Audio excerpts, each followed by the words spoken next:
Ever wondered what happens when you'll get all you favorite adult fictions at one place? Yay, you heard it right! Welcome to my Patreon. Currently, we have more than 200+ stories collections. Exclusive, uncensored, 18+ fan fiction awaits you. Stories too bold for the mainstream, crafted for true fans.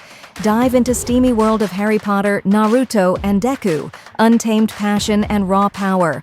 Only on Patreon. Ready to unlock the secrets? Join now, link in the description. Now, today, we are gonna see, what if cute Naruko satisfied Saiyan Gohan and Goku?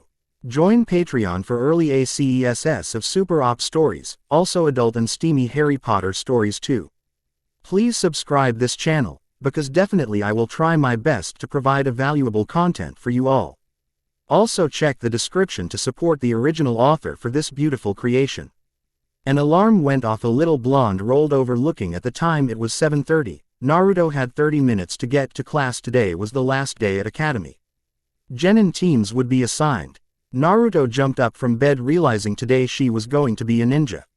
There were two things in this life that Naruto didn't understand. Okay, there were many things in this life that she didn't understand.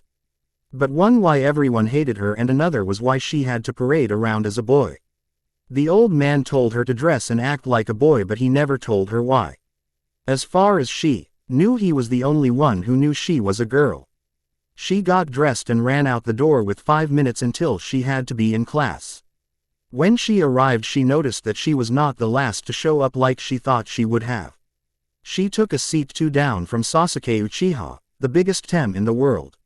She glared at him as she heard Sakura and Ino come through the door. They were nearly as annoying as the tem himself. "Mr. I too good to be friends with anyone.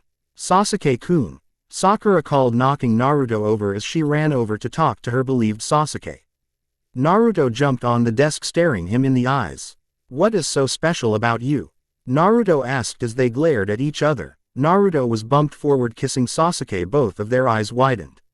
They broke apart quickly. Naruto made GG-ing sounds and Sasuke just sat there, not sure what had just happened. Naruto turned to see every girl in the class glaring at her, all but Hinata, who was as red as Sasuke. Naruto was saved by the arrival of Iruka-sensei. "What is going on in here?" Iruka asked. Naruto stood up, pointing at Sasuke. "The tem tried to rape me and grab my bum and told me to touch his special place," Naruto shouted. A sweat drop appeared on the back of Iruka-sensei's head. Sasuke's eye twitched at the accusation. A few people in the class, mainly guys, laughed while most of the girls looked murderous. "Naruto have I told you about saying things like that?" Iruka said, rubbing the bridge of his scarred nose. "But it's true, see, he isn't denying it," Naruto said, still shouting. "Sit down and shut up, all of you," Iruka said, finally snapping. They all fell silent. Naruto fell in her seat, trying to hide behind her desk.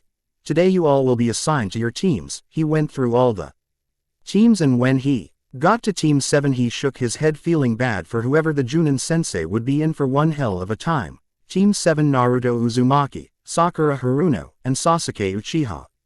"What? Why do I have to be on his team?" Naruto shouted. "He is going to try to rape me again." "Sit down and shut up. The reason is that he is Rookie of the Year, had the best scores, and you, well, needless to say, you didn't. You and teams need to be balanced, so they put the best and the worst together on the same team." Naruto sat down, pouting. "How did I get stuck with the tem and the fangirl Banshee?" Team 8: Hinata Hyuga, Hiba Inuzuka, and Shino Aburame. Team 9 will be Ino Yamanaka, Shikamaru Nara, and Choji Akamichi. Now return in 40 minutes to meet your instructor. Sasuke was the first one out of the room, and quickly followed by his number 1 fangirl Sakura, who Naruto guessed was asking him out on a date that he would turn down in his usual cold manner. Then an idea struck her, a brilliant idea to get her revenge on the tem. She followed Sasuke to his eating place, snuck in through the window, and jumped him, tying him up. Laugh as she did it. "I totally kicked your ass, mister. I am so much better than everyone else, Uchiha." Sasuke glared up at her, unable to speak because he had been gagged. Naruto transformed into him and jumped out of the window, spotting Team 9 as she did so.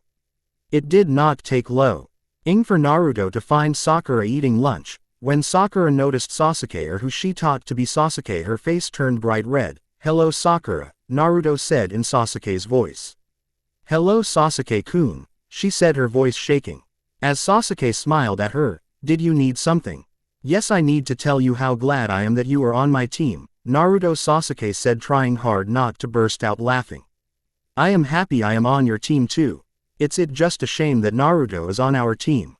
He has no self-control, loud and annoying, Sakura said, beaming up at him. Naruto tried to keep her eye from twitching. I'm glad he is on our team, Naruto said. Why? Because I like him, Naruto said, trying her best to keep a straight face. What do you mean like? I mean in the same way that I like you. But, and that means, Naruto nodded her head and Sakura fainted.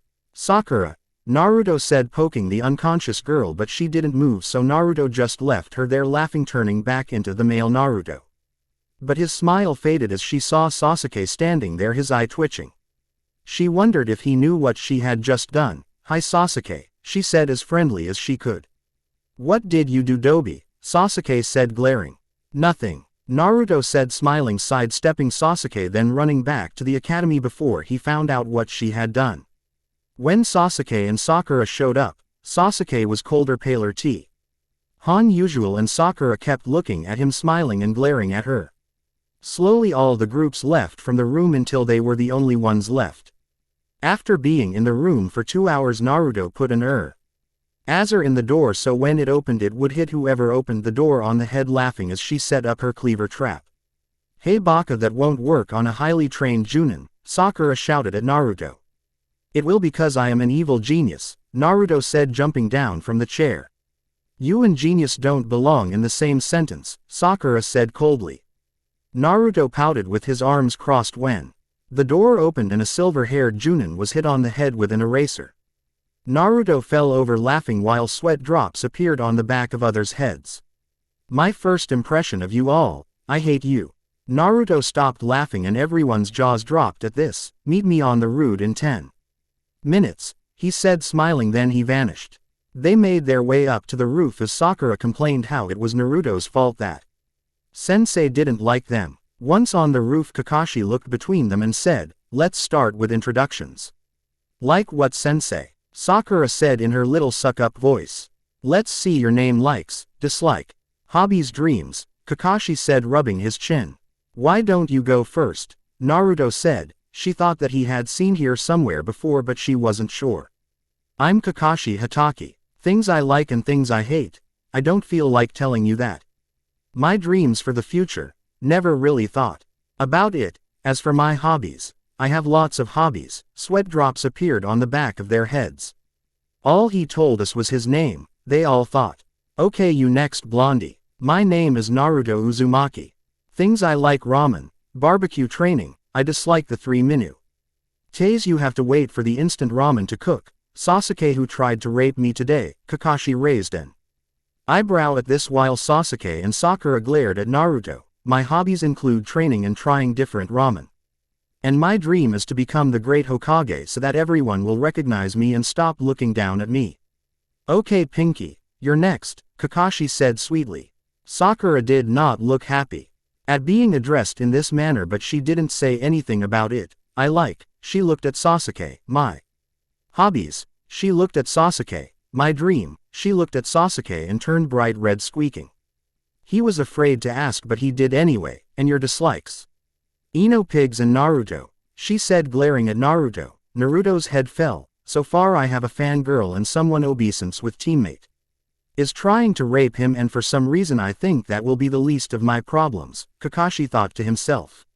Sasuke started speaking before Kakashi could come up with a name for him like he had the others. My name is Sasuke Uchiha. I hate a lot of things, and I don't particularly like anything. What I have is not a dream, because I will make it a reality. I'm going to restore my clan, and kill a certain someone. I hope he is not talking about me, Naruto thought. Yep, I was right, this will not be fun, Kakashi thought to himself. Okay, tomorrow you have a test, Kakashi said.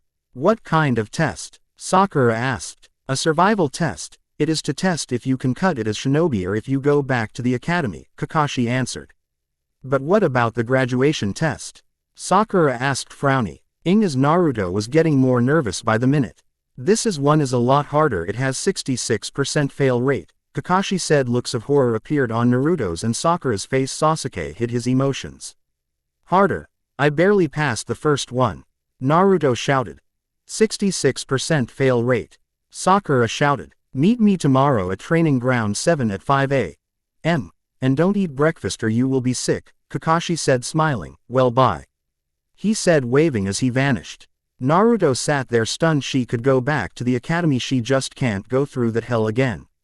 She was in a bad mood and there was only one thing that could fix this problem, and it was her fix for everything: ramen, the food of gods.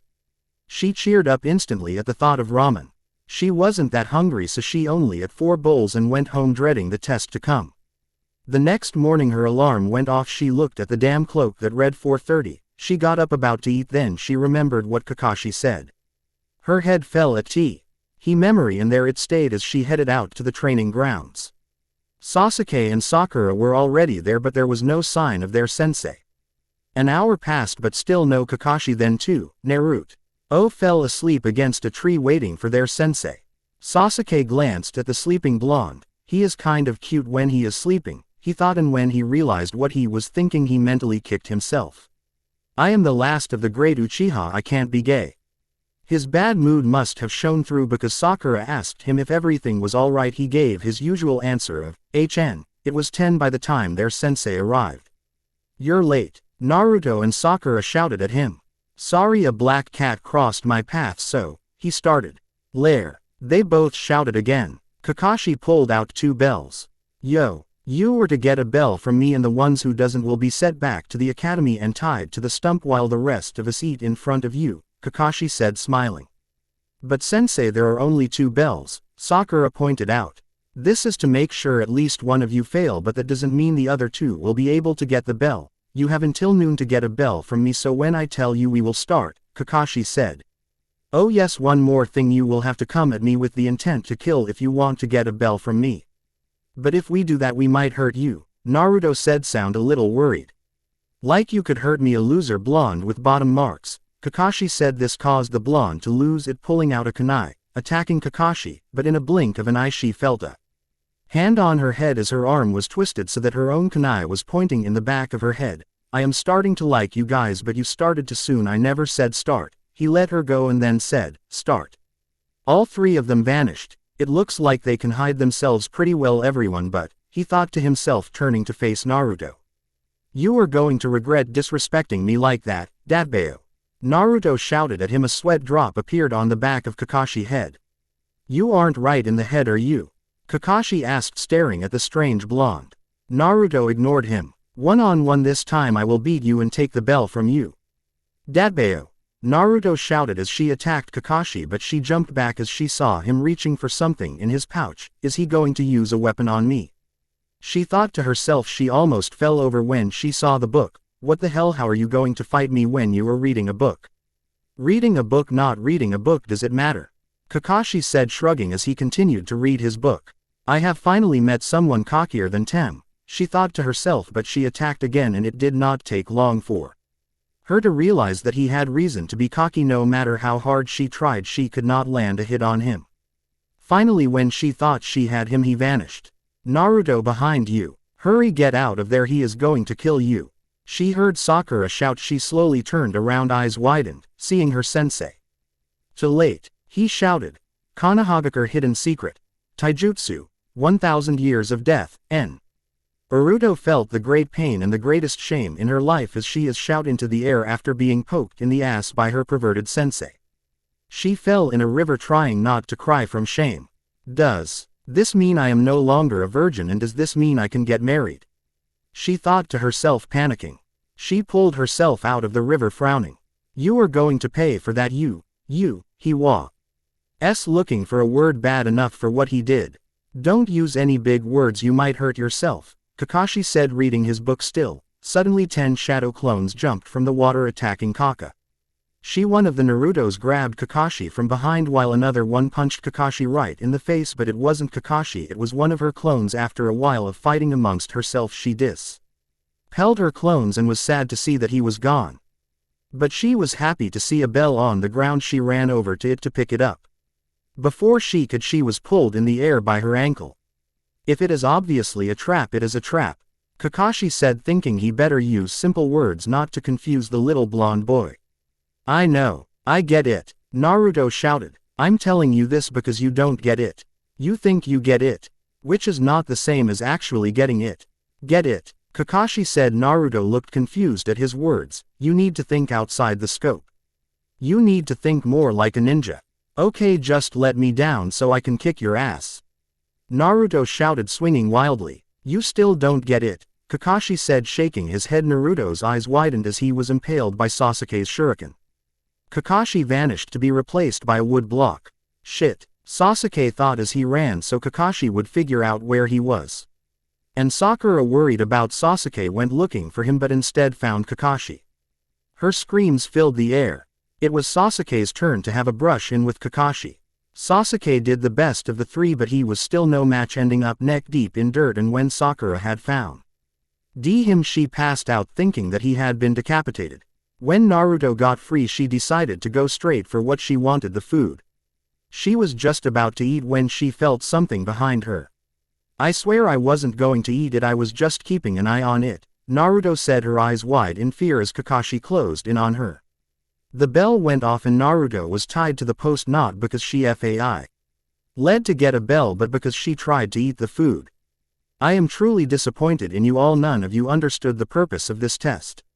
Naruto, you were too worried about doing everything on your own. Sakura, you too worried about Sasuke and not enough about Naruto. And Sasuke, you think that your teammates will only slow you down. The reason for you to be put into teams is so that you can work as a team, relying on each other. To work as a single unit to finish missions. But don't worry, I am not going to send you back to the academy. So does that mean that we pass? Sakura asked. I think you all should quiet from being ninja. It is clear that none of you have what it takes to make it as a shinobi, Kakashi said coldly. Sasuke got up and attacked, and up as a chair for Kakashi and face was a footrest. So this is a Chunin, Sasuke thought, shaking with anger. But if you want a second chance, I will give it to you, but know this time it will be much tougher than before. And if I catch any of you feeding Naruto, that person will fail. Kakashi vanished. Sasuke and Sakura started eating. Naruto's stomach growled loudly. Both of them turned to face the crestfallen Naruto, who stared at their food. Sasuke sighed as he had his food over to Naruto. Sasuke, what are you doing? If you give food to Naruto, you will fail, Sakura said in a hushed voice. But if we don't give Naruto some food, we will fail. He is useless to us if he has no energy. And besides, I don't feel Kakashi around, so just hurry up and eat, Sasuke said quickly. Then Sakura handed Naruto her food. Here, I'm on a diet anyway and you need more energy than I do, Sasuke, Sakura said in a quiet tone. Thank you guys, but I can't feed myself. My hands are tied to the post, Naruto said with a cheesy smile. If you tell anyone that I am feeding you, you will wish that I killed you, Sakura hissed. Naruto opened her mouth, smiled happily as Sakura put food in it. She opened her eyes. She was the only one who saw Kakashi standing there. What's going on here? Kakashi asked coolly. Sakura is feeding me, Naruto said, smiling. I see that, but didn't I say don't feed Naruto? Kakashi asked in the same cool voice. Yes, but there is no way that we can beat you without him, Sasuke said. Yeah, and you said it yourself, this is about teamwork and Naruto is our teammate, Sakura said, trying to sound confident. Well, in that case, Kakashi approached them. The sky darkened, fear washed over all of them. You pass. We pass, Naruto repeated, dumbfounded. Yes, you pass. You see, in the ninja world, those who break the rules are scum, that's true. But those who abandon their friends are worse than scum. Well, that's all for today. Meet me at the Hokage Towers to get our first mission tomorrow at 10. Kakashi said as he walked off, followed by Sasuke and Sakura. Hey guys, what about me? Naruto called after them as they left her tied to the post. Chapter 2. Naruto was on her way to visit the third Hokage. He told her to come see him about her ninja ID. He must want to tell her how awesome her picture was, but he didn't have to drag her out this early in the morning to tell her something that she already knew. When she arrived at the Hokage Towers, she saw that the old man was not happy about something. Good thing her ID was so awesome put him in a better mood. She grinned from ear to ear at the ancient man before her. Naruto, you know why I called you here? The third said, looking at the beaming girl who had an advanced henge no jutsu of his own design. Yep, to tell me how kick-ass my ID is, she said happily. No, not quite, the old man said as her smile faltered. What do you mean not quite? Naruto said, staring confusedly at him. I cannot allow you to use this as your ID, you aren't recognizable. In this picture under all that makeup, he said, showing her the image of her male version covered in white and red makeup, so I am going to have to ask you to take it over again. But why, it's not like this is even what I look like. Naruto said, whining. I sorry Naruto, you will have to get your picture taken over again, the Hokage said, unaffected by the puppy dog eyes. Fine, but you forced my hand, old man, she said, pouting. Naruto dropped the jutsu, and standing before was a little blonde girl with long golden blonde hair with big bright blue eyes who was now looking up at the Hokage. Her eyes wide, sad looking, her lower lip sticking out. Can give in to the I must be strong, it's for her own good, the third thought, matching her gaze with a stern one of his own. His eye started twitch. He did not know how much longer he could refuse her. Finally she gave up, turning back into the male Naruto. She folded her arms, turned her back to him. He took a deep breath, relieved that she gave in, because he was not sure how much longer he could have remained strong. I have already scheduled for you to get your picture retaken, he said as a little boy with brown hair and black eyes burst in the room. He wore an extremely long scarf that he tripped on upon entering the room. Who tripped me? The boy called. Then he noticed Naruto running up, getting in her face. It was you, wasn't it? You tripped me. No, you tripped over your scarf, you dork, Naruto shouted back, getting ready to hit him. Do you know who he is? A ninja in glasses said that she didn't. No, said quickly. He is Omego-sama of the third Hokage-sama. He wouldn't dare hit me, now he knows who I am, Konohamaru thought. What's wrong, you scared now that you know the third Hokage is my grandfather? I don't care if he is your grandmother, Naruto said, hitting him on top of the head, flattening him. Naruto left in a bad mood. First she had to get her picture retaken, and now she was being followed by a little brat who thought she was dumb. Trying to trick her with these lame disguises. Why are you following me? She turned and shouted at him as a sweat drop appeared on the back of her head as she looked to cover the sign to look like the wood fence behind him, but the pillars were all facing the wrong way.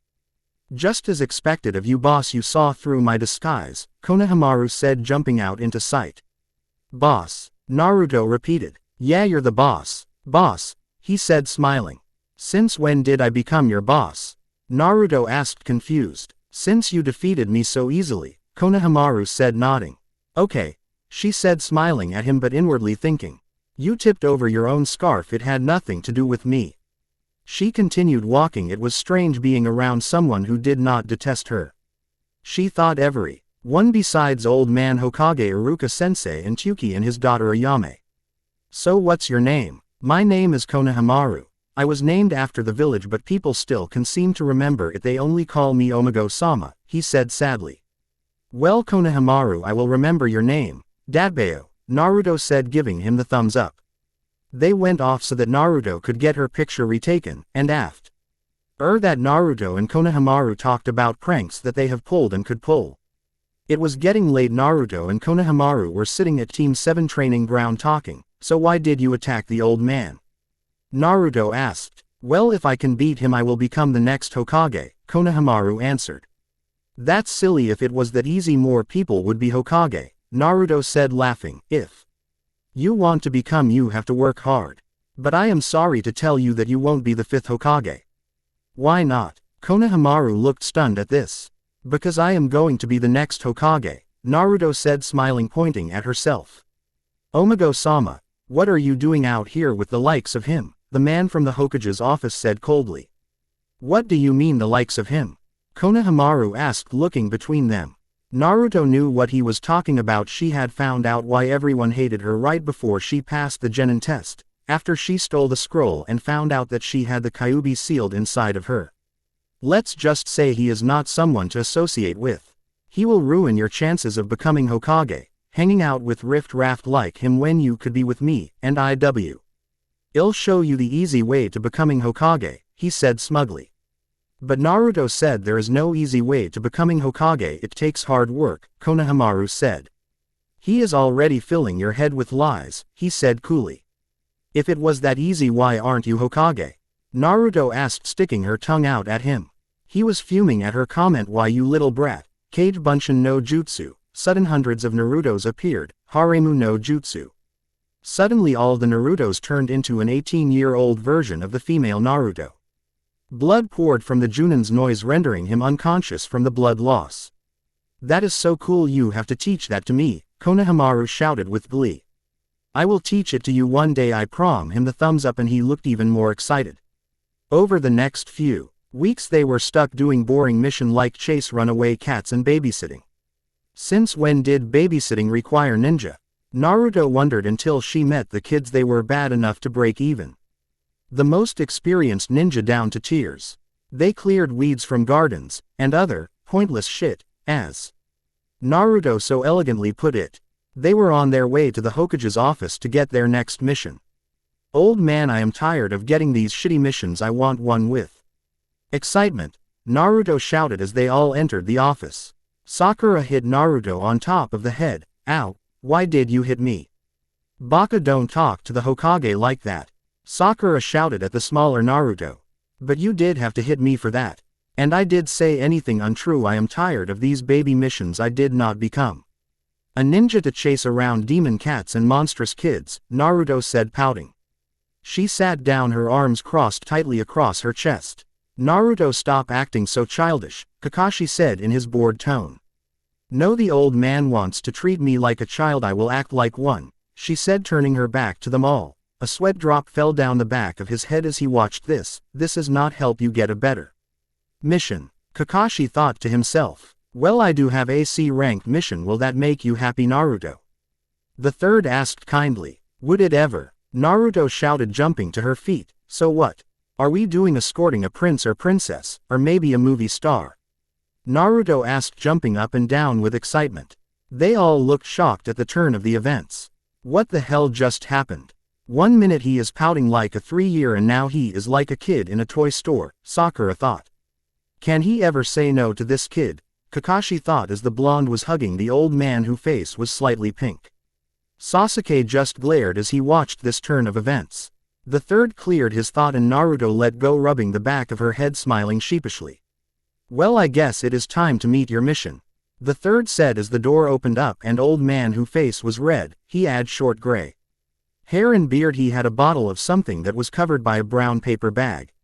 So these are the brats that are supposed to be escorting me. They looked like they should still be in dippers, especially the little with the stupid look on his face, the man said. I wonder who he is talking about, Naruto said, turning to Sakura. He is talking about Udobi, Sasuke said coolly. I'm going to kill him, Naruto shouted, running at him, but she was stopped by Kakashi. Naruto, you cannot kill the client, he said, making sure that she understood him. Naruto pouted. Okay, but I still don't like him, she said, sticking her tongue out at him. You don't have to worry, they are more than capable for this mission even if they don't look it. And I am a Chunin, so you will be completely safe, Kakashi still holding on to Naruto in case she decided to have a second crack at the drunken old man. Your mission is to get Tazuna to the Nami no Kuni, the third said, wondering if he had done the right thing with giving the mission to Naruto. She wouldn't try to kill the client, would she? He thought to himself. We will meet at the front gate in 2 hours, Kakashi said, vanishing. Naruto, I need to talk to you before you go, the third called as Naruto started out. She turned, looking confused at H. I am wondering what she had done this time. He waited for the room to clear before he spoke, aware that Sasuke was hiding outside the office listening to what was being said. Naruto, make sure that no one finds out either of your secrets. I know, Gigi-sama, she said, sounding happy. And make sure you return in one piece, he said, smiling.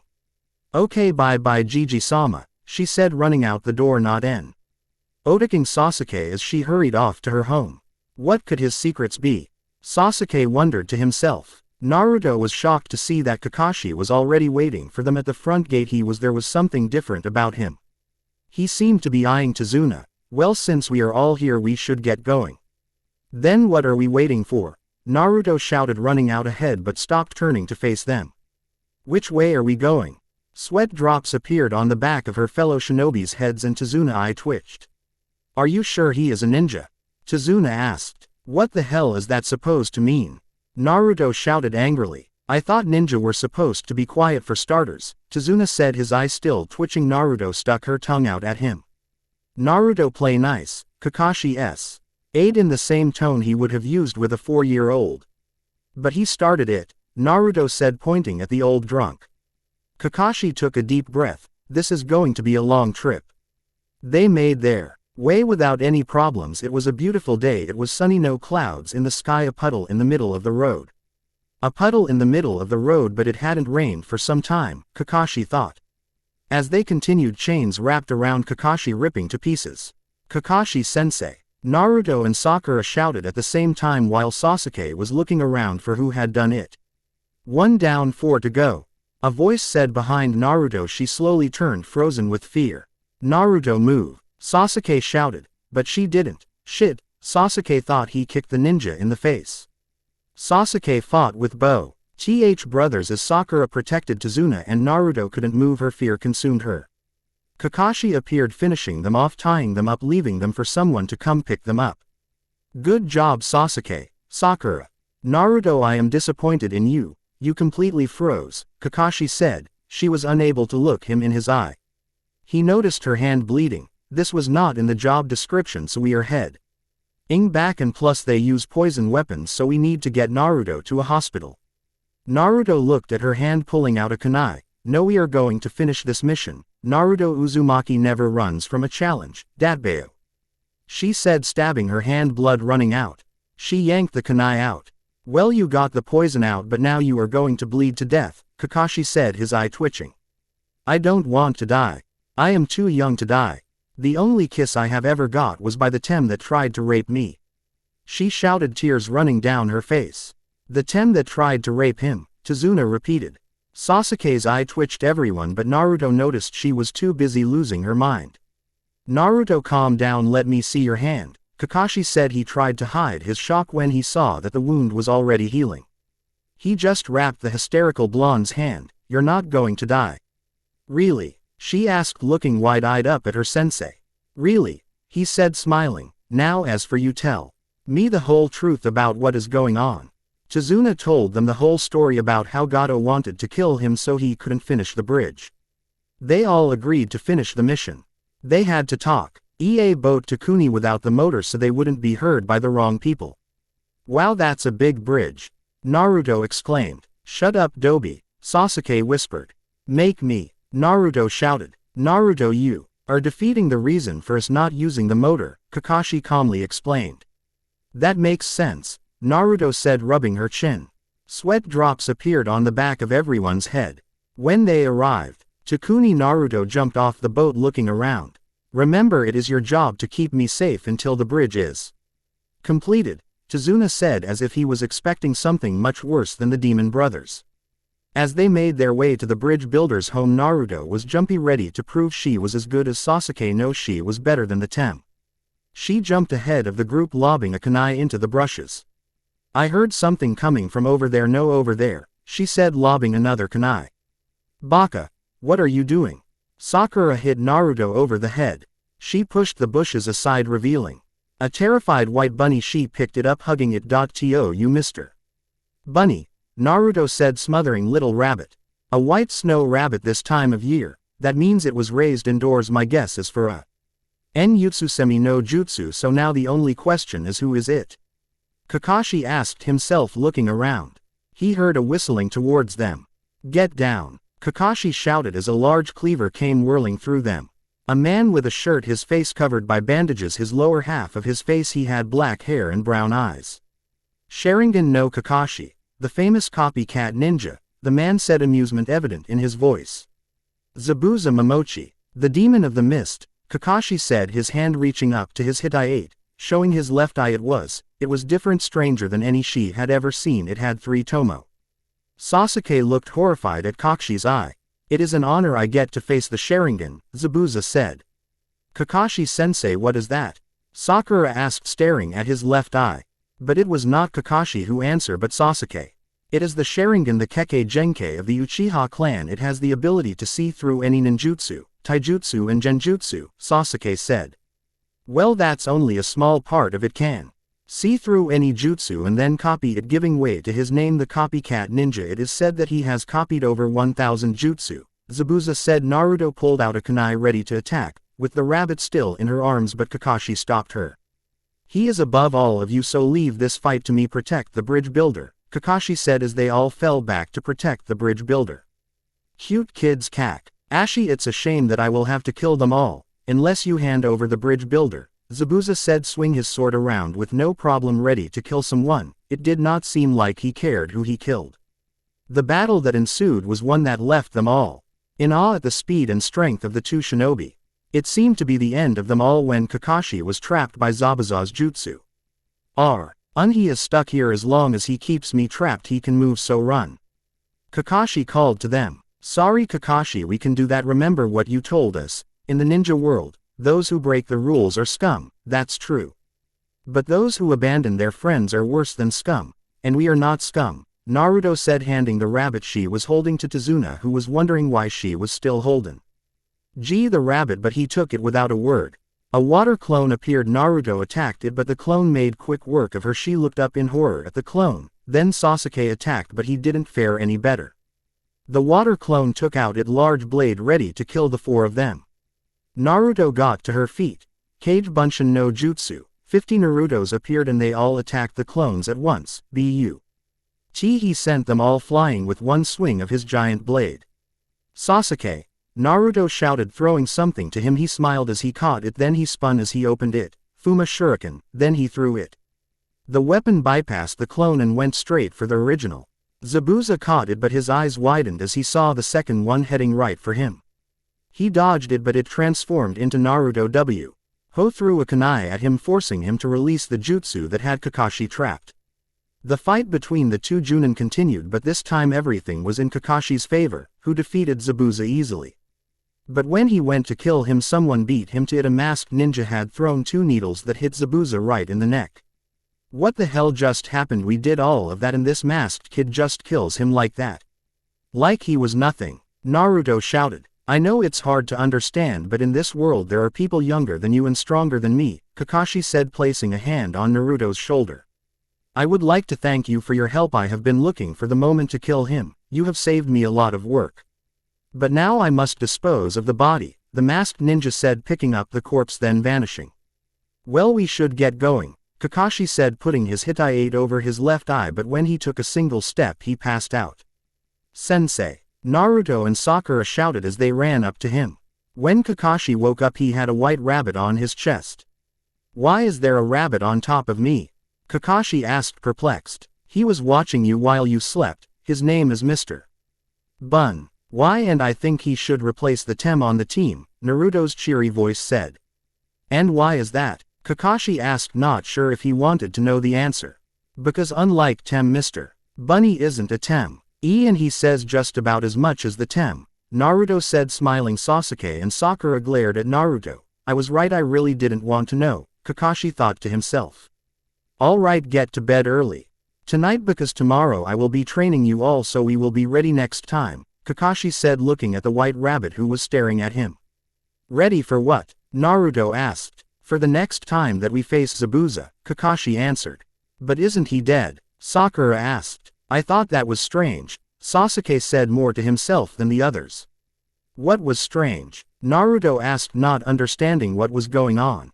Hunter Nin are supposed to dispose of bodies on site, but that boy chose to move the corpse, which means that they were working together, Kakashi said. Okay, you guys let your sensei get some rest, Chizuna's daughter Tsunami said, pushing them out. Naruto grabbed the rabbit and Kakashi was happy about that. Naruto and Sasuke ended up sharing a room, something that neither of them were very happy about, but for 2 different reasons. She was hesitant about stripping down to her underwear even though she looked like a boy at the moment and was wearing male underclothes. She still didn't feel comfortable, something that Sasuke was quick to pick up on. Calm down, Dobi, Sasuke said, laying down on his futon. How can I when I share a room with an arrow Tem? She said, holding the rabbit close. Sasuke rolled so he was facing the opposite direction of Naruto.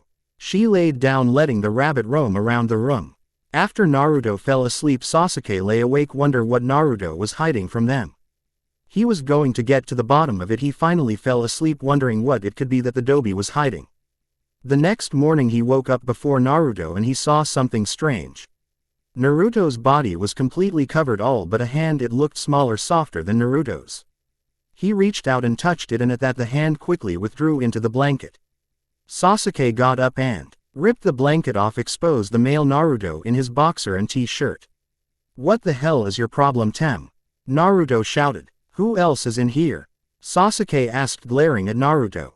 "No one, Tem. Now stop staring and give me my blanket." Naruto shouted. This caused everyone in the house to come to their room. "What going on in here?" Kakashi asked, afraid to learn the answer. From what he could see, it was going to be nothing good. "The arrow Tem is trying to rape me again," Naruto shouted. "What? No, I thought Sasuke said quickly, not know how to explain what he saw. "You know, Sasuke, it doesn't look good for you right now," Kakashi said, knowing that he did not want to know. Sakura looked livid, but not at Sasuke but at Naruto, who sensed the danger. Then she remembered what Sasuke said to her the first day they were a part of Team 7, and her face turned bright red and she ran from the room crying, "Sasuke is gay." Sasuke, Naruto had something to do with that, and he didn't want to know what he had done. He was afraid to, and he couldn't deny it because that would mean that he lost to the Dobe, and that is just something that he could not live with. After they finished breakfast they were taking out to train. "Today I am going to teach to climb trees," Kakashi said, leaning on his clutches. "That's easy," Naruto said confidently. "Without your hands," Kakashi added. They all looked dumbfounded at him. "How do we do that?" Sakura asked, trying to remain calm at the impossible feat facing them. "Like this," Kakashi said, walking up the side of the tree. "Alright, the best way to learn is to try, so give it a go. Chakra to the bottom of your feet." They all gave it a try. Naruto made it up 2 steps the tree before falling on her butt. Sasuke made it up about 6 before he was blown away from the tree. They noticed Sakura made it halfway up the tree. It looks like Sakura is the closest to becoming Hokage. Naruto was not happy about this. Sasuke wasn't happy that he was losing to anyone.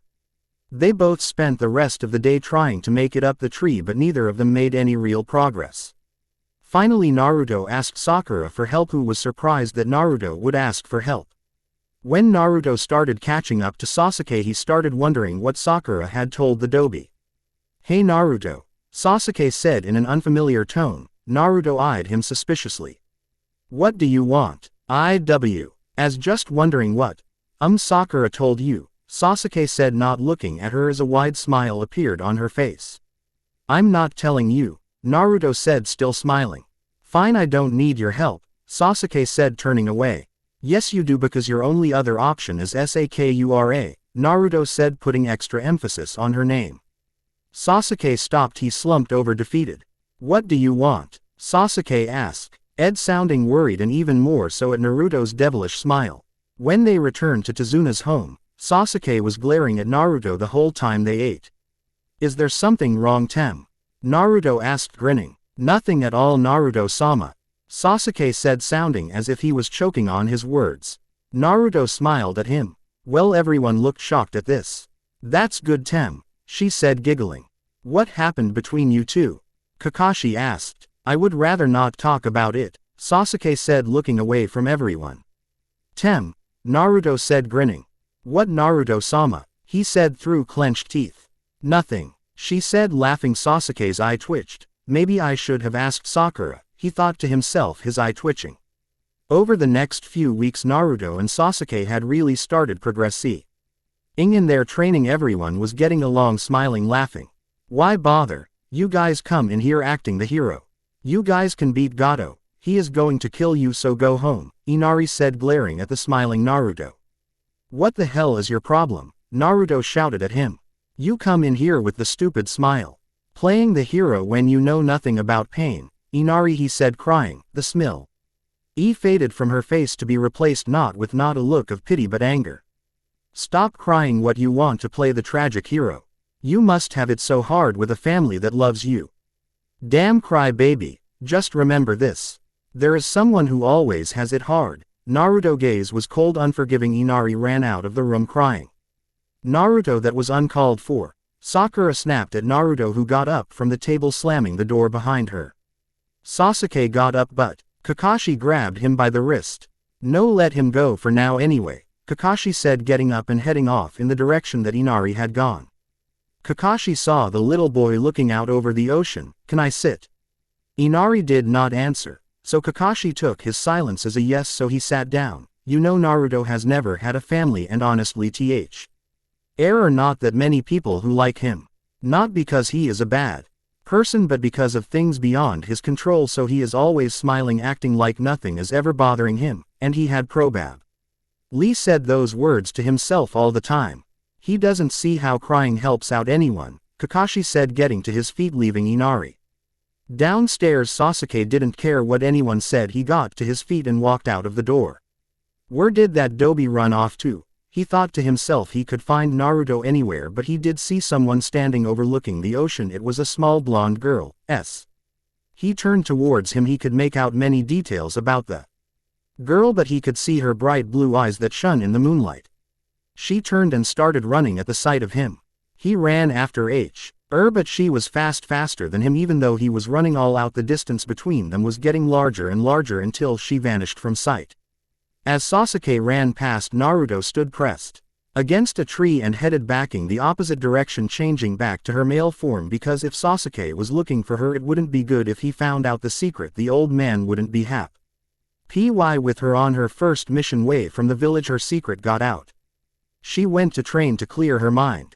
She had fallen asleep without even realizing it, waking only when she felt someone shake her. She looked into the face of a stranger with a very feminine face, long hair. You shouldn't sleep on the ground, you will catch a cold that way, the stranger said, smiling at her. I guess I must have fallen asleep while I was training, Naruto said, smiling sheepishly. So you're a ninja? You seem pretty strong to me already, so why are you training? The stranger asked. I have to be stronger, Naruto answered. Who are you becoming stronger for? The stranger asked. Naruto looked blankly up at the stranger. You can only truly become strong when you have someone precious to you worth fighting for. Oh, okay, I get it now. I guess it would be old man Hokage, Iruka Sensei, and my teammates, even if one of them is a Tem, said a smiling Naruto. You know, you are a very pretty girl. I am sure our paths will cross again, the stranger said, getting up and leaving. One more thing, I am a boy. Naruto's jaw dropped to the ground in shock as the boy left. Dobi, what are you doing out here? Sasuke asked. I was training and napping, she added the last part under her breath. They went back to the bridge builder home. Sasuke, Naruto, where have you been? Sakura asked as the two walked in for breakfast. Sasuke, you were out all night? Naruto asked, turning to Sasuke. He answered. Did you find something you liked last night? Naruto asked with a devil smile. He answered again. Naruto stuck out her tongue. He was probably chasing some poor girl, Kakashi said in a bored tone, and at this Sasuke's face turned bright red and he looked away from the group. So I was right, you were chasing a girl. But still Sasuke did not answer, while Sakura started to panic. Who is this girl you are chasing? Is she prettier than me? Sakura cried out in horror. He didn't say anything. Truth was, he didn't get a good enough look at the girl. He couldn't get near enough to her. All he knew was she had blonde hair and blue eyes. He decided that he would talk to Tazuna about the mysterious girl, see if she was from around here, but not in front of the others. He didn't want them looking too much into. So what did she look like? Naruto asked, smiling. I don't see her that well, he answered truthfully. Well, that's okay, at least we know you are not gay. Just bye, Naruto said, shrugging, receiving a glare. Sasuke and Sakura.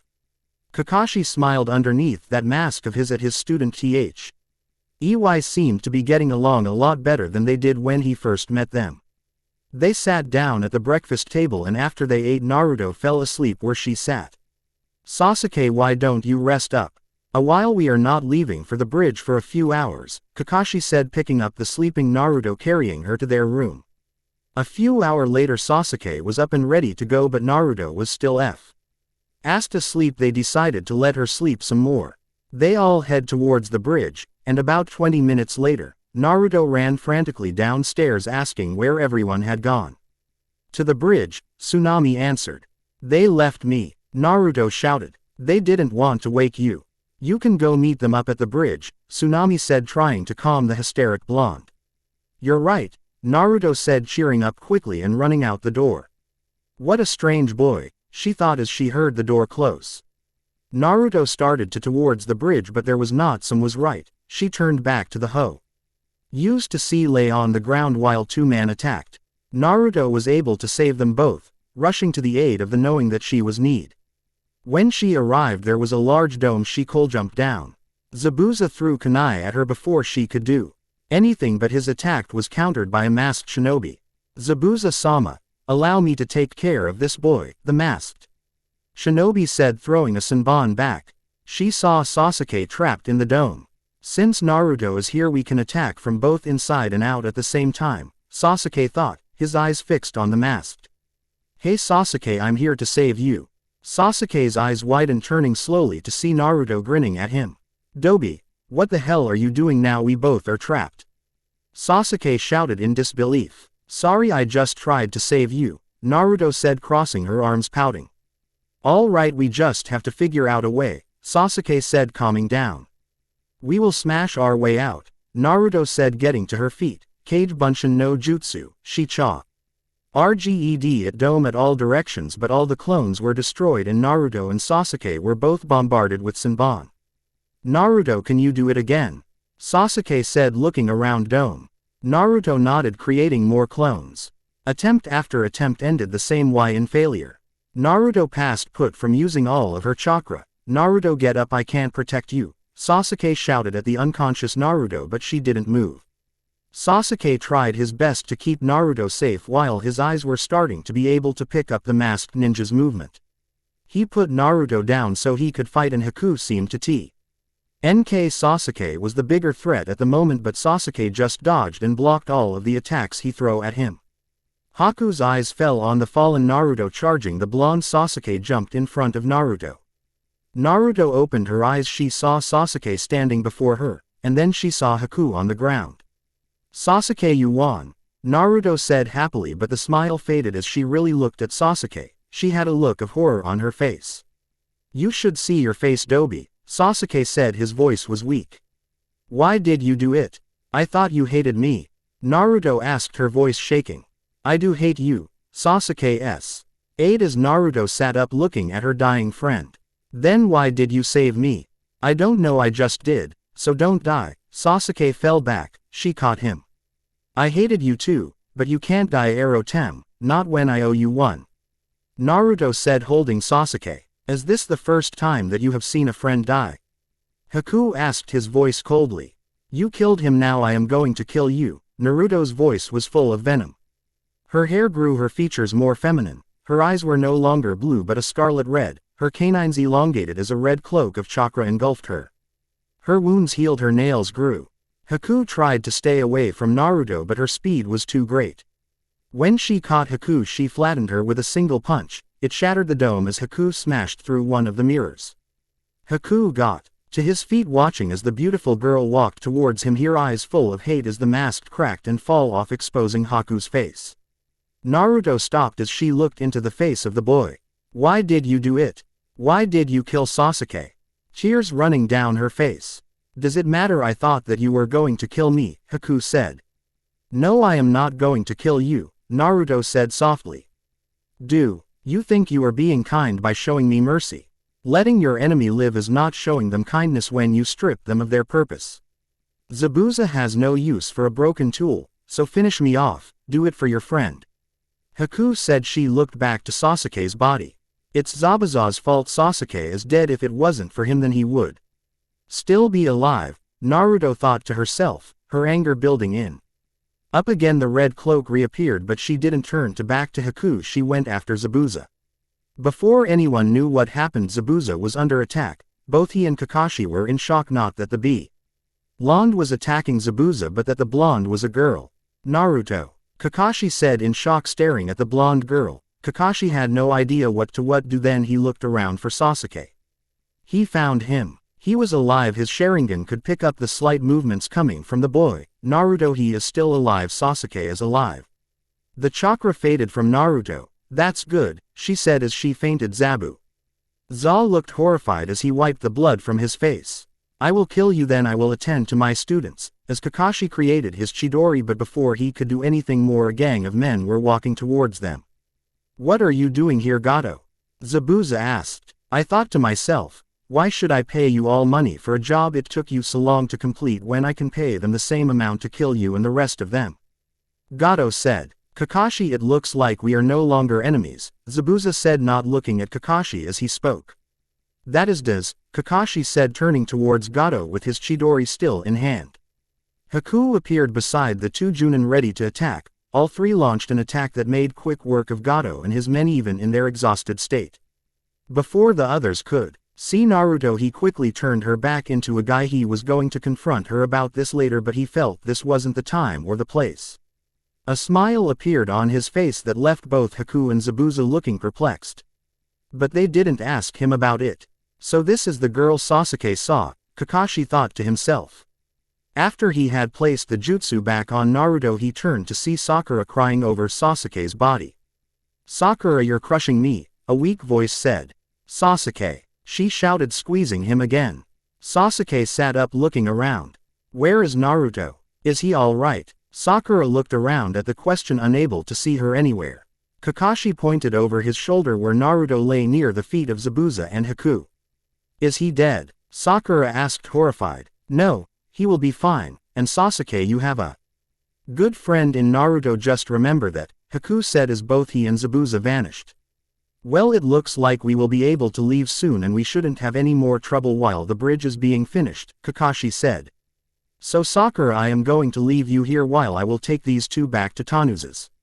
A week passed and the bridge had been completed. Naruto had noticed Kakashi watched her closer over that week. She didn't remember what happened after she had thought that Sasuke was dead. The next thing she remembered was waking up in Tanuza's home. But she didn't want to bring anything up in case it was nothing. They left back for their village after they had said their goodbyes. She left wondering what her next adventure would be. Author's note: I thought to myself, why is there no Naruto Dragon Ball Z crossover? So being me, I decided to change this one to a crossover, but it won't be until after the trip with Jiraiya, so there will be a few chapters until then, so bear with me. Chapter 4. Naruto had just woke up not wanting to get up. She knew Kakashi was going to be late, so why did she have there so early? And when they have gotten together, Kakashi has been looking at her funny. She started to get ready, petting Mr. Bunny as she thought about the reasons that Kakashi has been acting so strangely around her. It was 10 minutes before she had to meet her team. She put Mr. Bunny back in his cage as she ran out her apartment. When she got there, Sasuke and Sakura were already waiting. "Dobi, you're late," Sasuke said. "Is Kakashi-sensei here?" Naruto asked kindly. "No," he answered, watching her. "Then I'm not late," she said, shrugging. Sasuke didn't know what to say to this sudden stroke of brilliance he didn't know was possible from him. Naruto stuck her tongue out at him. Sasuke and Sakura both just glared at him. "Yo, sorry I'm late, I got lost on the road of life," a cool lazy voice said from above them. "Lies," Sakura and Naruto shouted at the same time. "Well, I am here to tell you all that I have nominated you to take part in the Chunin exam in 1 week, so until then you all have the week off to think about if you want to take part in the exam or not. Well then, see ya." Kakashi vanished again, leaving 3 pieces of paper with the details of the Chunin exams. Naruto wondered what she would do with the ran into Konohamaru. "A week? We don't need a week to decide, right guys?" Naruto shouted excitedly. "Yeah," Sakura said, not sounding that confident. Naruto didn't notice and neither did Sasuke, or he just didn't care. "Boss, let's play ninja," he said, happy to see her. "Well, I am rather busy," she said, trying to sound impressive. Konohamaru looked downcasted, "But I guess I can spare a little time to play with you." "It's sad a ninja playing ninja," Sakura said, standing behind Naruto. "It's not sad, boss just knows how to have fun, unlike a stuck-up witch like you," Konohamaru said, sticking his tongue out. Sakura's eye twitched slightly. "You know, boss, you can do better. Your girlfriend is a bitch," he continued on. A vein popped in her forehead. Konohamaru started running for his life from the deranged pink-haired Kiniki. He stopped running only when he bumped into something solid. "Sorry. What do we have here? A little runt with no manners," the stranger in black said, picking him up by the front of his shirt. "He said he was sorry, put him down," Naruto shouted at him. Well, I don't feel like he meant it, so I am going to beat some manners into him, he said smiling. Konkuro, you're going to cause trouble, a blonde girl said. You worry too much, Tamari. After I teach them some manners I will let them go, the man named Konkuro said smirking. Whatever, I am not getting involved in this, Tamari said walking away. As Kuro pulled his fist back to hit Konohamaru, he was hit in the head with a rock. He turned to see Sasuke sitting in a tree tossing up and catching another rock. I would leave him alone unless you want real trouble, Sasuke said smirking. Why you? Konkuro started. Enough, a cool deadly voice said. Sasuke looked up to see a red-headed boy with green eyes looking down at the two with a look of hatred. He vanished, reappearing beside his team. Konkuro, you are an embarrassment, and next time I will kill you, he said in a whisper that everyone heard. Let's go, he said walking off. What's your name? The boy asked looking up at Sasuke. It's rude to ask for someone's name without giving yours first, Sasuke replied. Gaara, he said simple. Sasuke, he replied back. Over the next week the T.R. prepared for the Chunin exams in their own ways. Finally it was the night before the exam and Naruto was getting ready for bed. She just stepped out of the shower, wearing nothing but her towel. As she walked out of her bathroom her stomach fell to her feet as she realized that she was not alone. Kakashi was sitting at her dining room table. Yo, he said sitting reading his book. What are you doing here? She asked in a panic. I came to visit my favorite girl, he said still reading his book. Many questions were rushing round her head so she started with the obvious. How did you get in my home? She shouted. He pointed over to the window that she had left open without thinking. You know it's dangerous to leave your window open while you are asleep or in the shower, you never when someone unwanted might come in. He said still not looking up from his book. Yeah, like now, she said pouting at his nonchalant behavior. How long have you known I was a girl? Let's see, since the fight with Zabuza. He said finally looking up at her. And no, the others don't know, I haven't said anything to anyone, he said correctly reading her look of panic. But I do have a few questions for you. Like what? What is your real name? It is Naruko, but the old name changed my name to Naruto when I was 4 and he made me look like a boy too, she said, her voice still not completely calm yet. Please don't tell anyone. Please. Don't worry, I won't say anything to anyone, Kakashi said turning back to his favorite book. Without thinking she ran over to him hugging him. Thank you Kaka-sensei, she said looking up with a big smile and bright blue eyes. She was so cute, and no one should be allowed to be that cute. It was impossible to say no to her. Well then I should be going then, he said getting up and vanishing.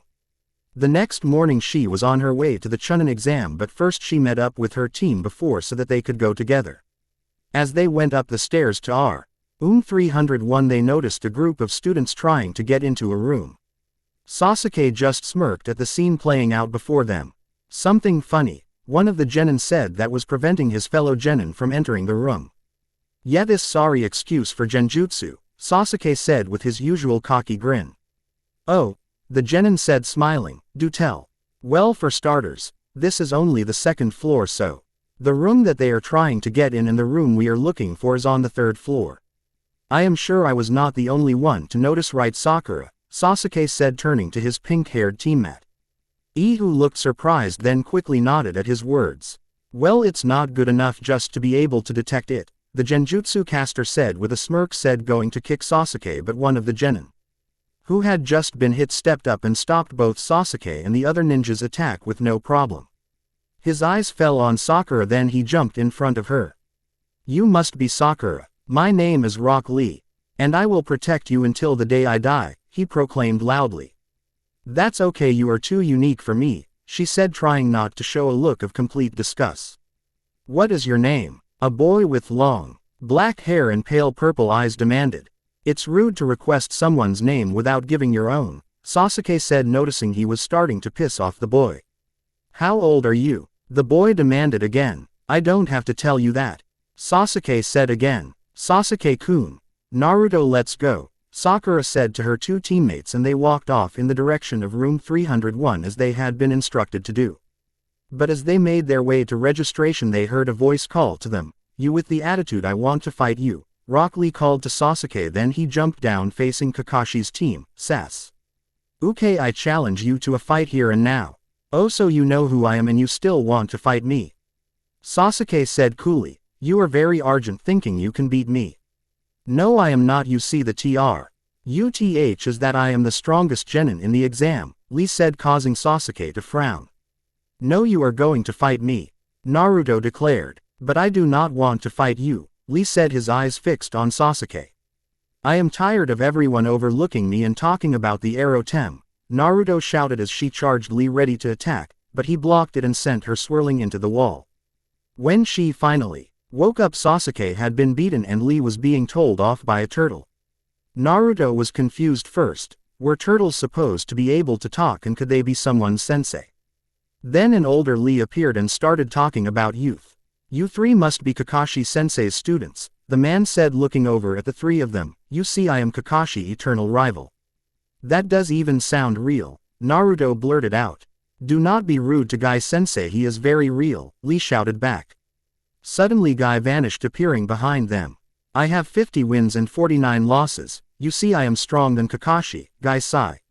None of them wanted to believe it, but it did seem he was faster than Kakashi. We should be going. Lee, you will get your punishment after the exam. We will run 500 laps around the village into the sunset. Yes, Guy sensei, Lee said as Guy vanished in a puff of smoke. I lied to you earlier, I am not the strongest, that would be one of my teams. I have entered so I can defeat him, Lee said, then he too left them. When they reached the room, Kakashi was there waiting for them. I am glad to see you here, Sakura, he said, his hands in his pockets as they approached him.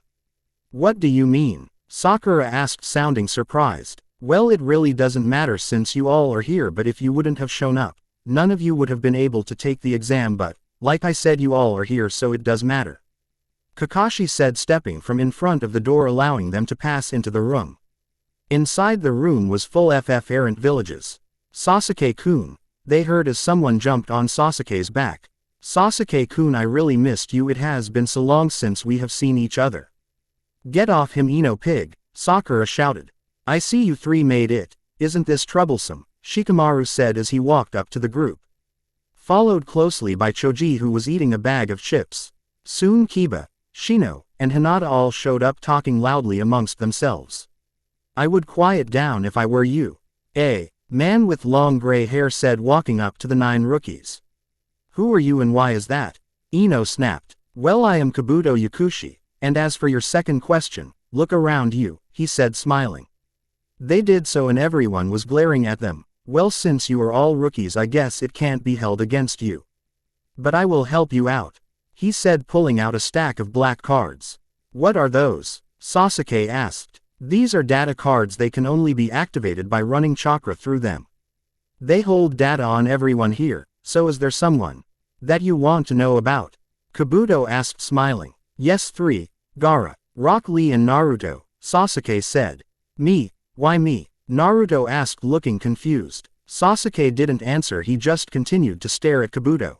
Okay, if that is what you want, Kabuto said, pulling out 3 cards.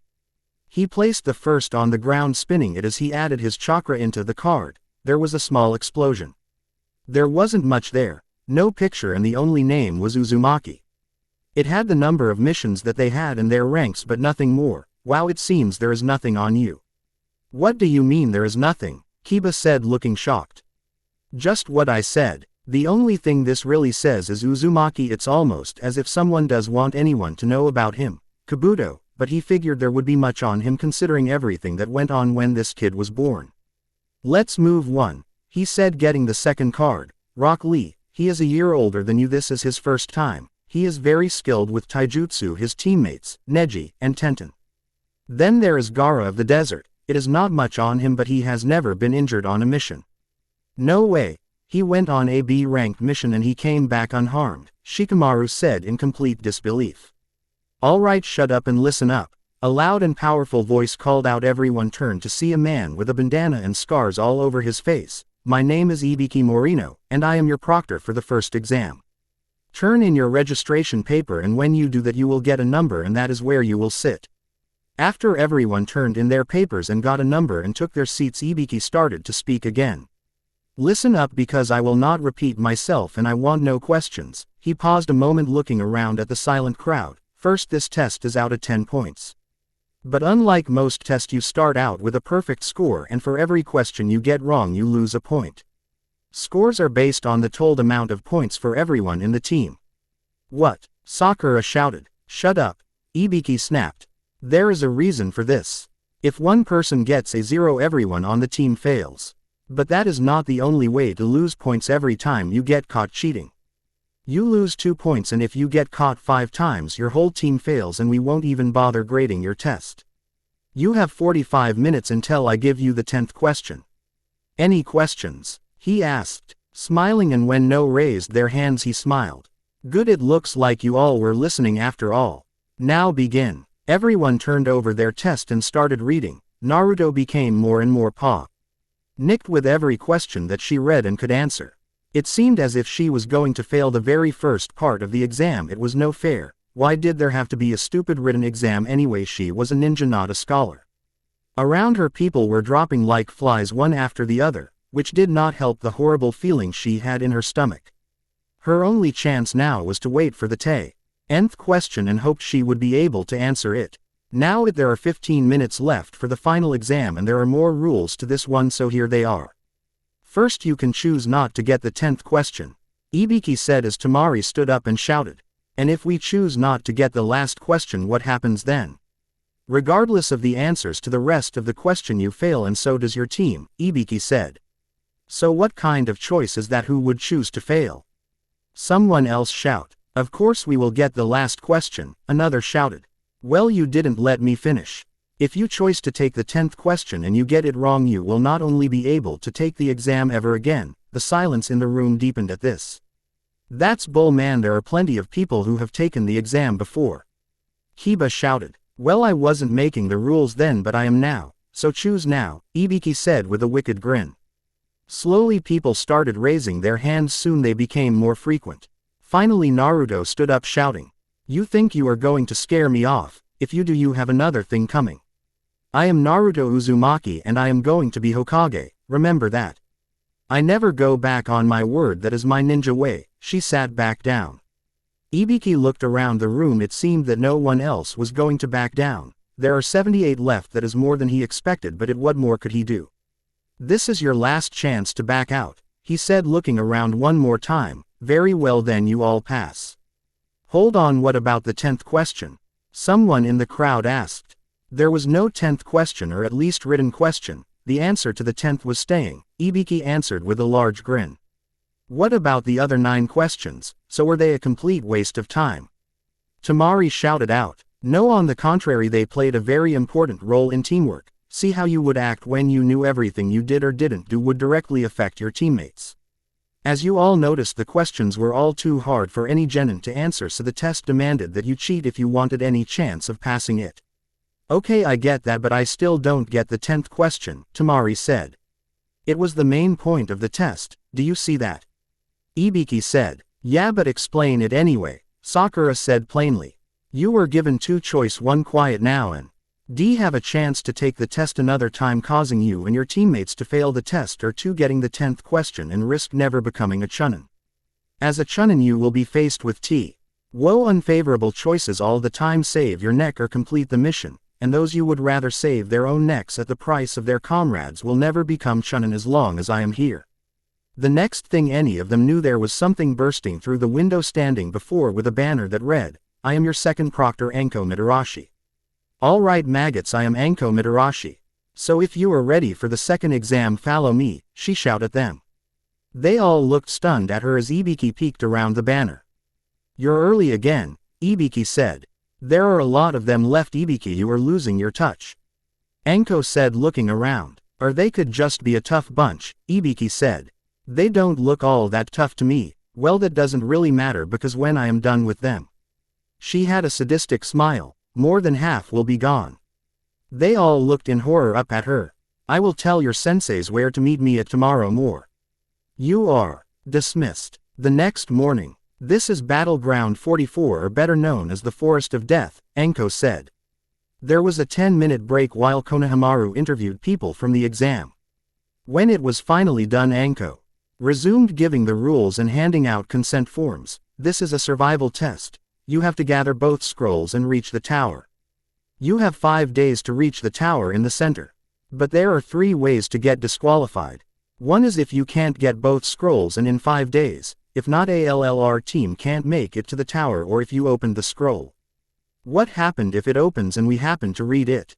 Naruto asked. Well, let's just say you don't want to know, Anko said smiling.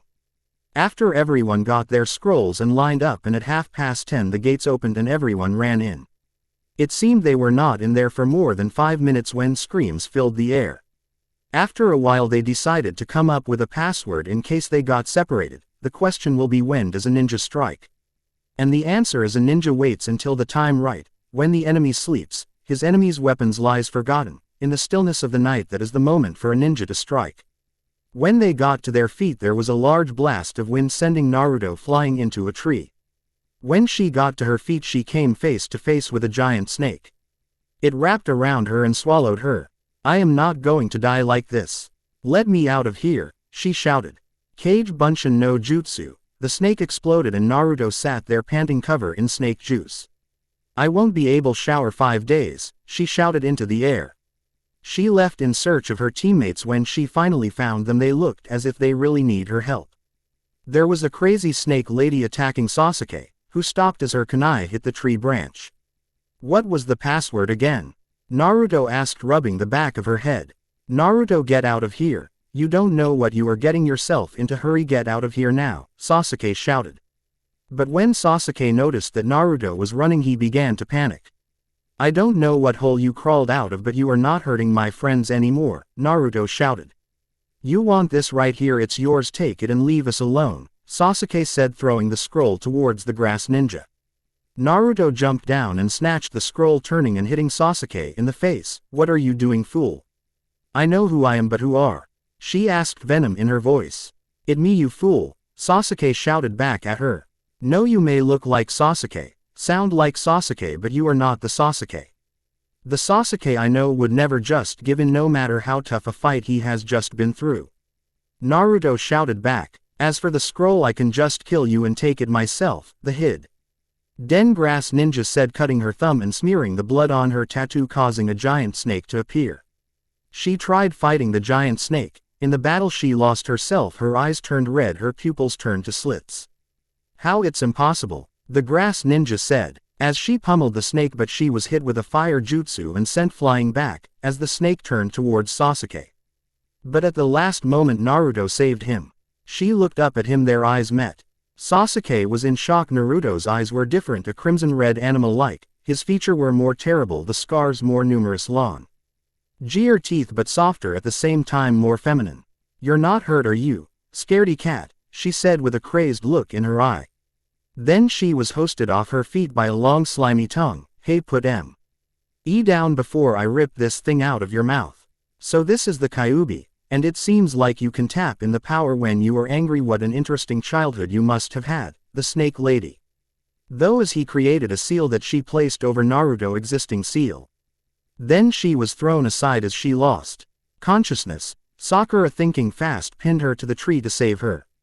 Soon Sasuke became enraged, activating his Sharingan, and the two began to fight. Every time it seemed that Sasuke got the advantage, his opponent was one step ahead of him. Sasuke hit his opponent with his strongest jutsu, revealing that the ninja wore a mask. The stranger's voice change became more masculine. You truly are an Uchiha, mastery of the Sharingan at such a young age. You really are Itachi's little brother. The man said, then his neck stretched out, biting Sasuke on the neck. Until we meet again, he said before vanishing. Sakura dragged Naruto and Sasuke off to safety, not know what to do. The following morning they were attacked by ninja from the Sound Village. Rock Lee appeared. He started fighting them all, doing very well. For a while he became overpowered by the 3 shinobi. Sakura tries to take them all one on her own, but as hard as she tried she was unable to defeat them on her own. When all hope seemed lost, when Ino, Shikamaru, and Choji appeared to help her out. But they were taken out by the 3 after a valiant. The commotion drew out Neji and Tenten, but when they arrived things were taken out their hands.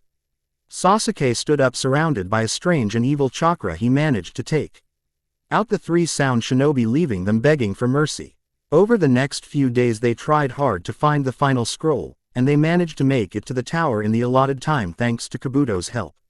When they arrived and finally opened the scrolls, Iruka-sensei appeared smiling at them and explained the meaning of the scrolls. Naruto was surprised to see that all 9 of them had passed the second exam. They all lined up before the Hokage and the Chunin to get their instructions. The third exam will begin. But before the explanation, there's one thing I want to make clear to all of you. It's about the true purpose of this exam. Why we do a joint exam with the allied nations. To maintain good relations with the allied nations and heighten the level of the ninja, do not let the reasons deceive you. This exam, so to speak, is the epitome of a war between the allied nations, the third said as he looked over the young ninja before him. What do you mean by that? Tenten asked. If we go back through history, the allied nations right now were neighboring countries that have fought each other over and over again. To avoid wasting military power, those countries decided to choose a place to fight. That is the beginning of the Chunin selection exam, the third continued to explain. Why do we have to do that? Naruto interjected. We're not doing this to select Chunin. Yes, this does examine those who are worthy of the Chunin title. But, on the other hand, it's also a place where ninja fight and carry their country's dignity.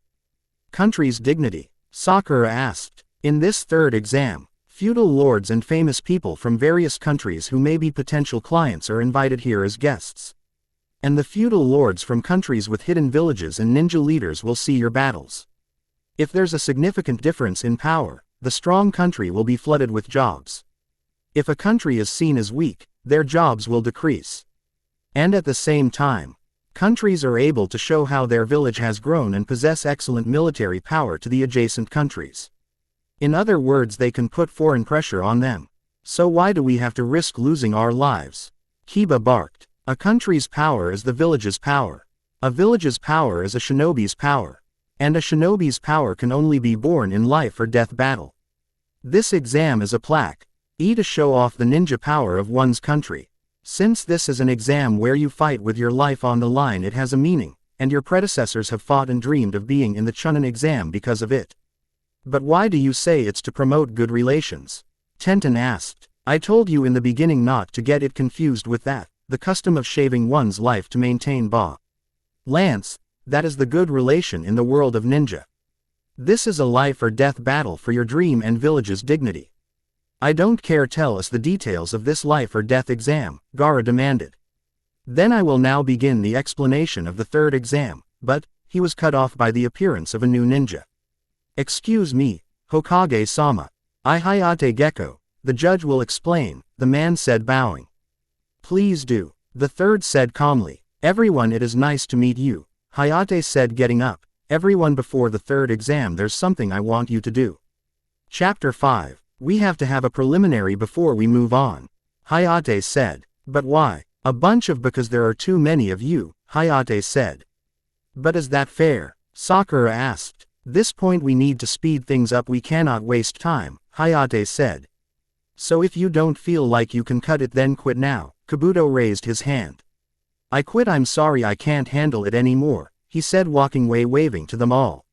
Sasuke, you need to quit or I will tell them about your mark, Sakura said. You will not. I don't give a damn about becoming a Chunin. What I do care about is fighting the strongest people possible, and that includes you, Naruto. Sasuke said, turning to his blonde teammate, who had a look of shock on her face. The first battle was between Sasuke and Yoroi. Everyone that was not in a fight went to the balcony to watch the fight from above. It was a long battle that Sasuke barely won. The next battle was between Shino and Zaku. Shino's bug destroyed Zaku's arms, leaving Shino victorious. Kankuro against Masumi. It looked as if Kankuro was going to lose but had control from the word go. The next battle was Ino versus Sakura. It was a hard-fought battle, but in the end either won. It ended in a draw, both girl knocking each other out. The next battle was between Tenten and Temari, a battle that wasn't even close. Tenten stood no chance against Temari. With every match that passed, Naruto became more excited for her match and was disappointed when it was Shikamaru versus Tsuchi. Lee was just as disappointed. But both were excited when it ended quickly with Shikamaru won the match, both hoping they would be up next.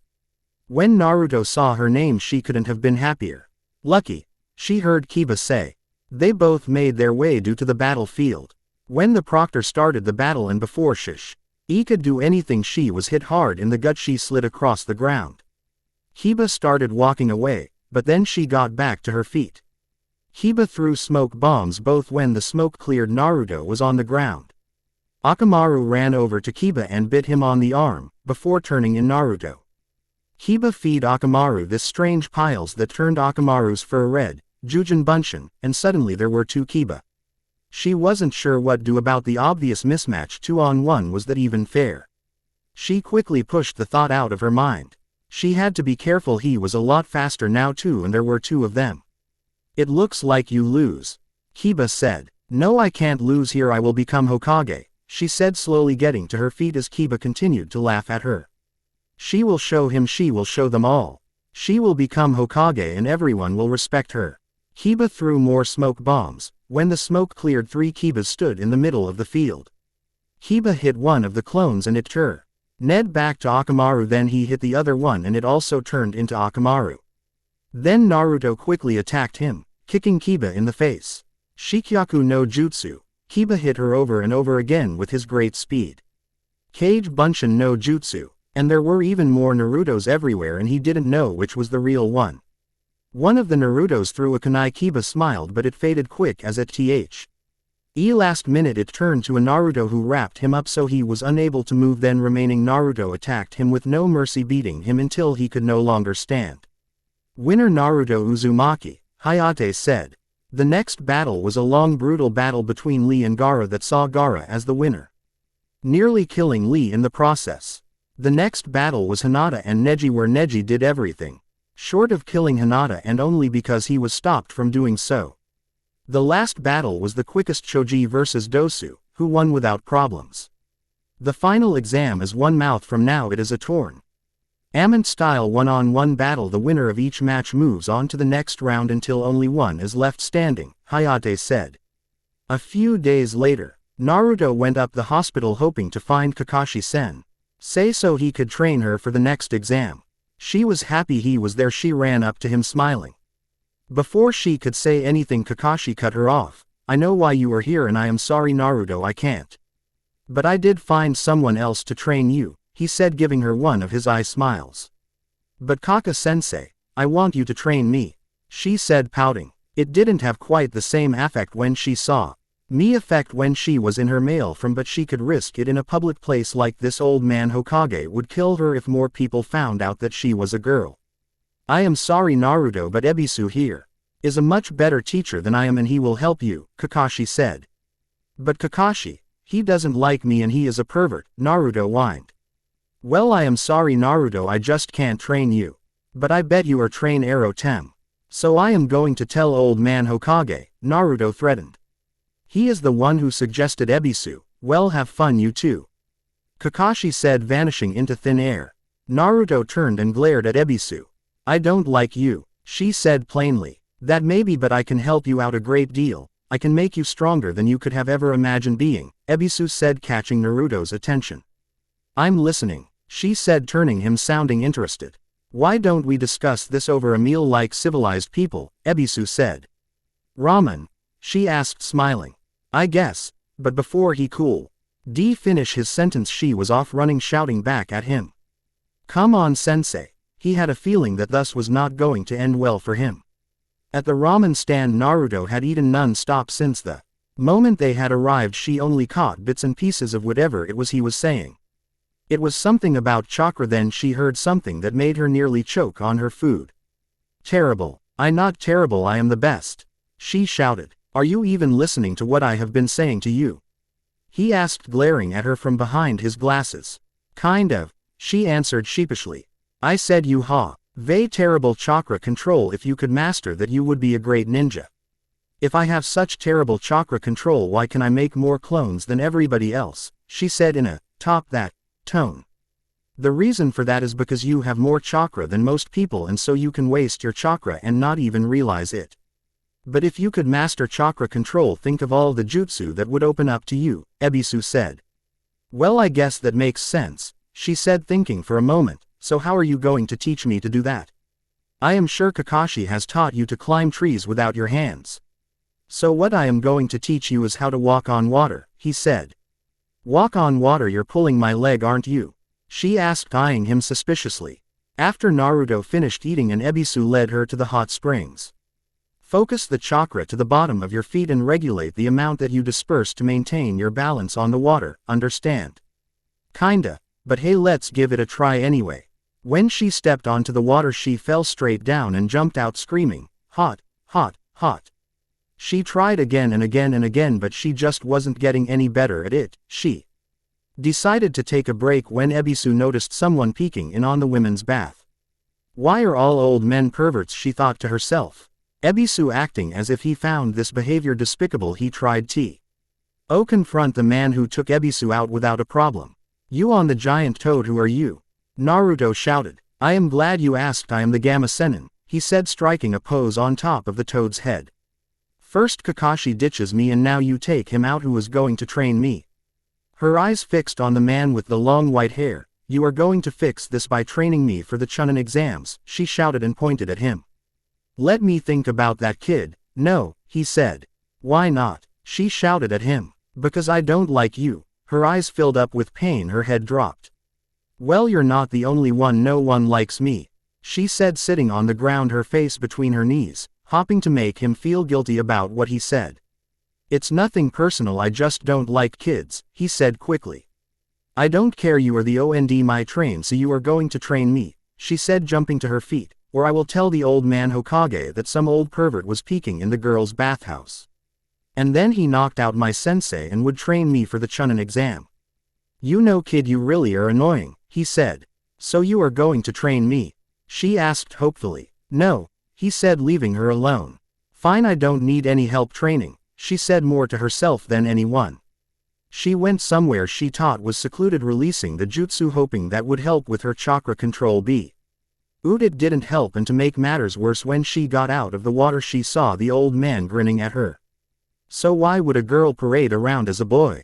He asked. I'm not, I am practicing my Oroku no Jutsu, she said quickly. Really, kid, that the best you can come up with? The old man said. What are you talking about?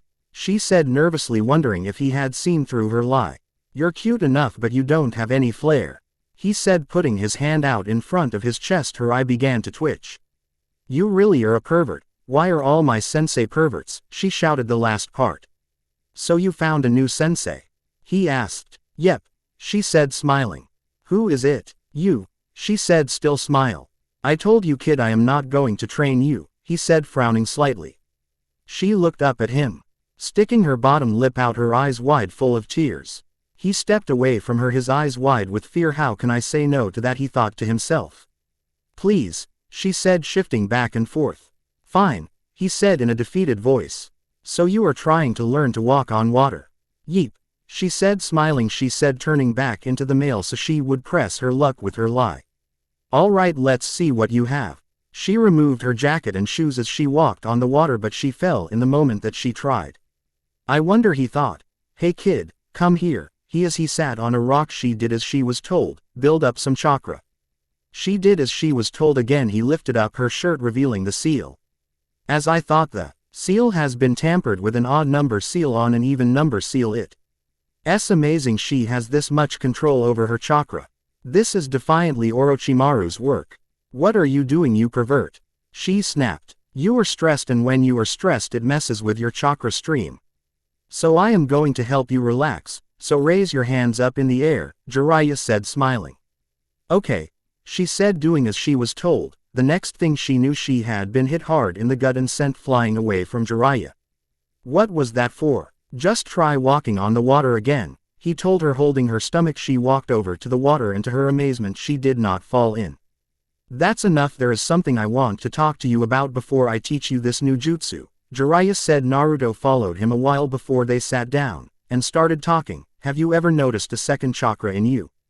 Well, yeah, there are two. One is my normal chakra. If I had to explain it, I would say it was blue. Then there was a second, would be red, but whenever I use the red chakra everything becomes a blur to me, she said, thinking for a moment. Okay, that's enough for today, we will continue tomorrow, Jiraiya said. Let's go take a bath and not just fall in this time.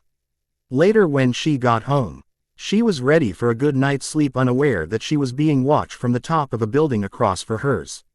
So it really is you, Jiraiya-sama, Ebisu said, walking up to him. Sorry about stealing your student. Jiraiya replied. It's fine. So you have come to stop Orochimaru? Ebisu asked. No, I have only come to this place for reach for my new book, Jiraiya said nonchalantly. But Jiraiya-sama, you are the only one who can do it. I don't like getting in other people's business, he replied coolly. I am disappointed in you, Jiraiya-sama, Ebisu said, walking away as Jiraiya turned back to Naruto. For weeks they trained and it seemed like she was not getting any better. And she had given her sensei a new nickname, Arrow Sennin. Why can't I get any better at this damn jutsu? She shouted. Do you want to know an easy way to learn this jutsu? Jiraiya asked, smiling. Yes I do, tell me how, she said with a large grin on her face. Are you willing to lay your life on the line? Yes, I will do anything, she said confidently. Okay then, he said before taking a round to have the best day ever. When she had done everything she could think of, they started walking into the forest. Let's get started. He quickly turned, hitting her in the gut, knocking her out. When she woke up again, she had no idea where she was. By the looks of things, she was deeper in the forest. Why did you hit me? Naruto shouted. Naruto die, he said plainly. She knew he didn't like his nickname, but wasn't it little much to kill her for it? From what I gather, you release your powers when your emotions run higher. You are about to die, so I am going to train your body to release the power on demand, Jiraiya said, smiling. So you will use the power or you will die. Then he pushed her back and she went flying off the side of a cliff. She tried to catch the edge, but the rocks were too slick. She closed her eyes and she ended up in a strange passageway. The floor was covered in water, pipes lined the ceiling. She walked down the path. There was a bright light, and as she walked through it, she saw a large cage. What is this? She asked herself. Kid, come closer, a voice called out to her. She did as the voice instructed, but the second she did, large claws shot out, causing her to jump back. I want to devour you, but this gate will not open. It is a detestable seal. You're the Kyuubi, she said, horrified. I see, so the red chakra is his. You came to me this time. Why did you come here? The Kyuubi said coldly. Hey, you dumb fox. Since you're staying in my body, give me your chakra as rent. She demanded, causing the Kyuubi to laugh. You're saying if you die, I'm going to die as well? You have guts, blackmailing me like that. Very well, I will give you my chakra. When she opened her eyes, she performed the jutsu, summoning a large toad to break her fall. What the hell is this? The toad asked as she fell on his head. I am saved, she said, sitting up. Wow, this is huge. She looked around to make sure that it was really a toad. When she realized it was, she was as happy as can be, dancing around on his head. Hey, you stupid brat, are you the one? Whose HEA D do you think you're prancing around on? I am the frog boss Gamabunta. You idiot, be quiet, he shouted. Scary, she whispered to herself, looking at the large toad. As the toad started shouting for Jiraiya. Who is Jiraiya? She asked. The perverted self-proclaimed toad hermit, he said, glaring at her. He is up there, but what do you want with him? She asked, feeling sorry for Arrow Sennin. I want to know why he summoned me to a place like this. I'm the one who summoned you, frog boss, sir. I fell off the cliff and I was hoping that you could help me out of here. Sir, she added quickly. He started laughing at the idea that a little brat could summon him. It was the most ridiculous thing he had ever heard. She finally had enough and started yelling at the toad, who in turn wrapped his two ngui around her and threw her on his back. Even if you did summon me, I will never acknowledge someone who falls off my back so easily, he said, laughing and then walking away. She ran on his back, declaring that she would stay on his head all day, and he started thrashing around trying to get her off. But no matter what the toad did, she refused to get off his head. Jiraiya just sat back and watched her, almost feeling bad for her. The sun near set. A little longer and I will be your master. What is your name? He asked. I am Naruto Uzumaki, the next Hokage, she shouted. Well, Naruto, don't blame me if you die, he said as he kicked things up a notch. She almost fell off, but she used her clones to save her skin, but after that she had no more. When she woke up, she was in her least favorite place, class, the hospital. When she woke up, Shikamaru was sitting next to her bed. What are you doing here? She asked. I just thought that I would stop by and see how you were doing. Shikamaru said. How long have I been in here? 3 days. 3 days. She shouted, jumping to her feet looking for her things so she go and train for the final exam. While they were there they decided to pay Lee. They arrived in time to stop Gaara from finishing the job he started last time they fought. No matter what they tried, nothing scared him. He was emotionless. All he wanted to do was kill everyone. She was the only thing that seemed to bring him any joy. The next day, when she arrived at the arena, it looked as if she was the last to show up. But upon closer inspection, 2 were missing, Sasuke and the guy from the Sound Village. Before the match began they had changed the matches. It seemed that the Sound Ninja had dropped out, but that still didn't explain Sasuke. There is no way he would have missed this for anything. The first battle was between Naruto and Neji. I am not going to lose to you and I will make you pay for what you did to Hinata. I will win no matter what, she said. That mock is it more worthwhile for me. I look forward to your look of disappointment when you know the true reality, Neji said. Stop whining and let's get started, she said, smirking. A heavy wind picked up. Round 1, begin, the proctor said. Naruto charged in on him, shocking everyone as she did so. Neji was able to counter all of her attacks without a problem. The match almost ended in that moment, but luckily she was able to avoid a match-ending blow. You understand now, you have no chance of winning, Neji said. I was just feeling you out. Now the real fight can begin. Cage. Bunshin no Jutsu. Then her clones began to attack Neji, who was still able to dodge all of her attacks and take out her clones with no problem. She had no idea how to beat him. No matter where she attacked him from, he was able to counter. Again she attacked him with more clones. This time he attacked the one standing out of his reach. All of the clones started to vanish as he smiled. Then the one he had hit vanished.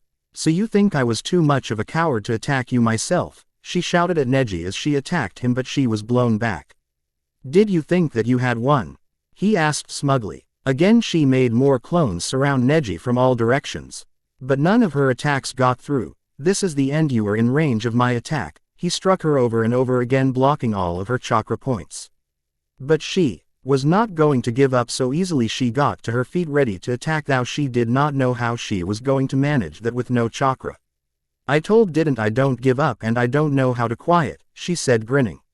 No way, Neji said, looking horrified. Then he tried to convince her to give up, saying that he had nothing against her. When that didn't work, he told her the story of his clan, and that did not work either. Neji struck again, hoping this time that it was truly over, but again she got to her feet. Don't run away, she called out to him. I am not done yet, not until I win. I never go back on my word. What do you know about being marked and never being able to wipe it away? Neji shouted. Yeah, I do, so who cares? Do you think you are the only special one around here? Don't you think Hinata is suffering? To all she wanted was your recognition and you tried to kill her. For all your talk about destiny, you really don't believe it either, she said, smiling. Neji frowned at her, and then she knew how she was going to defeat Neji. The Kyuubi's chakra. She started to bring its chakra out. It twisted around her, heating the air around them. Everyone stared in horror as she began to heal. Her speed and strength both increased, dodging Neji's attacks with ease. Then she charged him again. Both were sent flying back from the impact. Neji got to his feet, walking over to where Naruto lay smirking. But he was taken out as she popped out of the ground. I should have known it was a clone. They are your specialty, Neji hissed. I was careless. You know I've failed the graduation exam 3 times. There was always this jutsu that would come up, that I just could master. It was the Bunshin no Jutsu. So don't give me this destiny crap. Because unlike me you are not a failure, Naruto said before being declared the winner. Even after the battle, Sasuke still hadn't shown up. She was starting to really worry about him, but she was going to show it. They postponed Sasuke's battle. Kankuro forfeited his match, which meant that it was Shikamaru's turn to fight. He was not happy about this one bit. Muttering about Naruto ran up to him, patting him on the back, causing him to fall over the rail into the field. It was a battle of strategy. Thou Shikamaru got her where he wanted her, but in the end he still gave up. He surprised everyone that he had it won and still gave up. And all looked hopeless for Tem to show up in time for the exam. He and Kakashi showed up in usual Kakashi fashion, extremely late. She and Shikamaru ran up the stairs to watch the match. But they saw something that paralyzed them with fear. Gaara had just killed 2 shinobi without a batting an eyelash. They decided to go talk to Kakashi about what they had seen, but when they got to him it was too late. The match had already started. Gaara started, without saying a word, sand pouring for his gourd, and then he held his head and began to speak to himself. His sand hit the ground, then he looked up at Sasuke with cold emotionless eyes. "Come on," he whispered to Sasuke. Sasuke attacked him with similar speed of bushy brow. His taijutsu was also nearly identical to bushy brows. He landed blow W after bow on Gaara, who finally incased himself completely in sand.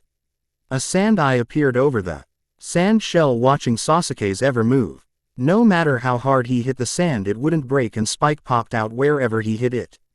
Sasuke backed as far as possible from Gaara, making a few hand signs. "Chidori." He ran as he could towards Gaara. The sound of 1,000 birds filled the air.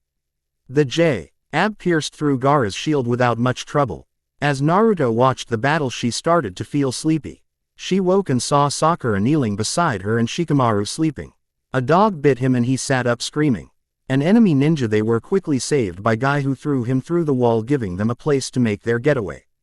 Sakura grabbed Naruto and jumped out the hole. The dog grabbed Shikamaru, leaving behind a village in distress to find their friend, who at this very moment was in hot pursuit of Gaara.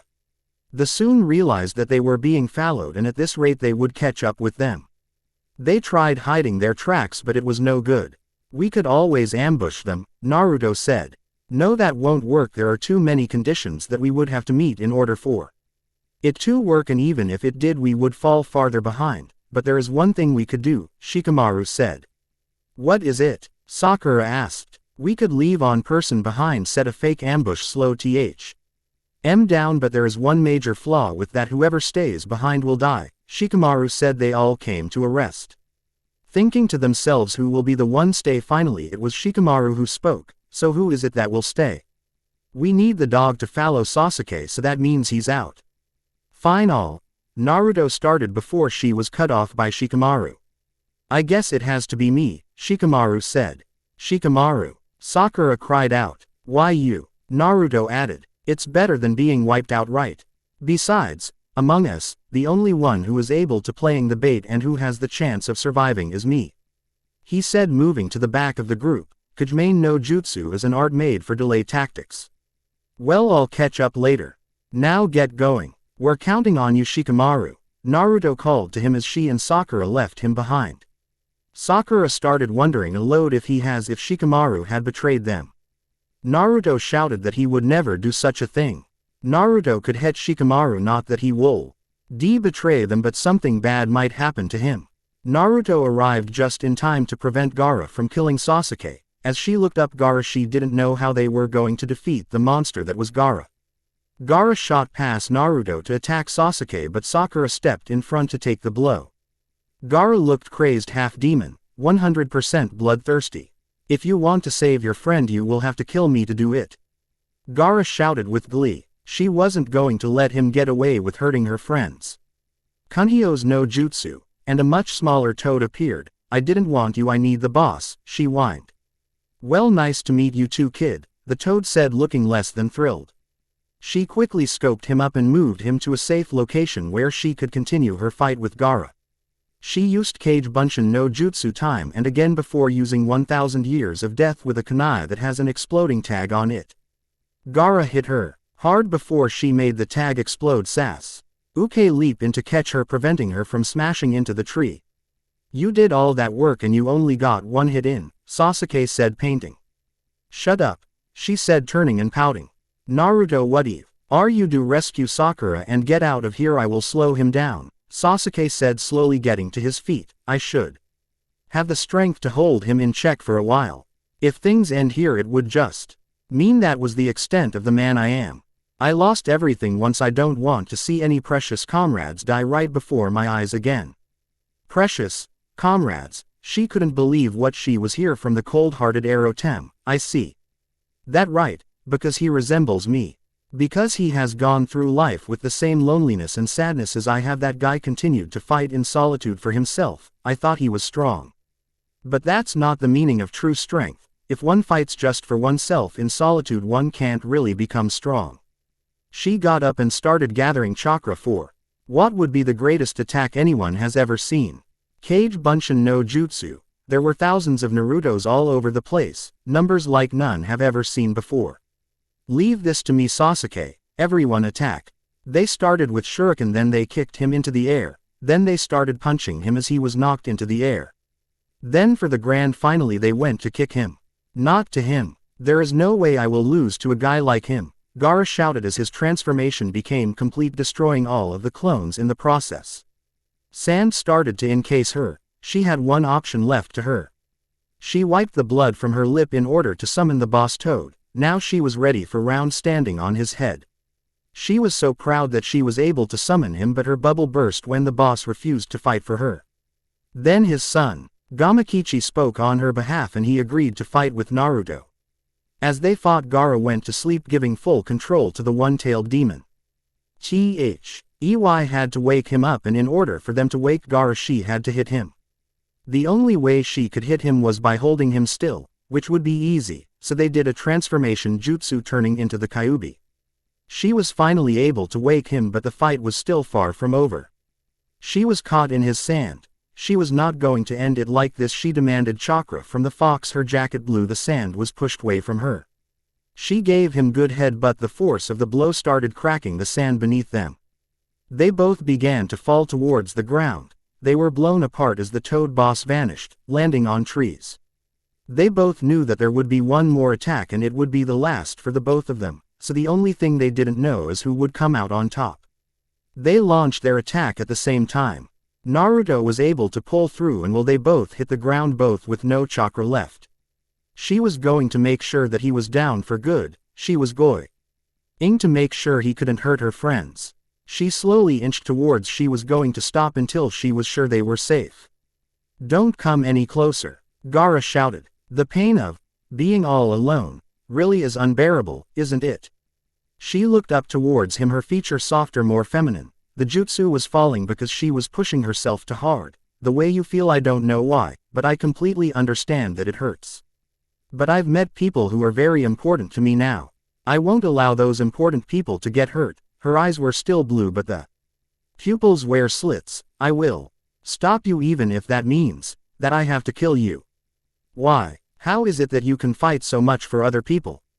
They saved me from the hell of being all alone. They accepted me for who I was. That's why they are important to me. Love, Gaara whispered to himself. That's enough, Naruto, Sasuke said, kneeling before her. Sakura is okay. This guy's chakra must have been depleted as well. The sand around Sakura crumbled a long time ago. Oh, I see, what a relief, she said before passing out.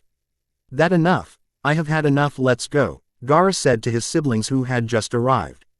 A few days later, she still could not believe that the old man had died. He always seemed so untouchable for some reason, like he would always be there. The day of the funeral was a dark, stormy one. Nei gathered to mourn the loss of all the loved ones.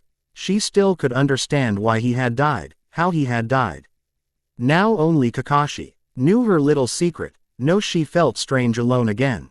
She had to keep herself from breaking down. Shinobi weren't supposed to show their emotion. The old man had so much for her. He was the reason she was still alive today. Iruka-sensei, why do people risk their lives for other people? She finally asked. When one person dies, their past, their present life, and their future disappears along with them. Many people die during their duty and fighting in battle, and shockingly easily, too. Hayate was one of them. Those who pass away also have dreams and ambitions. But everyone has something else, just as important: parents, siblings, friends, and lovers, those who are dear to them. They trust each other and help each other, the people whom they've cherished since the day they were born. And that string which connects those people becomes stronger and thicker as time goes by. It can't be explained by logic. Those who hold those strings just do it, because it's important to them. Yeah, I kinda get it, she said, looking forward again, but it's tough to die. It's not like he just died for nothing, Kakashi said, he left us something very important. Well, you'll eventually understand one of these days. Yeah, I kinda get that too, she said smiling back at him. Finally the rain stopped, the sun came out shining bright in the sky. Chapter 6. So time had passed, the village had began to rebuild, and she was feeling left out. Everyone was too busy to help her train, and she had seen Ero Sennin since the funeral, and Kakashi was off train Ero Tem probable teaching him some cool jutsu. So she just decided to train herself for a while. After morning training she realized she was hungry, so decided to get some food. She ran into Konohamaru in her way. She stopped to talk to him, see that he must have been lonely. But he surprised her to see how much he had really grown. She gave him a coupon for free ramen. Jiraiya stood atop a tall peaking on the women's bath when he hears a voice from behind him. You're still doing such ridiculous things. Well, yes. This is my research, old man Homura and Kaharu-sensei, huh? I wonder what you advisors want from me, Jiraiya said, turning to face the two elders. Surely, you know without us telling you, don't you? Homura said. Then Jiraiya turned all the way around to face him, not saying a word, with a scowl on his face, and elders did the same. You don't have to make such scary faces, he said, smiling after a while. I heard that the talks with Sunagaker have been settled without problems. Sunagaker announced that everything D-work. In addition, at the moment they're complete surrendering to us. Hat wasn't a very important issue anymore, Homura said coolly. Konohamaru has no choice but to accept their surrender and proposition in order to restore national power, Kaharu said. However, current strength of Konohamaru has dropped drastically. Under these conditions, our top priority must be to prepare for any unpredicted crisis, Homura said. We don't know when any of the boring nations will come out in a bold move. Therefore, we've decided that until the village gets its strength back, we should assemble the top few men from each troop and form an emergency executive committee to handle this. But, first, she paused for a moment, we need a strong, trustworthy leader. You can find the seeds of trouble rolling around everywhere these days. It's not just Orochimaru. You didn't have to go through the trouble of informing me of that. Well, I'll continue gathering materials, Jiraiya said, turning around to resume his research. I'm going to tell you the basic plan. We need the 5th Hokage right away, Homura said, and yesterday at an emergency meeting with the feudal lord of Konohamaru, we decided it would be you, Jiraiya, Kaharu said. I'm sorry, it's not my nature. It's been decided. Besides, if a shinobi like you, renowned as a Sannin, is not, then who is? Homura asked. If you want a Sannin, there is one more left, he said, smiling, that's Tsunade. Certainly that child probably has that capability, however, no one knows where she is. I'll find and bring her back.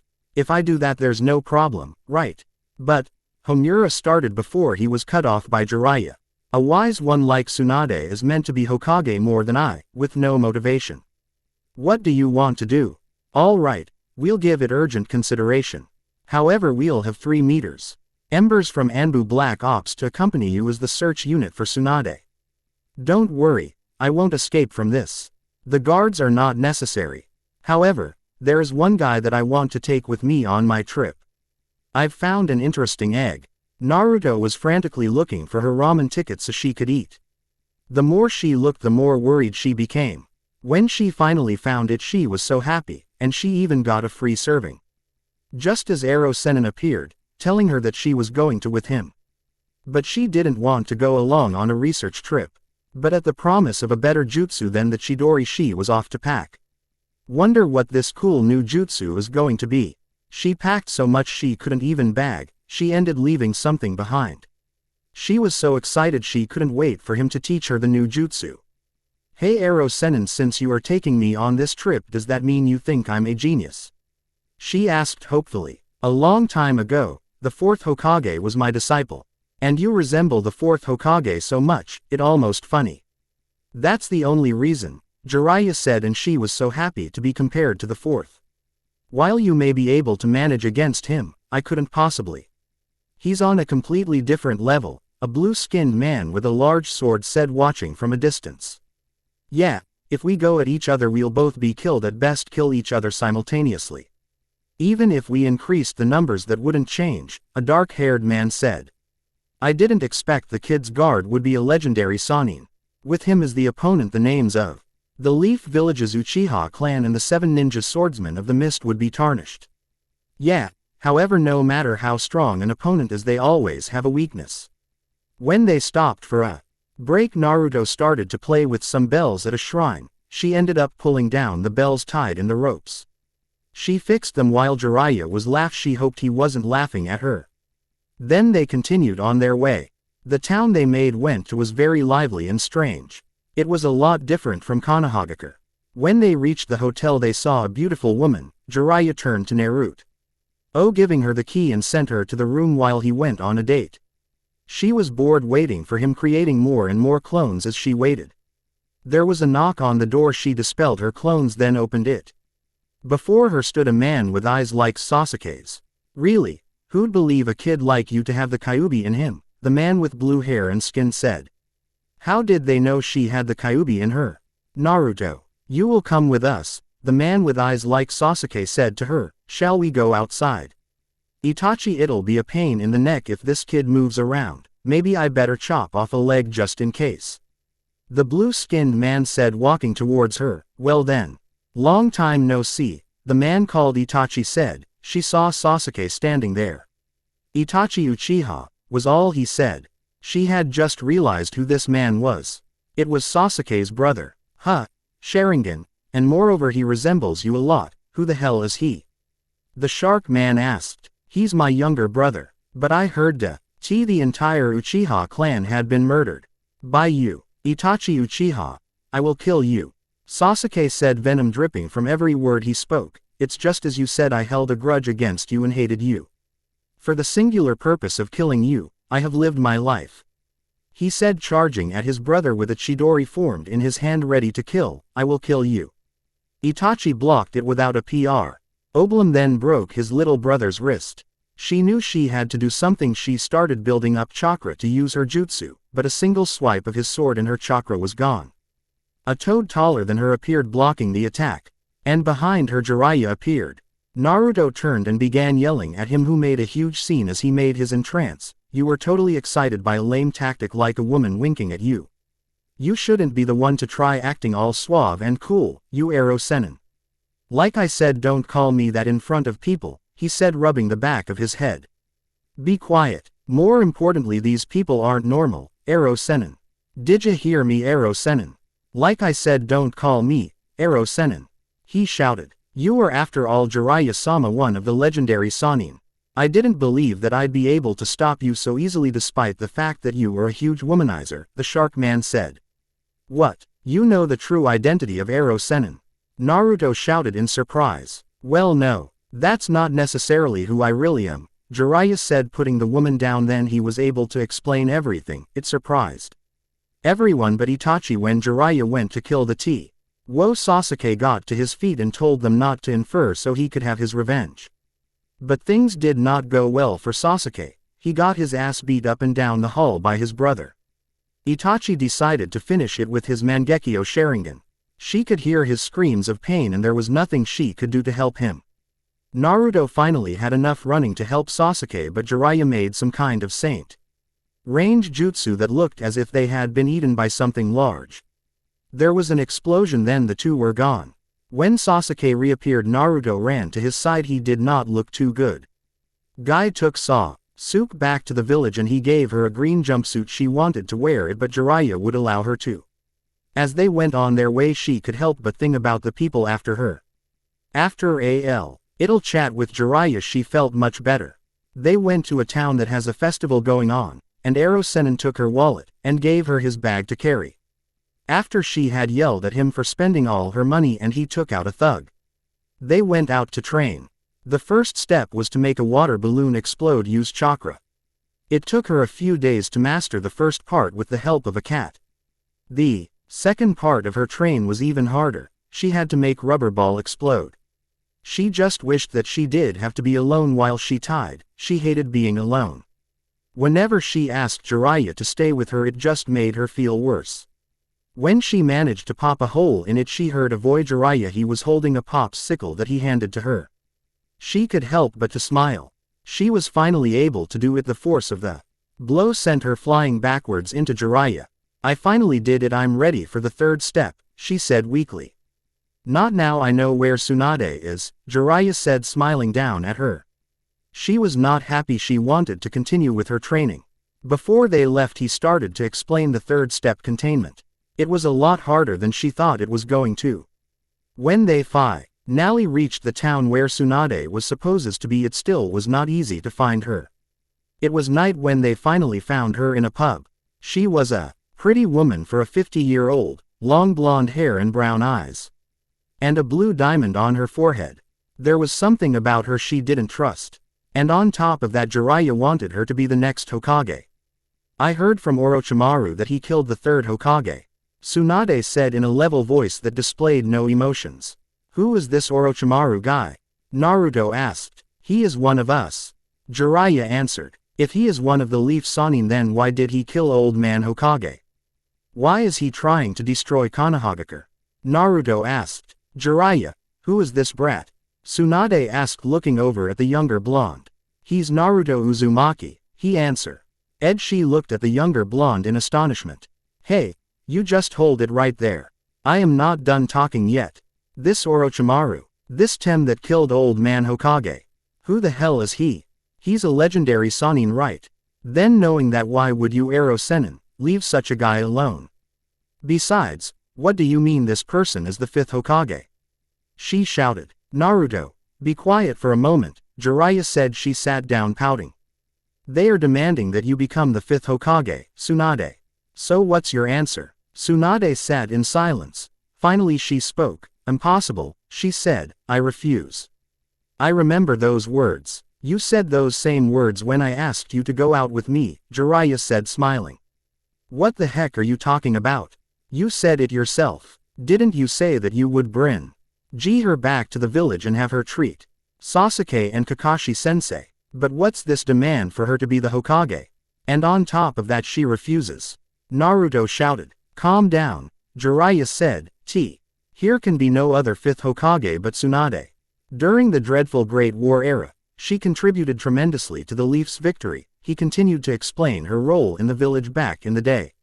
She really didn't like her. She was bad-mouthing the Hokages. She was not going to let her get away with that.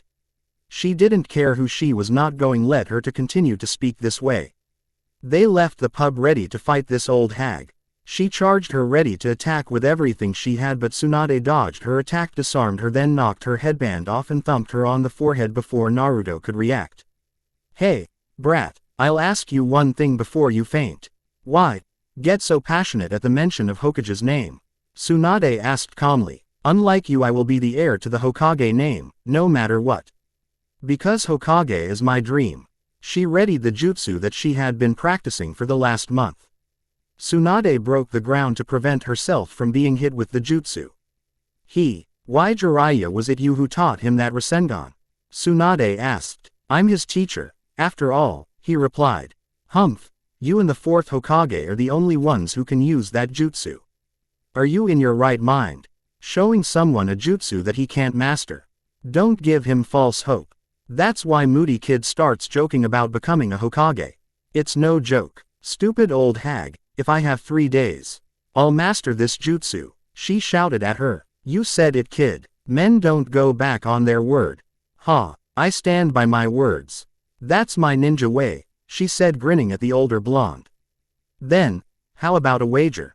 A wager? Naruto said, confused. I'll give you 1 week. If you can master that jutsu, I'll acknowledge that you have what it takes to become the Hokage and give you this necklace.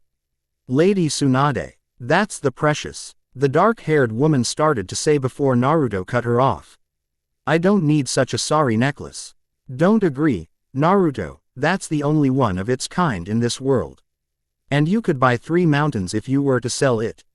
It belonged to the first Hokage, Jiraiya said, which made her quickly think of all the things he could buy, all the ramen she could eat. All right, I agree, she said, smiling. However, you lose if you can't master the jutsu in 1 week. And you'll give me all the money you have on you, Tsunade said, holding her wallet. When did you get that? She shouted. Tsunade's assistant was not happy about the bet at all. While Naruto was in her room, she heard a knock at the door. She went to answer it. Shizune, I'm sorry to bother you so late, Naruto. I need to talk to you. As for me, I'm going to get a good night's rest and train tomorrow. I'm sorry, but I don't want you to misunderstand Tsunade Hime, as well as the necklace. Humph, I could care less about an old lady like that. Tsunade Hime is not the type of person you think she is. Don't speak of her like that when you don't even know her. Shizune's eyes became downcasted. I'm sorry for raising my voice. She didn't used to be like that. She was a kind person who loved the village. But she changed, after that day. The day she lost her dreams, her love, her hopes, everything. Then she began to explain what happened and the meaning of the necklace. She didn't wait until the morning, she left right then. Stay out all night. She was going to stop until she mastered it. All week she stayed out training, working to master the jutsu, she passing out from using too much chakra. When she woke up, she saw Shizune lying on the ground. When she saw Naruto, she sat up asking what day it was. Monday. Naruto answered looking confused. But you were supposed to be out for a few days, Shizune said. No matter how bad the injury, I will always be better after a good night of sleep, she said smiling. More importantly, where's that stupid old woman? Today's the promised bet day. Then what about the jutsu? Shizune asked. It's still not complete, but I can wing it, Datbeo. Shizune got up and ran to the window. But stopped when a kunai just missed her. Naruto ran to see what was happening.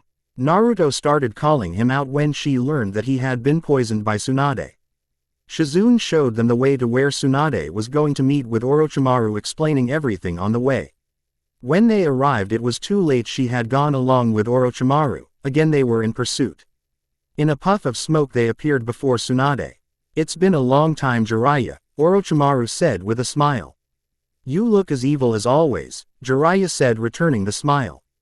Kabuto, Naruto said in shock. Naruto, he replied. I see you know each other, Jiraiya said. We took the Chunin exam together. Why are you here, Kabuto? She asked, looking at the man she thought her friend. She was confused. She didn't know why he was fighting the old lady, why he was with Orochimaru. What are you doing, Kabuto? This is a lie, isn't it? You taught us a lot and you even saved us, she said, trying to smile. Well, I wanted to gather data on you all. Naruto, there's something I understood by gathering your data. You have no ninja ability. Unlike Sasuke, Kabuto said smugly, even with the cute little face, you are just a genin, a fresh fish out of water. Admittedly, I was curious about the monster dwelling inside you, but now with the legendary Sannin before me, you leave something to be desired. You're nothing, and if you meddle I'll kill you. You little, she said, attacking. But she was quickly beaten. She did not like having to be a babysitter. She tried a summoning jutsu after J. Araya failed to summon the boss, but she failed too. The battle began and it did not look good for them the way it was going. She tried using her Rasengan, but Kabuto, he dodged it and messed up her leg, taunting her. No matter how much he beat on to stay down. She stood before Tsunade, still ready to fight with her clone by her side, forming the Rasengan in her free hand. Then she smashed it into his chest, blowing him back. But Kabuto got a blow in as well. He got her in the chest, messing up her heart in a way the Kyuubi couldn't even save her. Fell to the ground, all went silent. She reached up for the necklace, smiling at Tsunade. I won the necklace, she said before fainting again. Jiraiya looked down at Naruto. Flashback. Kakashi saw you place the jutsu on her, so even if she did run out of chakra, her turn form is hidden.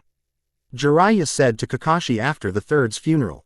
Yeah, I didn't think it a good idea for her to turn into a her during the exam, Kakashi said, but it will still be weak if she taps too much into the fox's powers, Kakashi said, shrugging. Well, it was good thinking, Jiraiya said. End flashback. The battle raged on. All three of them used their summoning jutsu, ready for the second round. Naruto began to wake. The battle was already over. They took a few days to rest before they went back to Konoha. Naruto hoped upon return to Konoha that things would go back to how things were, but that wasn't the case. Everyone seemed different, especially Sasuke. Things had been getting better between them until they returned from their last mission. Sasuke ended back in the hospital, and when Naruto finally got time to go see him, he was acting strange. He was even colder towards her now than when they first met. Sasuke, what's wrong with you? She asked him. You don't have glare at me like that. Naruto. Sasuke said in a tone bare over a whisper. What is it? She asked. Fight me. Right now. He demanded. What? Here you just treated by Granny Tsunade. What are you saying? She asked sounding worried. Just fight. He snapped at her activating his Sharingan. You said you want to fight me, right? I'm saying let's do it now. Or have you chickened out? Sasuke-kun. Hey, what's going on? Sakura said looking between the two of them. Naruto, say something. This is perfect, Datbeo. I was just thinking that I wanted to fight you too, she said smiling. Come with me, Sasuke said as they both ignored Sakura and made their way to the roof. She smiled at him before they started the fight. What's so funny? Nothing, I'm just excited, Datbeo, she said smiling. When I think I can finally beat you here. What did you say? Don't talk foolishly, you failure. Sasuke snapped at her. I'm not going to be a failure forever, she said calmly. You, a loss. Like you better not act all high and mighty. Ha, it's unlike you to lose your cool and raise a fuss, she said, amusement in her voice, so uncharacteristic. The fight began evenly, each trading blow for blow. But soon the tables turned in Sasuke's favor, but Naruto was able to level the field with clones, make Sasuke expend energy to take out numerous clones. Sasuke made some hand signs. Kaden, Gokaku no Jutsu. The flames consumed all the Narutos. But two remained, form her Rasengan and Sasuke his Chidori. Before the two jutsu collided, someone had stopped them and sent them flying in separate directions, smashing into water tankers. When she looked to see who it was none other than Kakashi. She looked hurt at Sasuke. Had he really tried to kill her for what he caused? He wanted to prove he was better than her. She jumped down, walked past Sakura, stopping just as she passed. Don't ever get in my way again, she said coldly before leaving a stunned Sakura. When she got home, all she wanted was to be left alone. She just laid in her bed looking up her ceiling, hoping when she woke up in the morning this all would have been a dream and she would have her best friend back. She heard a knock at her door. She turned, looked at her alarm clock. It was 5 in the morning. She got out bed without thinking. She opened the door to see Shikamaru standing there. When she noticed the he was staring at her, she realized she was in her female form and quickly slammed the door. Hey Naruto, open the door, Shikamaru said. She cracked the door open but didn't say anything. I know T.S. is none of my business. By why are you a girl? She quickly turned back into a guy. I was just playing a joke on you, that's all, she said, smiling, hoping that he would buy it, but by the look on his face he didn't. Please Shikamaru, don't tell anyone that. I won't tell anyone. You like walking around as a girl at night, he said. She smiled at him. Then he continued to explain why he was here. She quickly got dressed and helped gather the rest of the team. The team was Naruto, Shikamaru, Choji, Neji and Kiba. Before they left, she promised to bring him back. They made their way through the forest to find Sasuke, each of them getting left behind to fight with a sound ninja. Lee showed up in time to give her a chance to catch and bring back Sasuke. When she caught up to him, he was standing on the head of a statue. She called to him but he didn't answer her. Are you going to run from me?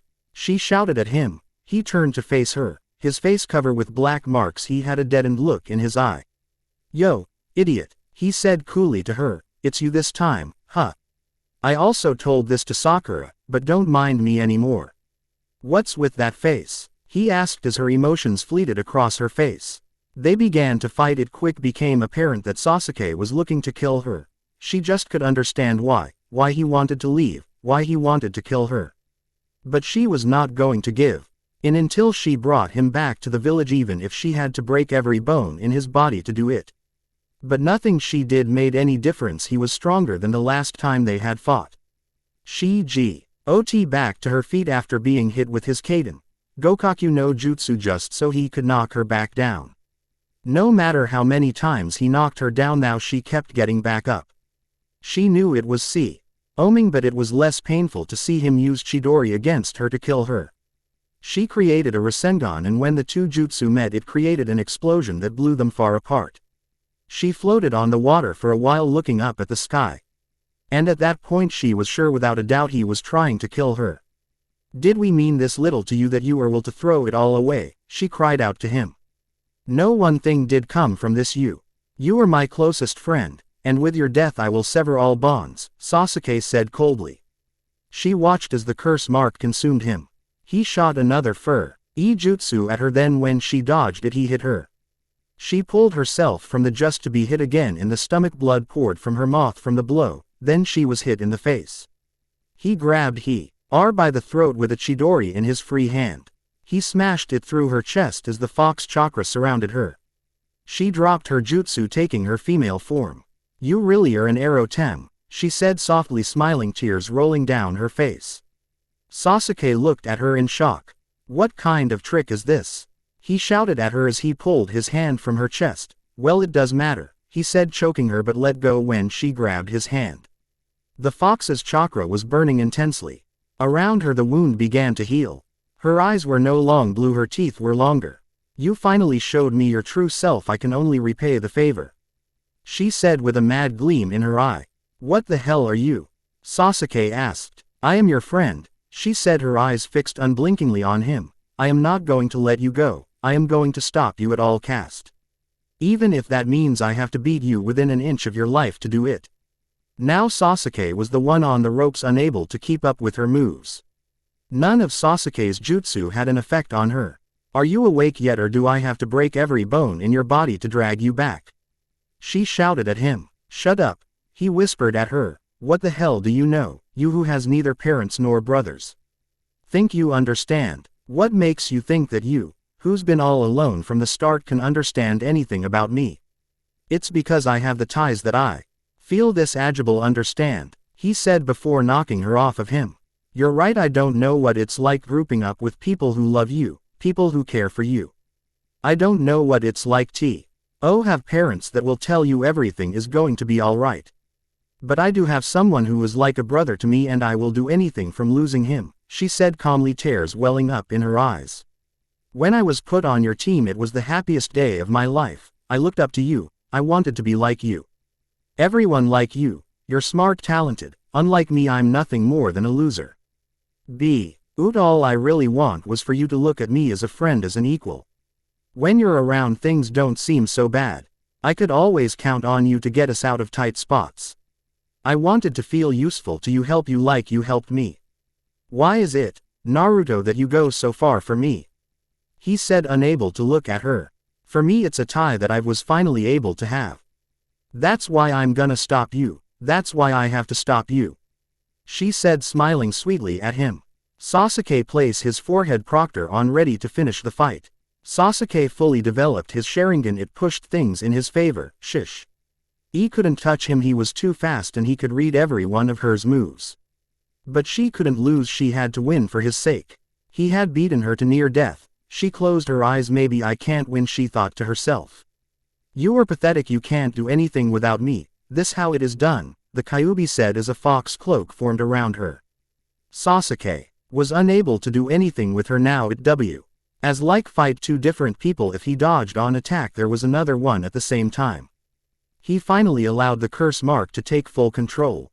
They both knew this battle was nearing to an end. Both of them charged with their most power attacks. Sasuke landed a blow in her stomach while she sliced his forehead proctor. The cloak vanished as Naruto lay on the ground. Sasuke not having the heart to kill her, he left her there. Soon Kakashi arrived and carried her back to the hospital. Regret filled him, regret he didn't get there in time. Naruto woke up in the hospital but she was alone. Jiraiya was at her side. Kid, I am going to take you to train but we won't return for 3 years, so say your goodbyes today, he said, getting up and vanishing as the door opened. It was Shikamaru and Gaara. It's good to see you are awake, Shikamaru said. How is everyone else doing? She asked, turning away from them. Fine, thanks to the Chunin, he said. Shikamaru, can you do me a favor? She asked, still not looking at him. He didn't say anything, so she took it as a yes. Tell everyone I am leaving and I won't be back for some time. Right now I just can't face them, I failed to bring him back. I will. But Naruto, you know it's not your fault, he said as they both left the room. The next day as she left the village she looked back one last time. She saw her friend waving to his Sheila. Fort she waved back, then ran after Jiraiya, wondering what the future will bring. Chapter 7. On a planet in a far-off galaxy. A teen by the name of Gohan was on his first day of school. It was also his first time going to a public school and his first chance to really interact with people his own age. Sat upon a golden cloud as he speeding through the skies looking down, finally seeing it. Satan City, well, this is where I got off. I will see you later, Nimbus, Gohan said, jumping off, landing gracefully even from that height. He looked down at his watch. Oh no, at this rate I'm gonna be late, Gohan said to himself. Then he decided that he had no other choice, running as fast as he could, but he stopped when he saw a robbery in progress. I can't be seen fighting crime, but I can't just let them get away with them, Gohan thought to himself. Then it struck him like his mother Pan, he could go Super Saiyan and no one would know it was him. As the would-be robbers tried to get away, he kicked one in the face, knocking him out of the truck. Another opened fired at him, but Gohan caught all of the bullets without a problem. Then he kicked the shooter in the face, landing softly on the ground. He's a monster, the passenger of the truck shouted as the driver sped off. Gohan raised his hand shouting, causing the truck to flip and slide. Wow, that was amazing, an old man wearing a blue suit said in shock. Where did he go? He asked, looking around for the amazing hero. Gohan stood off a little ways off. Hey you, what happened here? This hardly look like police work, a girl with a white shirt and long black hair said, frowning at him. I don't know, I missed it, he said, rubbing the back of his head as he tried to make his escape. Oh hey Vital, wasn't that golden fighter amazing? The old man said, running up to her. A golden fighter? Explain, Vital commanded. You mean you didn't see him? He was some kind of freakish superhuman. I saw him knock over a truck by yelling at it. He was a buddy of yours since he went to your high school. Who? He wore a badge just like yours. If he really goes to my school, I will find him. Sometime later, Vital was sitting on her day K talking about the golden fighter, asking if her friend Sherpner was the golden fighter. Spare me, I spent all morning working out my arms, he replied coolly. Do you think this gold fighter could be stronger than your dad? The blonde next to Vital, named Arasa, said. This caused the people around to laugh. Today we are being graced with a student who can actually read, the teacher said. His name is Gohan. He got perfect scores on all of his tests. From that point his day just went all downhill. He was accused of being the gold fighter. It was true, but he did not want everyone know that. He didn't want people to think he was weird. He also kept putting his foot in his mouth time and time again. Finally the day was over and he had left as quickly as he could, but someone still ended up following him. He quickly lost his stalker. He decided that he needed a way to use his powers without being discovered, because changing his hair color would only work for so long, especially with Vital on his case. So he went to Bulma to ask for help. She was glad to help him. And with his he decided that to make an appearance in his new outfit, he stopped a pair of crazy drivers. He decided to call himself the Great Saiyaman. The next day at school, before class started, he heard people talking about the newest hero, the Great Singingman. The kid in front, Gohan, said. It's the Great Saiyaman, Gohan shouted. How do you know that, Gohan? Asked the boy in front of him with glasses. I know someone who saw him, Gohan answered sheepishly. Well, if you guys are done, I have a new student that I would like to introduce to the class. The teacher said. They all fell silent. Come in, my girl. A girl with long black hair stepped into the room. She had dark piercing eyes. She smiled sweetly up at everyone. All the guys blushed at the sight of her. Then her eyes fixed on Gohan and she gave him a little wink. Her name is Maya Star. There was something familiar about her, but he didn't know what it was, and he was sure that he had never seen her before. He pushed it out of his mind. So he heard Vital talking into her watch. Then she ran out of the room. Where is she going? Gohan asked Arasa. He going to fight the baddies to keep us safe, Arasa said. That doesn't sound safe, Gohan said nervously. Don't worry about her, she can take care of herself. People say that she might be as strong as her dad now, Sherpner said. That's that very comforting. If anything, I am more worried now, he thought to himself. He got up, running out saying, bathroom, but he ran to the roof stopping when he realized he didn't know where the bus terminal was. When he finally found the bus and was about to head off a cliff, he quickly flew to stop the bus and save everyone aboard.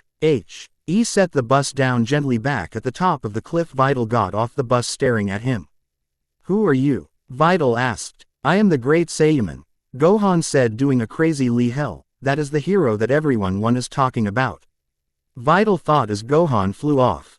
He decided that he should get back to school before anyone realized that he was gone.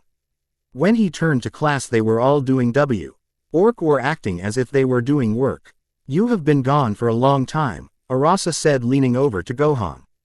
I got lost on the way. This school is huge, he said, smiling sheepishly. Oh Gohan is. Where Gohan, you would lose your head if it wasn't attached, Arasa said, giggling. Gohan noticed that Vital never returned. When he went to leave, he found his way blocked by Maya, who looked up at him, smiling sweetly at him. Is there something that I can help you with? Gohan asked, a blush creeping across his cheeks. Yes, I would like you to show me around town, she said, grabbing his arm and pulled it close. His face turned a brighter red as she did. Well, I am not from around here, so I don't think that I would be a good guide, Gohan said quickly. Well, then we can discover the town Togoth. And I am not taking no for an answer. His sweet voice changed suddenly and it scared him, so he nodded and allowed himself to be led out of the school by the new girl. He was surprised to see Ali Mo outside the school waiting for someone. At first he thought it was for Vital until he remembered that she didn't return to school and he was pulled inside the car. What is all of this? Gohan asked once inside the limo. I thought you would have figured it out by now. I am the daughter of Capone, star of Star Industries, she said, smiling at him. So what do you want with me? I just want to take. I know who you are, Gohan. She said a little more seriously. Yeah, of course you do. I am your classmate, he said, smiling at her. No, I mean I know that you are the son of Goku, and I also know you and your father fought Cell, she said in a matter-of-fact tone. How did you come to that silly conclusion? He asked, trying to laugh it off before she handed him a little monitor with will she pull out her phone. An image of him during the Cell games showed up along with everyone else who had been there. I don't have blonde hair or green eyes. Yeah, but neither did that short one, but he changed his hair color and eye color, she said, and before he could say anything he continued. I thought I had seen your father before. It was in film of the old martial art tournaments. Then I did facial recognition on him, and what do you know, a perfect match, and then I saw he had a son named Gohan. I did the same for the boy, and it is you, so there is no point in denying it. What do you want? He asked, handing the monitor back. I want you to enter the next tournament I will be, and I am sure your friend Vital will also be entering, Maya said nonchalantly. And if I refuse? I am sure he world would love to know who the Golden Fighter is, or even Great Saiyaman, she said innocently. How do you? He said in disbelief. A girl has her ways, she said. He was starting to think this GIRL was an evil genius, a very pretty evil genius, but one nonetheless. Very well, how about dinner before we take you home? No, I insist, she said, still smiling sweetly at him. After a nice diner, she offered to give him a ride home, but he said he had to stop somewhere before he went home. She gave him a kiss on the cheek before getting in her car, leaving him completely shocked. As Gohan flew off, he found his way impeded. Two strange-looking men stood before. One was considerably larger than the other. The big one had long white hair that fell past his shoulders and had red skin. The other had a white mohawk and pale blue skin. They both had strange clothes. Gohan, we need your help, the smaller one said, smiling. How do you know who I am? Gohan asked, the mistrust evident. I am a big fan of ours and your father's, he said, still smiling. What you did with Cell, amazing if I do say so myself. So what is it that you need? Gohan asked, still not sure if he could trust them. There is galaxy under attack by a group of planet hunters, and there is no one there strong enough to stop them, the smaller man said. I haven't done anything like that for nearly 7 years, Gohan answered. You, Vegeta, and Piccolo are the 3 strongest heroes. Piccolo is still training the Guardian of Earth, and well, Vegeta is not the most reliable fighter, which leaves only you. But don't worry, we have 2 months before the next attack, and until then we will get you back in fighting shape, so will you help? Fine, but how will I explain this to my mom? Gohan said. Well, can I at least pick up some Senzu beans? After he had picked some Senzu beans, he was taken to a strange planet. Supreme Kai, why do we need to bring a mortal here? The big guy said. Kibito, you already K. Now the answer to that Gohan here is the strongest fighter in the universe. Let's just hope he will be enough, the Supreme Kai said coolly. Why don't we see if he can wield the Z-sword while we are at it, Kibito said sarcastically. That is a good idea, the Supreme Kai said, leaving his feet to him. Flew off. Gohan and Kibito followed. They land next to a sword that was stuck in the ground. Gohan tried pulling on it but it didn't budge. He will never be able to remove it, Kibito said smugly. I'm not done yet, Gohan said as he transformed into his Super Saiyan form, then his second Super Saiyan form as he yanked it right out of the ground. Gohan sat on the ground panting with the sword lying in front of him. Elsewhere. It's strange, I feel Gohan and he is not on Earth, Goku said to King Kai. Where is he then? King Kai asked. I'm not really sure, so can I go see? Goku asked like a kid who wants a second scoop of ice cream. Well, I don't know, King Kai said hesitantly. Aw, come on. King Kai the first, haven't seen my son in 7 years. Well, King Kai said, rubbing his head. Thanks King Kai, you're the best, Goku said using his instant transmission. But I didn't say yes, he said to no one.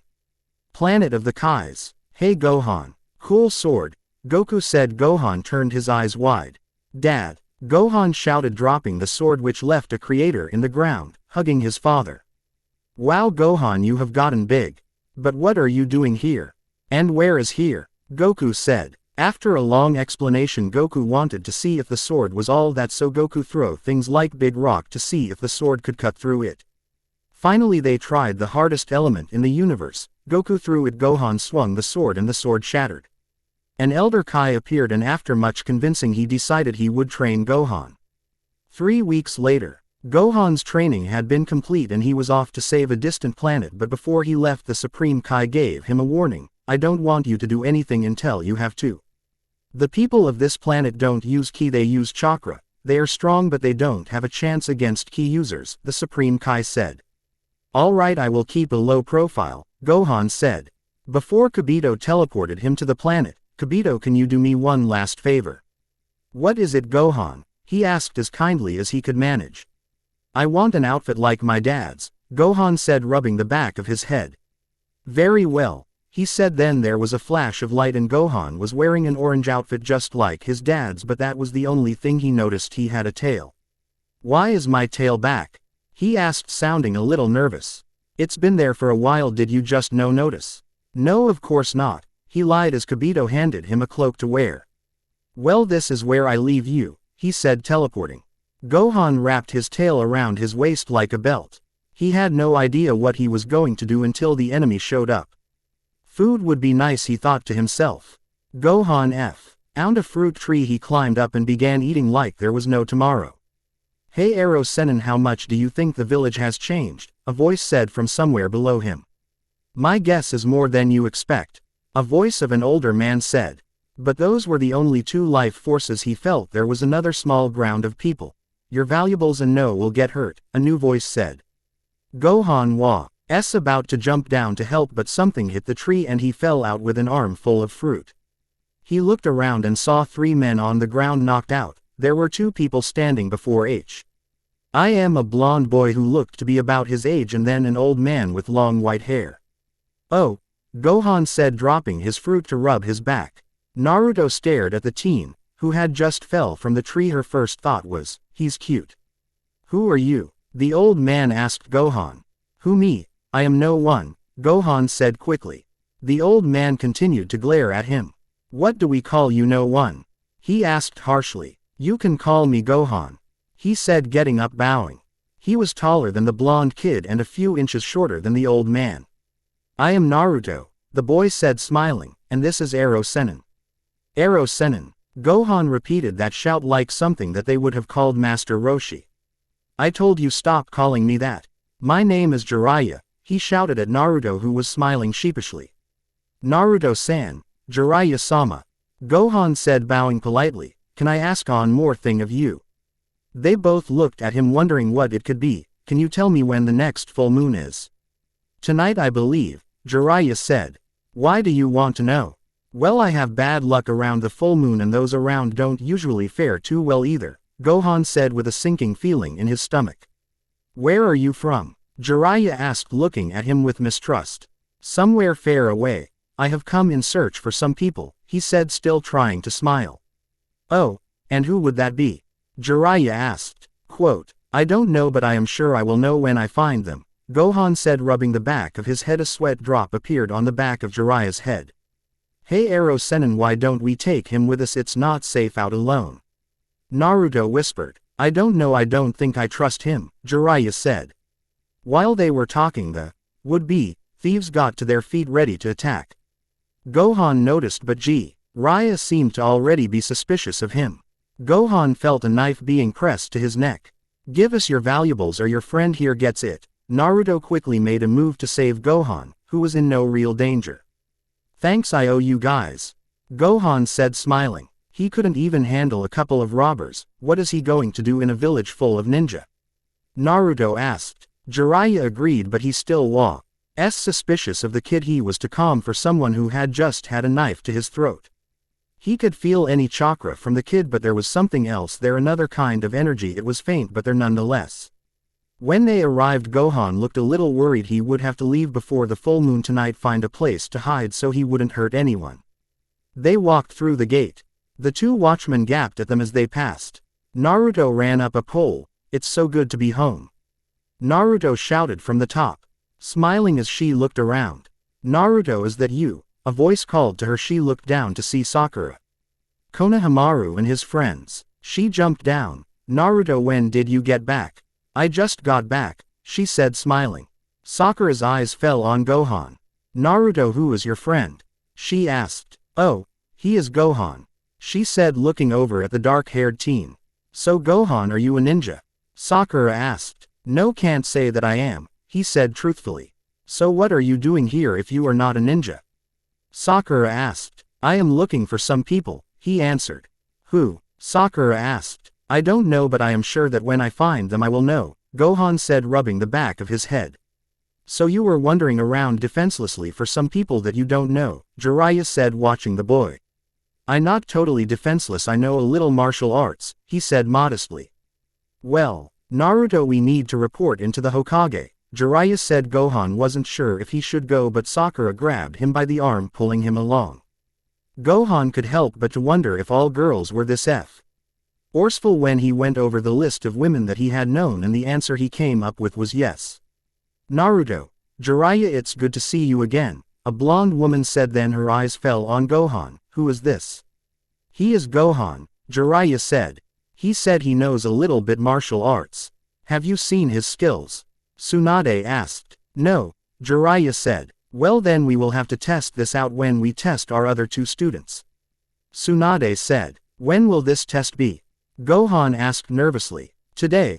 Gohan felt his stomach drop. How long will it last? Gohan asked, dreading the answer.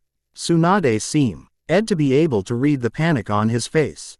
What is it? She asked him, fixing him with the same look that Jiraiya had given him earlier.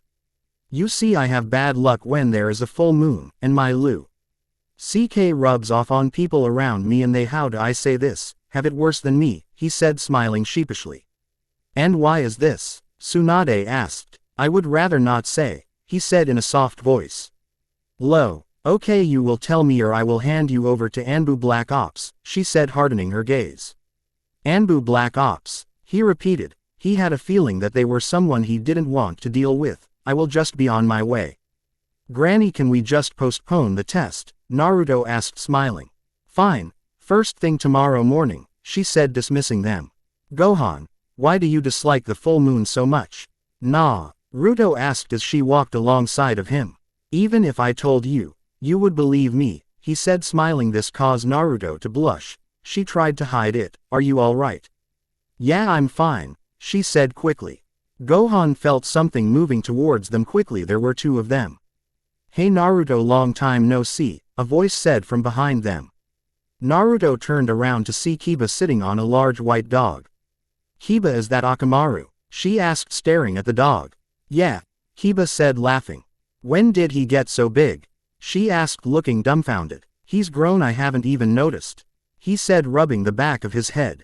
Akamaru started barking, then Kiba turned to Gohan. You're right, boy, he does smell like a monkey, Gohan froze, worried that they might find out.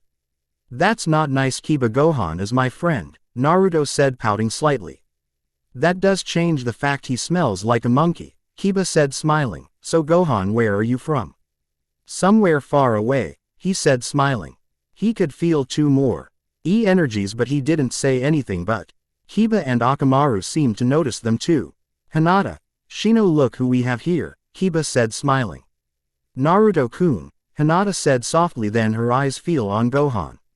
He knew he had to get out of here soon. He had to find a place to hide from the moonlight, away from people. He was here to save the planet, but that would be difficult to do it. He destroyed it first. He had about 3 hours. So he had to leave now.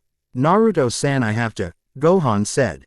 Walking off, she watched him go. She wanted to stop him, but he had been really worried. Maybe there was something to his fear of the full moon, but what could it be? When Gohan was sure that no one was around, he jumped up and flew off, looking for a place to hide. He found one. It was in a mountain range along the border of a desert. He found a cave. While he was there, he felt a disturbance. There was a battle raging on, but he could go. He had to wait until the morning before he could do anything. The next morning, he felt 3 people coming towards him. One was barely alive. He stepped out, coming face to face with men in black cloaks with red clouds. Gohan looked for the third man. He noticed a red-headed being held by a strange-looking bird. I am going to have to ask you to let that kid go, Gohan said, his eyes fixed coolly on the two. What are you going to do, my man? The blonde said. Well, for starts, I will take him from you by force, Gohan said, his eyes hardened as he looked between them. You are quiet cocky, aren't you, my man? The blonde said, again smiling at Gohan. Gohan felt 5 life forces heading towards them. He had felt these energies before. He had 2 choices. Kill the 2 before him before it slow them down until they got here, and allow them to take care of things. Hand him over and no one has to get hurt, Gohan said calmly. Deidara, there is something strange about him, said his partner. And what is that, Sasori, my man? Deidara asked coolly. I sense no chakra coming from him, and there is no fear either, Sasori said, his eyes fixed on Gohan. Maybe he is too stupid, Deidara said, smirking. Elsewhere, Akamaru, what is it, boy? Kiba asked, as causing Naruto to look over in his direction. You smell that Gohan guy? Where is he? Naruto asked. He is over there, Kiba said, pointing to a mountain range. He is not alone, there are 3 others. One is Gaara. They all changed direction. Kakashi-sensei, do you think those are the same guys who attacked Tsunagaku? Naruto asked, not sure. She wanted to know the answer. I am afraid so, Kakashi said, wondering how long he could last against 2 members of the Akatsuki. Kiba, can you tell if they are moving? Sakura asked. No, they are all stationary. You don't think he is working with them? I mean, he left last night. No one knows where he went and nothing about him, Kiba said. You're wrong, Gohan isn't like that, Naruto shouted at Kiba, but she knew he was right. He had been so insistent that he could be around last night and they didn't know anything about him. She sped up to get to Gohan to find out what was happening. What bothers me is if he is working with them, why did they stop so close to the village? Kakashi said to himself, but Sakura heard him and happened to be thinking the same thing. Gohan, Naruto said, looking down as he stood blocking the way of 2 Akatsuki members. His expression was cold, so unlike his usual carefree expression. Then her eyes fell on Gaara. She glared at the 2 men. Naruto, calm down, Kakashi said. But Gohan and Gaara, Naruto said in a panic. Quote, so which one do you think is the Jinchuriki? Deidara said, smiling up. I would say the blonde with red eye, Sasori said, looking at Naruto. You guys get out of here, I will deal with them, Gohan said, calmly, wanting to get Naruto out of here. He didn't know why, but he had a feeling that they were after him. What are you talking about? We can leave you here. You're not even, Sakura said, worried. Quote, I didn't want to have to do this, but it looks like I have no choice, Gohan said, throwing his cloak aside, revealing his orange gi, his tail unwrapped from around his waist. He got into his fighting stance, staring down his 2 opponents, while everyone stared, not sure what to make of the scene before them. By doing this, he was going against his orders, but he couldn't just sit back. Sasori attacked. His tail shot out at Gohan. He dodged without a problem. Gohan grabbed it, slammed it against the side of the mountain. then his eyes turned to Deidara, then Gohan vanished, reappearing behind him, knocking him out with a single blow. Everyone stared in shock. He just took out two S-class criminals without even trying. Gohan, what are you? Chapter 8. Gohan, what are you? Naruto asked in shock. Gohan turned to see a puppet charging at him. He could have dodged it, but he decided he had shown too much power already. But before he was hit, Kakashi engaged Sasori in combat, then he looked around for Deidara. He knew he had not hit him enough to kill him. Where he had been was a pile of clay. He noticed that Naruto had gotten the red head free from Strange Bird. Sasori, we need to get out of her, we will have another chance, said Deidara, standing atop a new bird.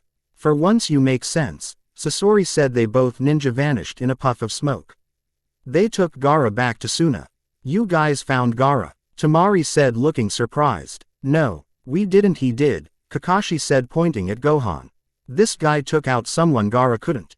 Temari asked in shock. No, you guys give me too much credit. I just happened to cross paths and lucky you showed up, Gohan said nervously. As night fell, Gohan stood alone in a clearing, when Kibito appeared with Krillin. Gohan, you must not get involved with their problems.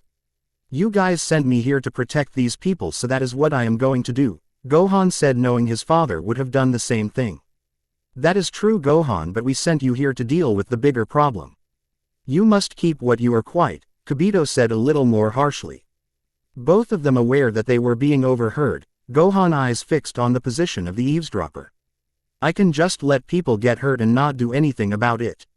Last time I failed to act, my father died. I am not going to let something like that happen again, Gohan said coolly. Saiyans blind by pride and love of violence, Kibito said before vanishing. Gohan, we need to be careful if anything happens to you. Krillin gulped. Well, let's just say that Chi-Chi won't be happy. Me. Is that why you here, Krillin? Gohan asked. That, and I could just leave my best friend's son all alone, Krillin said, smiling. Aw, thanks, Krillin, Gohan said, patting Krillin on the back, knocking him over. Gohan, you have your tail. Why do you have your tail? Krillin shouted in horror. Gohan's eyes fixed on a spot hidden by shadows. You can come out now, I know you're there. Kakashi stepped from the shadows, watching the two strangers. I don't trust you, and I will be keeping my eyes on you. Don't you mean I? Krillin pointed out. Krillin, shut up, Gohan said, whacking him on the head as Kakashi eyed Krillin. Kakashi-sensei, there you are. A blonde said. Hi, Gohan. Hello, Naruto. Gohan said. We will be going now. Gohan, are you coming back to Konoha with us? Naruto asked. Gohan, should we be fine? Krillin said, his voice trailing off under the look that Gohan was giving him. Mommy, Krillin whispered. No, I don't think so, Gohan said. You should. We can help you find whoever you are looking for, Naruto said, smiling. I guess I have about a month before they arrive, so I don't see why not, Gohan said, smiling nervously. The next day they went back to Konoha, Krillin and Gohan street. Eyed behind the rest, feeling out of place. Kiba and Kakashi didn't seem to, kept glaring back at them. Naruto and Sakura glanced back once in a while, but it was different, almost nervous. When they got back, they went to check in with the Hokage, who seemed to mistrust him even more after hearing about him standing up to the Akatsuki members. You will be monitored at all times you are in this village, Tsunade said coldly. Yes, Hokage-sama, Gohan said. They can stay with me, Naruto said, smiling brightly. Tsunade did look as if it was a good idea, but gave in eventually. As they walked out, they were surrounded by girls. A blonde girl grabbed him by the arm. Hi, I'm Ino. Why don't you take me out tonight? She said, looking at him sappily. Like he would want to take you out, Ino pig, Sakura said. How would he want to take out a billboard brow like you? Ino said, laughing. More girls started fighting over him. This is just like with Sasuke, Naruto thought, frowning. I'm sorry, I'm not going to be here that long. In about a month I am going back home, Gohan said nervously. So where do you live? Sakura asked. Naruto tried to act like she didn't care. Somewhere far away, Gohan said vaguely. Gohan, you are quiet, the ladies' man, Krillin said, nudging Gohan's side. As they went back to Naruto's place, Gohan noticed that she was strangely silent. Naruto, what's wrong? Gohan asked. Nothing. Nothing at all, she said, smiling weakly. Okay, if you're sure, Gohan said. That night when Gohan woke up he could no longer feel Naruto's presence. He looked over at Krillin who was knocked out. He decided that to let him sleep. Gohan went out looking for his friend and when he found him he was surprised to say the less. Naruto? Gohan asked walking up on a beautiful blonde girl. No, I'm not Naruto, she said quickly. Your energy is just like Naruto's and you really look like him beside the fact that you are a girl, Gohan said in shock. You can't tell anyone, she said quickly. Okay, but, to be fair I will tell you something about myself, Gohan said smiling. And stuck out her hand. She took it. He pulled her close and they both left the ground rising into the air. Naruto blushed as he held her close. Then she realized what was going on and she didn't know what to make of it. All she knew is she had butterflies in her stomach but she wasn't sure if that was because she was flying or because of the one holding her. Much sooner than she would have liked she looked. How can you do that? Naruto asked amazed. My old sensei taught me how when I was 4, Gohan said. Your sensei? I thought that you weren't a ninja. She asked sounding confused. I'm not, I am just a martial artist, Gohan said. Can I ask you something? Naruto asked looking away from him. If I can ask something in return, Gohan said smiling. Why don't you really talk about yourself? Your answer to everything is you're a martial artist, or that you are waiting to meet somebody, Naruto said looking up at him finally. I can't tell you the truth, I wish I could, but I will tell you I was brought here to deal with something that none of you can. But one day I promise I will tell you everything you want to know. Gohan said, really wanting to tell her the truth, but if he did he was sure that she wouldn't believe him. So what is it that you want to ask me? She asked, wondering what it was that he wanted to ask her. Why don't you tell your friends? I am sure that won't do anything that would hurt you. I am sure they will surprise you in how they react, Gohan said smiling. We should head back soon. Your friend might start worrying about you, Naruto said as if she was ignoring him, but he did push it. He followed her back her apartment, turning back to her male form before they did. The next day, Naruto went back to the Hokages for their mission to go find Sasori's spy. You and Sakura will be placed with a new captain and teammate while Kakashi is down, Tsunade said. Can Gohan come with you? He had proven that he can hold his own against Akatsuki members already. Naruto asked. Naruto, you know I don't trust him, Tsunade said coldly. Why don't you trust him? He hasn't done anything to us. Naruto shouted. We don't know anything about him, Tsunade said, her voice rising in frustration. Naruto glared at Tsunade before leaving. She decided that if she could have Gohan go with them she would at least choose who was going with them. She saw Shikamaru. She ran up to him. Shikamaru, you're coming with me, she said, grabbing his arm. No Naruto, I am not as troublesome as it is. I have mission, Shikamaru said in a lazy tone. That does matter, you will forget about that mission and come on the mission with me, she said smiling. I already told you I can't. I have a mission, Shikamaru said as she let go of his arm. But Shika, she said whining. I will go. She turned around to see Choji walking towards them. But Choji, you have another mission too, Shikamaru reminded him. Yeah, but Naruto is our friend, so I will talk to Tsunade-sama about will let me go with him, Choji said as he started eating a new bag of chips. Shikamaru pushed Naruto out of the way as Choji crushed T's large cat-like best that with his overgrown hand. Naruto turned to see a man sitting on a building with a scroll. There was something about him that reminded her of Sasuke. Naruto, you start the attack, I will back you up, Shikamaru said, but she was grabbed by the arm when she turned. She said, Gohan. Gohan, what are you doing here? Naruto asked, wondering when he had arrived. Who are you? Shikamaru asked, staring at Gohan. Oh, my name is Gohan. I was just going for a stroll when I saw you, Gohan said smiling, but his eyes flashed over to the man on the rooftop, who at that very moment was making his way towards them with a fake smile plastered on his face. Why did you attack them unprovoked? Gohan asked coolly. I wanted to see how skilled they were since I will be teaming up with Dickless over there, he said, still smiling. What did you call me? Naruto shouted in outrage. Dickless, he repeated. It seems you don't have the balls to fight me, so your new nickname is Dickless. It is not nice to talk about your teammates like that, Gohan said. His eyes were hardened as they rested upon the dark-haired teen. The only time she had seen that look on his face was when he came face to face with the Akatsuki members. What is your name? Shikamaru asked. My name is Sai, he said, still smiling but his eyes fixed on the young Saiyan. Well, Sai, I would recommend that you find a new way to greet people instead of attacking them. Gohan's expression softened as he gave Sai a smile. He released Naruto, who had finally stopped trying to break free of his grip. There was a puff of smoke and a man with short brown hair and black eyes appeared before them. Well, I am glad to see you two getting along so well. We won't have any problems while we are on this mission, are we? He asked, giving them a strange look that sent chills down Naruto's spine. She broke out in a cold sweat, wishing he would stop. She shook her head, unable to look away from him. Good, we leave now. Sakura is already waiting for us. As they left, Gohan had a bad feeling. He didn't know why. He felt like something bad was going to happen. He decided that he would follow and make sure nothing happened to them. He found Krillin, told him what he was going to do. Krillin seemed less than thrilled. Gohan, they can take care of themselves. They don't really need us to get involved, Krillin said, remembering what Kibito had told them about stay low-key. Krillin, I am going with or without you, but I would rather you go with me. But if you rather stay here alone, Gohan said, shrugging. But before I go, there is something that I have to do. Gohan, where are you going? Krillin called after Gohan, following after him. They arrived at the hospital. When they found Kakashi's room, he eyed them suspiciously. Kakashi, how would you like to get out of this hospital feeling as good as new today? Gohan asked, smiling. I would say, what's the catch?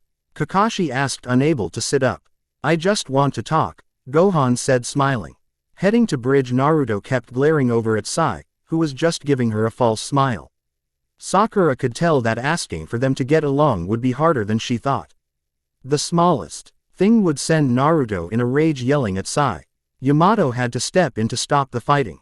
Yamato and Sakura thought that the more time they spent together and got to know each other, but they were dead wrong. If anything, it seemed as if they wanted to kill each other, or at least Naruto wanted to kill him. Nothing seemed to bother Sai in the least. He just smiled and gave some backhanded comment that always made things worse. When they made it to the bridge where they were going to meet Sasori's spy, they got ready to ambush him. Yamato disguised himself as Sasori while the others hid in the tree line. A cloaked figure appeared, walking slowly towards them. The man removed his mask, revealing the face of Kabuto. Naruto frowned at the sight of him, but she didn't move, just watched from a distance. Things went south and they went that way quickly. First Orochimaru appeared and then they attacked Yamato. He called them forward. The demon cloak was already starting to take over when Naruto and Sai jumped between Yamato and Orochimaru. Orochimaru smiled at the sight of her. I wonder how much you have grown, and if I made the right choice with Sasuke, he said. This pissed her off even more. A second tail appeared. Yamato knew they were reach a dangerous level, but the only chance they had against him was if Naruto used the Kyuubi's chakra. Don't ever say his name again or I will rip your tongue out of your mouth, she snapped as the third tail appeared. Kabuto tried to attack, but he was sent flying back just by being hit by Naruto's chakra. The flying Kabuto hit Sakura, knocking her out. At the same time, Naruto destroyed the bridge as she launched her attack. She hit Orochimaru and sent him flying, and she chased him down. It seems that Sasuke is still more skilled than you, Orochi. Maru said as she came into the clearing. That is, her skin began to peel, burning to ashes that mixed with the red chakra encasing her in a black shell. Her mind went black.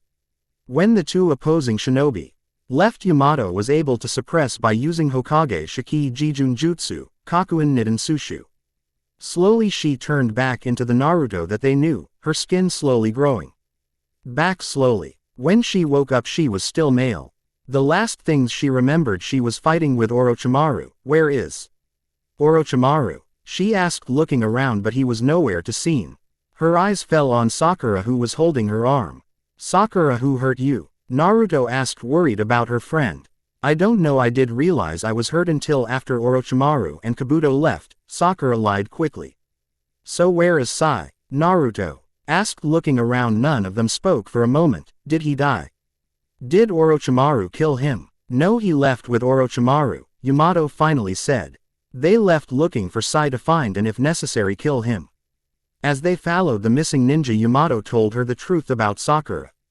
Naruto, you know you are the one that hurt Sakura when you grew your fourth tail, he said as they continued. She glanced back and felt guilt that she hurt her friend. She swore to herself that she would never use the fox's powers again. When they found Orochimaru's hideout, they proceed with causation, hoping they would find Sasuke and leave before anyone noticed them. There it seemed that everyone had left the hideout. After frantically looking, Naruto heard a bang. She ran as fast as she could. Sakura saw Ai and Yamato were all standing there looking up. She was surprised to see Sasuke standing there. On either side of him was Orochimaru and Kabuto. Sasuke jumped down, standing next to Naruto. When will you learn? I am not going back to that village. You should have been wasting your time looking for me. You should have been training to become Hokage, Sasuke whispered to her, his arm across her body and her hand resting on her shoulder. His free hand was on his sword's hilt. How can I become Hokage when I can't even save my best friend, right Sasuke? Naruto asked in the same tone Sasuke was using. So have they seen your true face like I have? Sasuke asked coolly. She did answer. I have. A voice rang out as Orochimaru smashed into the ground and Kabuto stood there, a hand through his chest. Hey, all turned to look at the new arrivals. It was Gohan, Kakashi and Krillin. They all looked down at the group. And who are you? Sasuke asked, noticing he was not wearing a headband. I am Gohan, he said, then his gaze fell on Naruto. I know it is hard to hear, but you need to let your friend find his own way. You can't force people to change. You don't know what he is going through, so how can you say that? Sakura shouted. I hate fighting, so I tried to convince him to change his ways, but it took the loss of a friend who hated fighting as much as I do to die to make me realize that I had to kill him. Gohan said as Orochimaru got to his feet, looking up at Gohan. Naruto, so you need to either let your friend find his own way or end it here, sever the bounds completely. Either way, the path for blood leads one to find it, but it is usual not the blood they were looking for. Touching words. You aren't as dumb as you look, Orochimaru said coolly. I will deal with your freaky friend down there, Krillin said, cracking his neck, ignoring Orochimaru. Everyone but Gohan looked shocked at his willingness to fight one of the three Sannin. Okay, Gohan said coolly. Orochimaru readied himself to fight, thinking this was going to be the easiest battle he had ever been in, but he was wrong, horrible wrong. He blinked and Krillin was gone and he was kicked, sent smashing into a wall. He got up, glaring at Krillin, who had a bored expression on his face. Sasuke frowned as he watched Orochimaru get his ass handed to him by this random man who didn't even look like a ninja. Finally Orochimaru and Sasuke fled. They didn't go after him. Not that I am not happy to see you guys, but what are you all doing here? Naruto asked. We decided to go for a walk and we just ended up here, Kakashi said with his eye smile. They started heading back to the village, stopping at an inn for a few.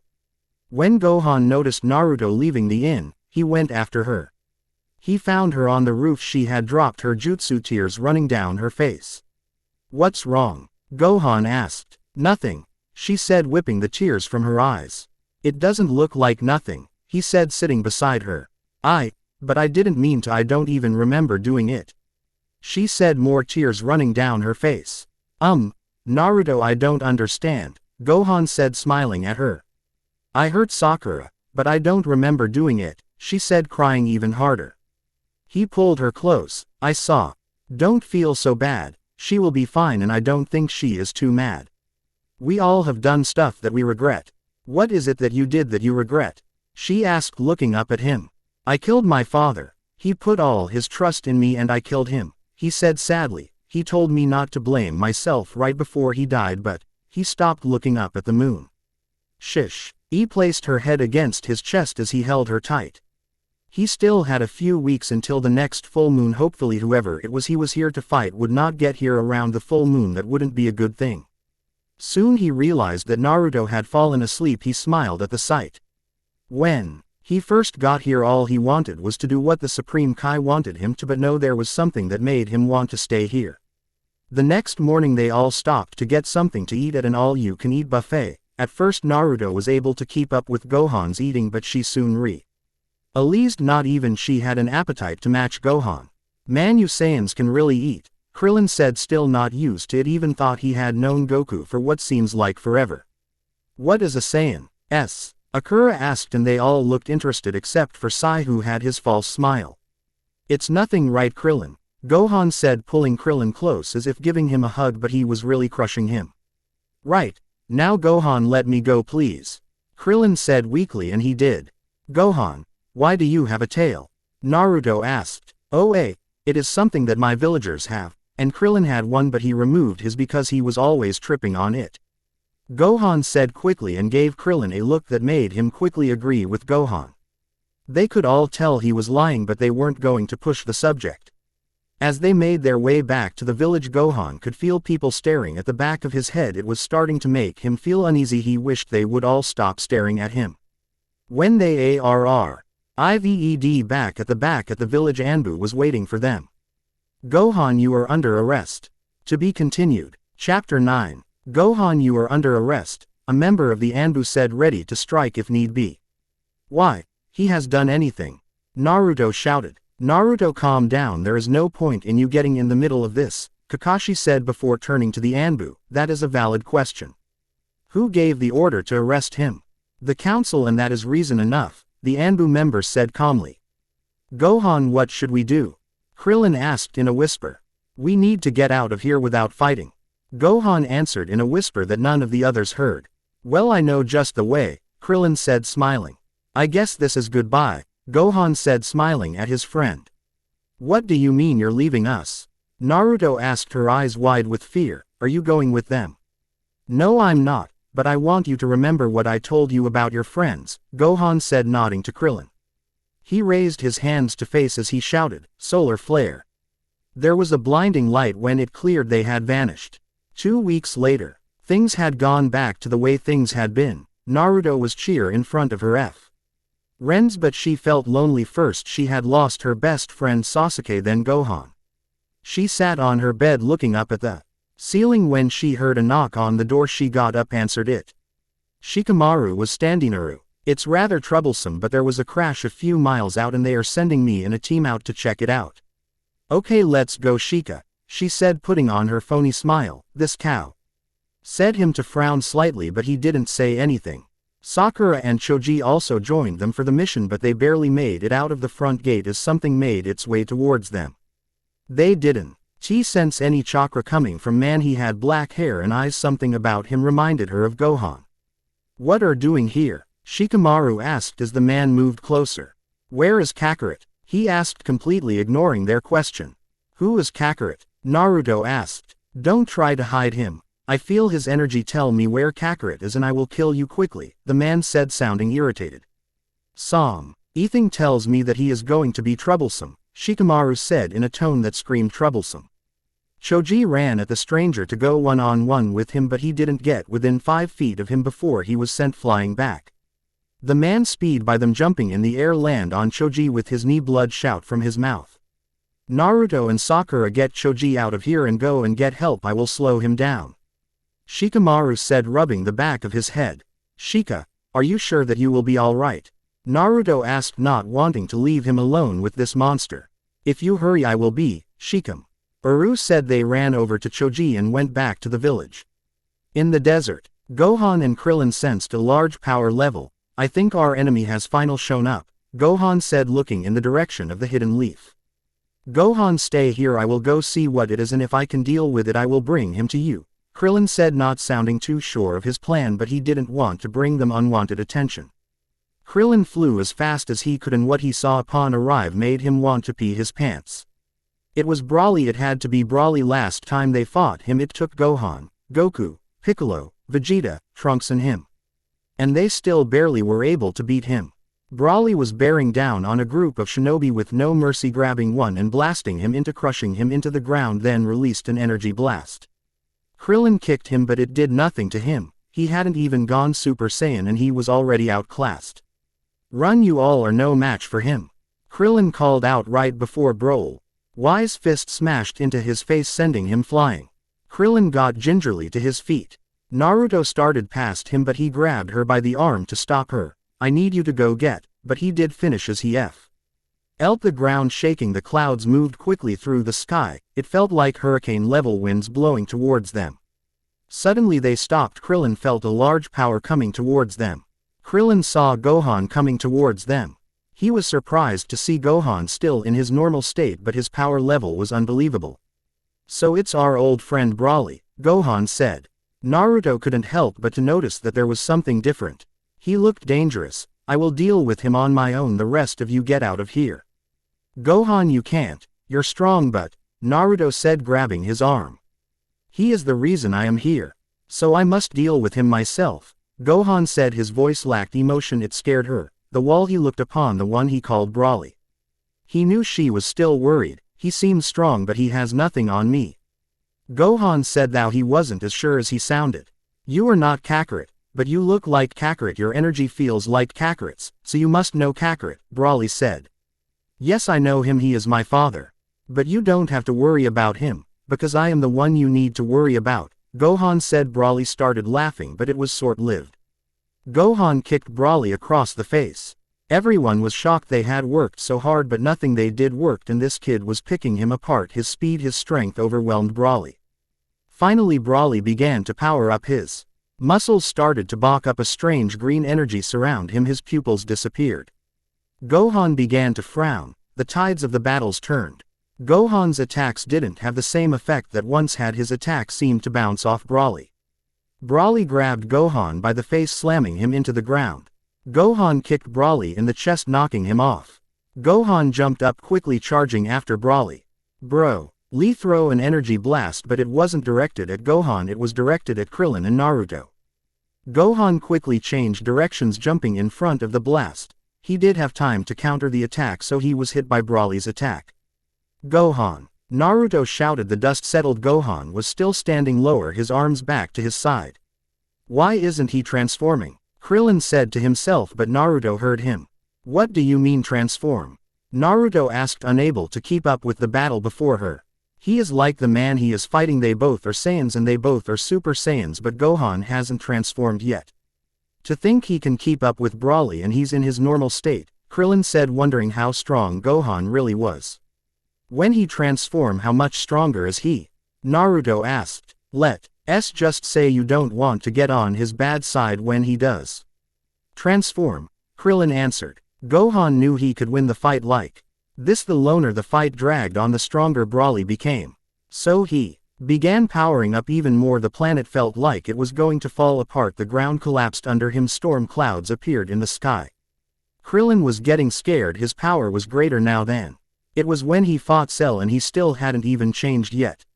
His power was nearly doubled that of when he fought Cell before he transformed.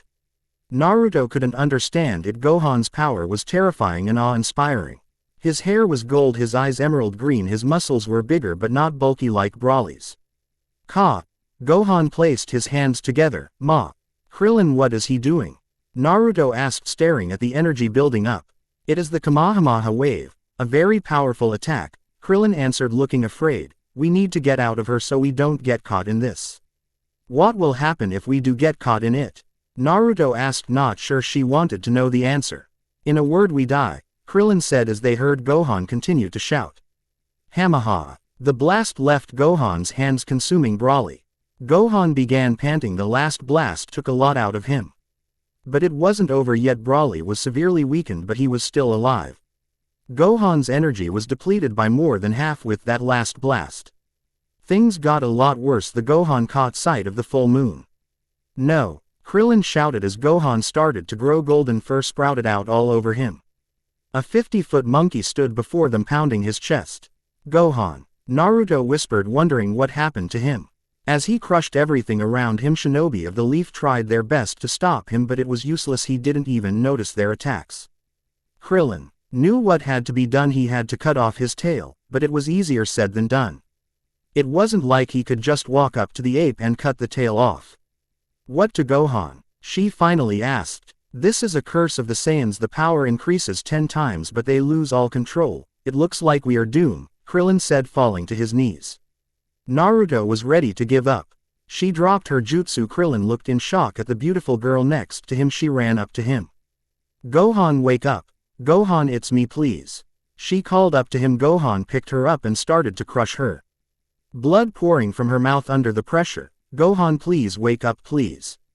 Gohan stopped staring at her. Please, I love you, please don't hurt any else. He released her. He set her down, but his power continued to skyrocket as he shrunk. When the dust settled Gohan he long black hair, his body covered in a dark red fur. His eyes had a black lining around them.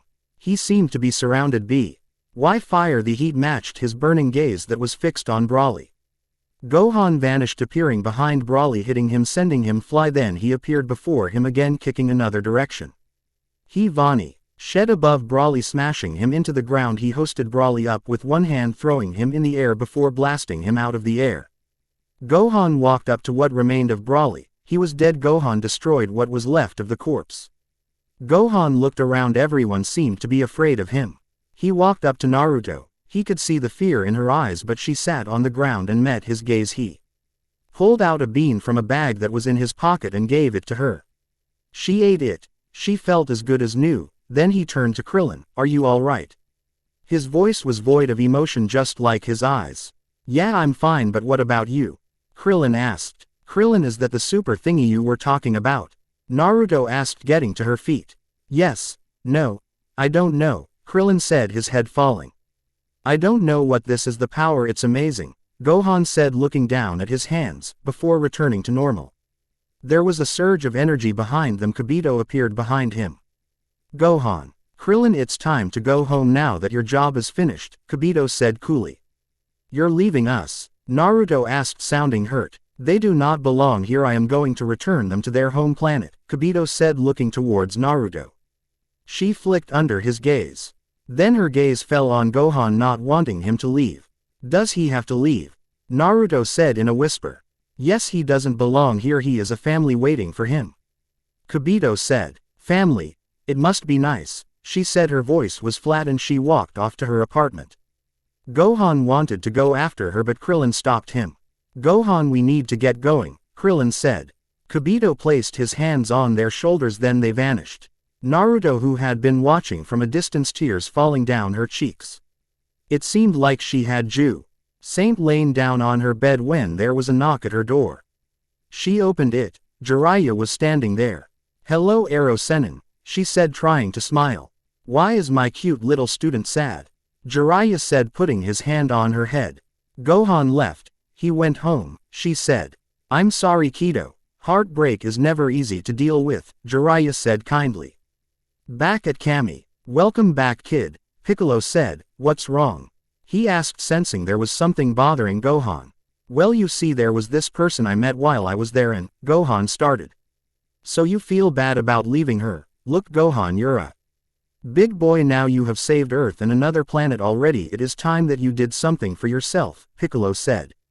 I can't just leave my mom and brother, Gohan said. Look, kid, I am not telephone ling what to do, but you can't always be there with your mother. You need think about your future and what you want it to hold for you, Piccolo answered back. Back at Konoha. A year had passed and the village had been rebuilt with the aid of the Suna. Naruto had tried to get her life back together with a few differences. She stopped using the Henge no Jutsu and she was more popular with the guys. She was her old cheerful self around her friends, but when she was alone her mind wandered off often to Gohan, wondering what he was up to. She knew she would never see him again, but she just could help but to think of him. There was a knock at her door. She still lay there wondering if she really wanted to talk to anyone. But she finally decided to answer it, her jaw dropped as she looked into the face of her visitor. Hello, Naruto. It's been a while, but you're looking good, Gohan said, smiling. Chapter 10. Hello, Naruto. It's been a while, but you're looking good, Gohan said, smiling. His smile faltered red under the look that she was giving him. What, you leave for a year to Kami knows where? And you expect me to throw myself at you? I don't think so, she shouted at him. Actually, I saw Kami, but he likes to be called Piccolo. He's the one that told me that I should come back here, Gohan said, grinning sheepishly, rubbing the back of his head. This had the opposite effect of what he was hoping for. It just made her even angrier. So you didn't even want to come back? Someone had to tell you to come back, she said, tears building in her eyes. No, I didn't mean it like that, Gohan said quickly, realizing too late his mistake as the door slammed in his face. Monkey boy, you really screwed the pooch. No, this one didn't you, he heard someone laughing behind him. Who are you? Gohan asked, causing Kiba to fall over. When he picked himself up he glared at Gohan. I'm Kiba, you damn monkey boy, Kiba shouted. Oh sorry, I guess I forgot who you were, Gohan said, grinning. Gohan looked back at Naruto's apartment, then he flew off, sitting on top of the fourth Hokage's head, the same place that he had found out that Naruto was a girl. Did you bring her? A soft voice asked from behind him. No, not yet, she is not very happy with me right now, Gohan said, not turning around. Well, I am sure she won't stay maid long, a second voice said from behind him. Back at Naruto's place, Kiba knocked on Naruto's door. Go away. But Naruto, Tsunade-sama wants to talk to you, Kiba said. The door opened. She was drying her eyes. I'm sorry, I thought you were Gohan, she said, trying to smile at him. Quote, how about we go out after you see what Tsunade-sama wants, Kiba said, smiling at her. I don't know, she said, looking away from him. I will make you feel better by making you forget about Monkey Boy, Kiba said, putting his arm around her shoulders. You shouldn't call him that, it's not nice, she said in a soft voice.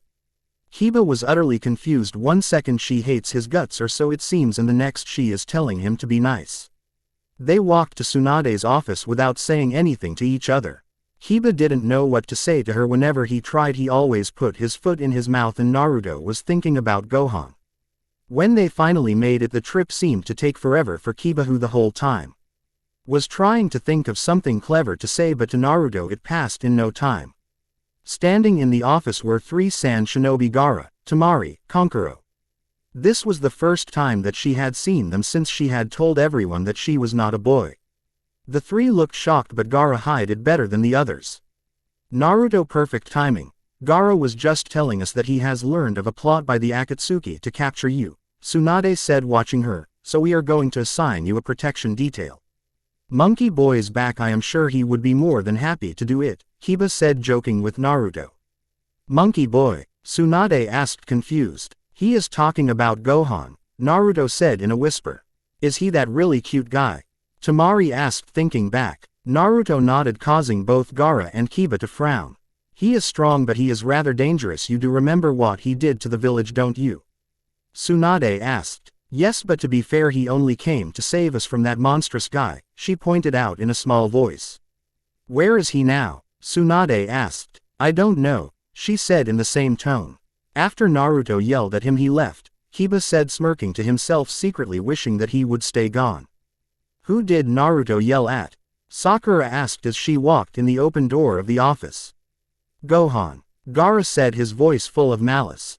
He's back, Sakura asked, sounding excited. Where is he now? How should I know? Naruto said, crossing her arms, pouting. Gaara decided to change the subject. Naruto, you can come to Suna and you will be under my protection, Gaara said. Everyone looked shocked at this. No, that's okay, I don't want to be a burden, she said, smiling at him. Naruto, whatever you do, you are going to need a guard, and I think it best that you don't stay alone, Tsunade said. Watch the young blonde girl before her. She can stay with me, Sakura said quickly. Okay then, and I will put a list of candidates for your guard. Since they will be around, I will let you have the final say, Tsunade said. Naruto and Sakura went back to Naruto's place to gather some of her things. Upon arrival, they noticed a dark-haired boy standing there waiting. Naruto frowned slightly while Sakura beamingly cried out, hugging him. Hello Sakura, he said, still looking at Naruto. Can we talk? I don't want to talk to you. You, she said, looking for something to call him, but no name bad enough came to mind. Please just let me explain, Gohan said. Why don't you go back to wherever it is that you came from? She shouted at him. Okay, but know this, if I do go back, that will be it. You will never see me again, Gohan said calmly. Good, she shouted, storming past him. I will give you a few days to think about it, and if that is what you still want, I will go, Gohan said, not turning to face her. Dust was kicked up as he flew off, speeding away.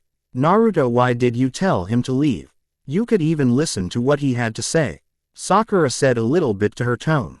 Sakura, can I just have some time to myself? She asked in a deadpan tone. Yeah, I guess so, Sakura said, walking out the door, closing it behind her. She decided to find Gohan and see what was going on. She felt the ground shaking, a flash of light.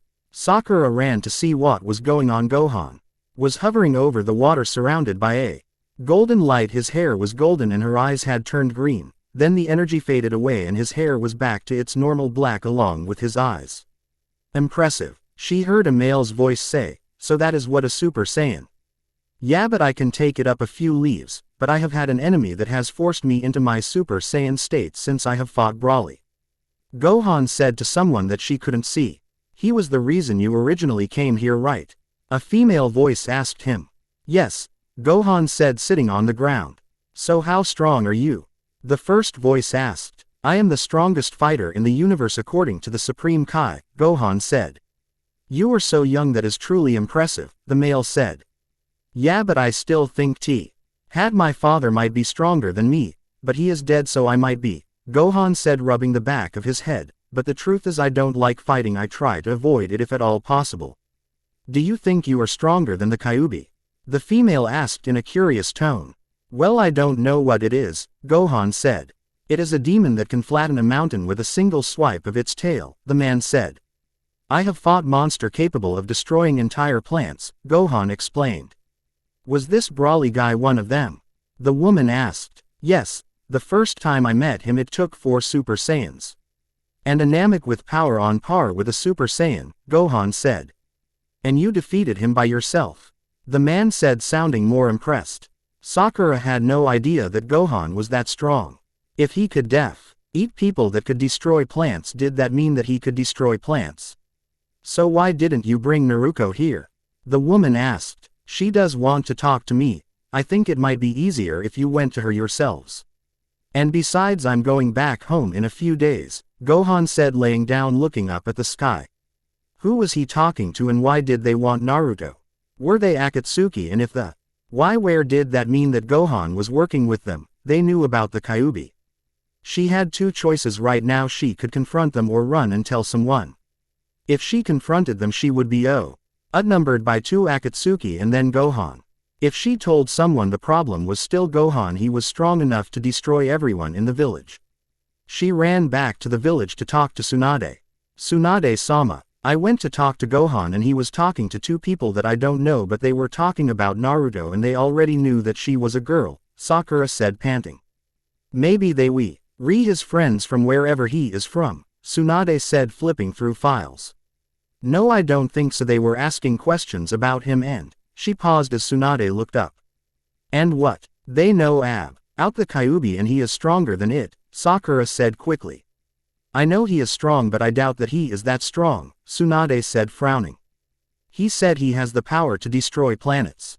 We just need to keep him away from her, Tsunade said, looking out the window, and I will send a team to see who these strangers are that are with him. Just then a shinobi with a ponytail that made him look like a pineapple. You wanted me? He said in a bored tone.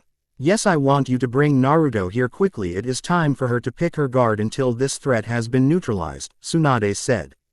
He didn't say anything, he just walked back out the door. When he got there he knocked on the door but there was no answer.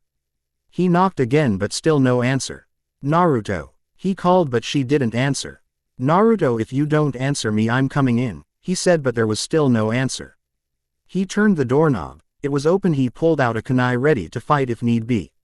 He stopped when he say Naruto. She had a towel wrapped around her as she stepped out of the bathroom. His face turned bright red as he looked at her. She didn't know what was wrong with him. Shika, what's wrong? She asked, looking a little worried. Nothing, he said, turning to look away. Shika, are you sure? She said, walking up to him, placing her hand on his forehead. Just go put something on, he said quickly. I have a towel on, she said, confused. Go put some clothes on, Shikamaru snapped. Fine, she said, walking into her room, pushing her door closed. He turned but he saw her door was not closed all the way and he quickly turned away again, muttering, troublesome, under his breath. What's troublesome? Naruto asked, wearing her usual orange. How?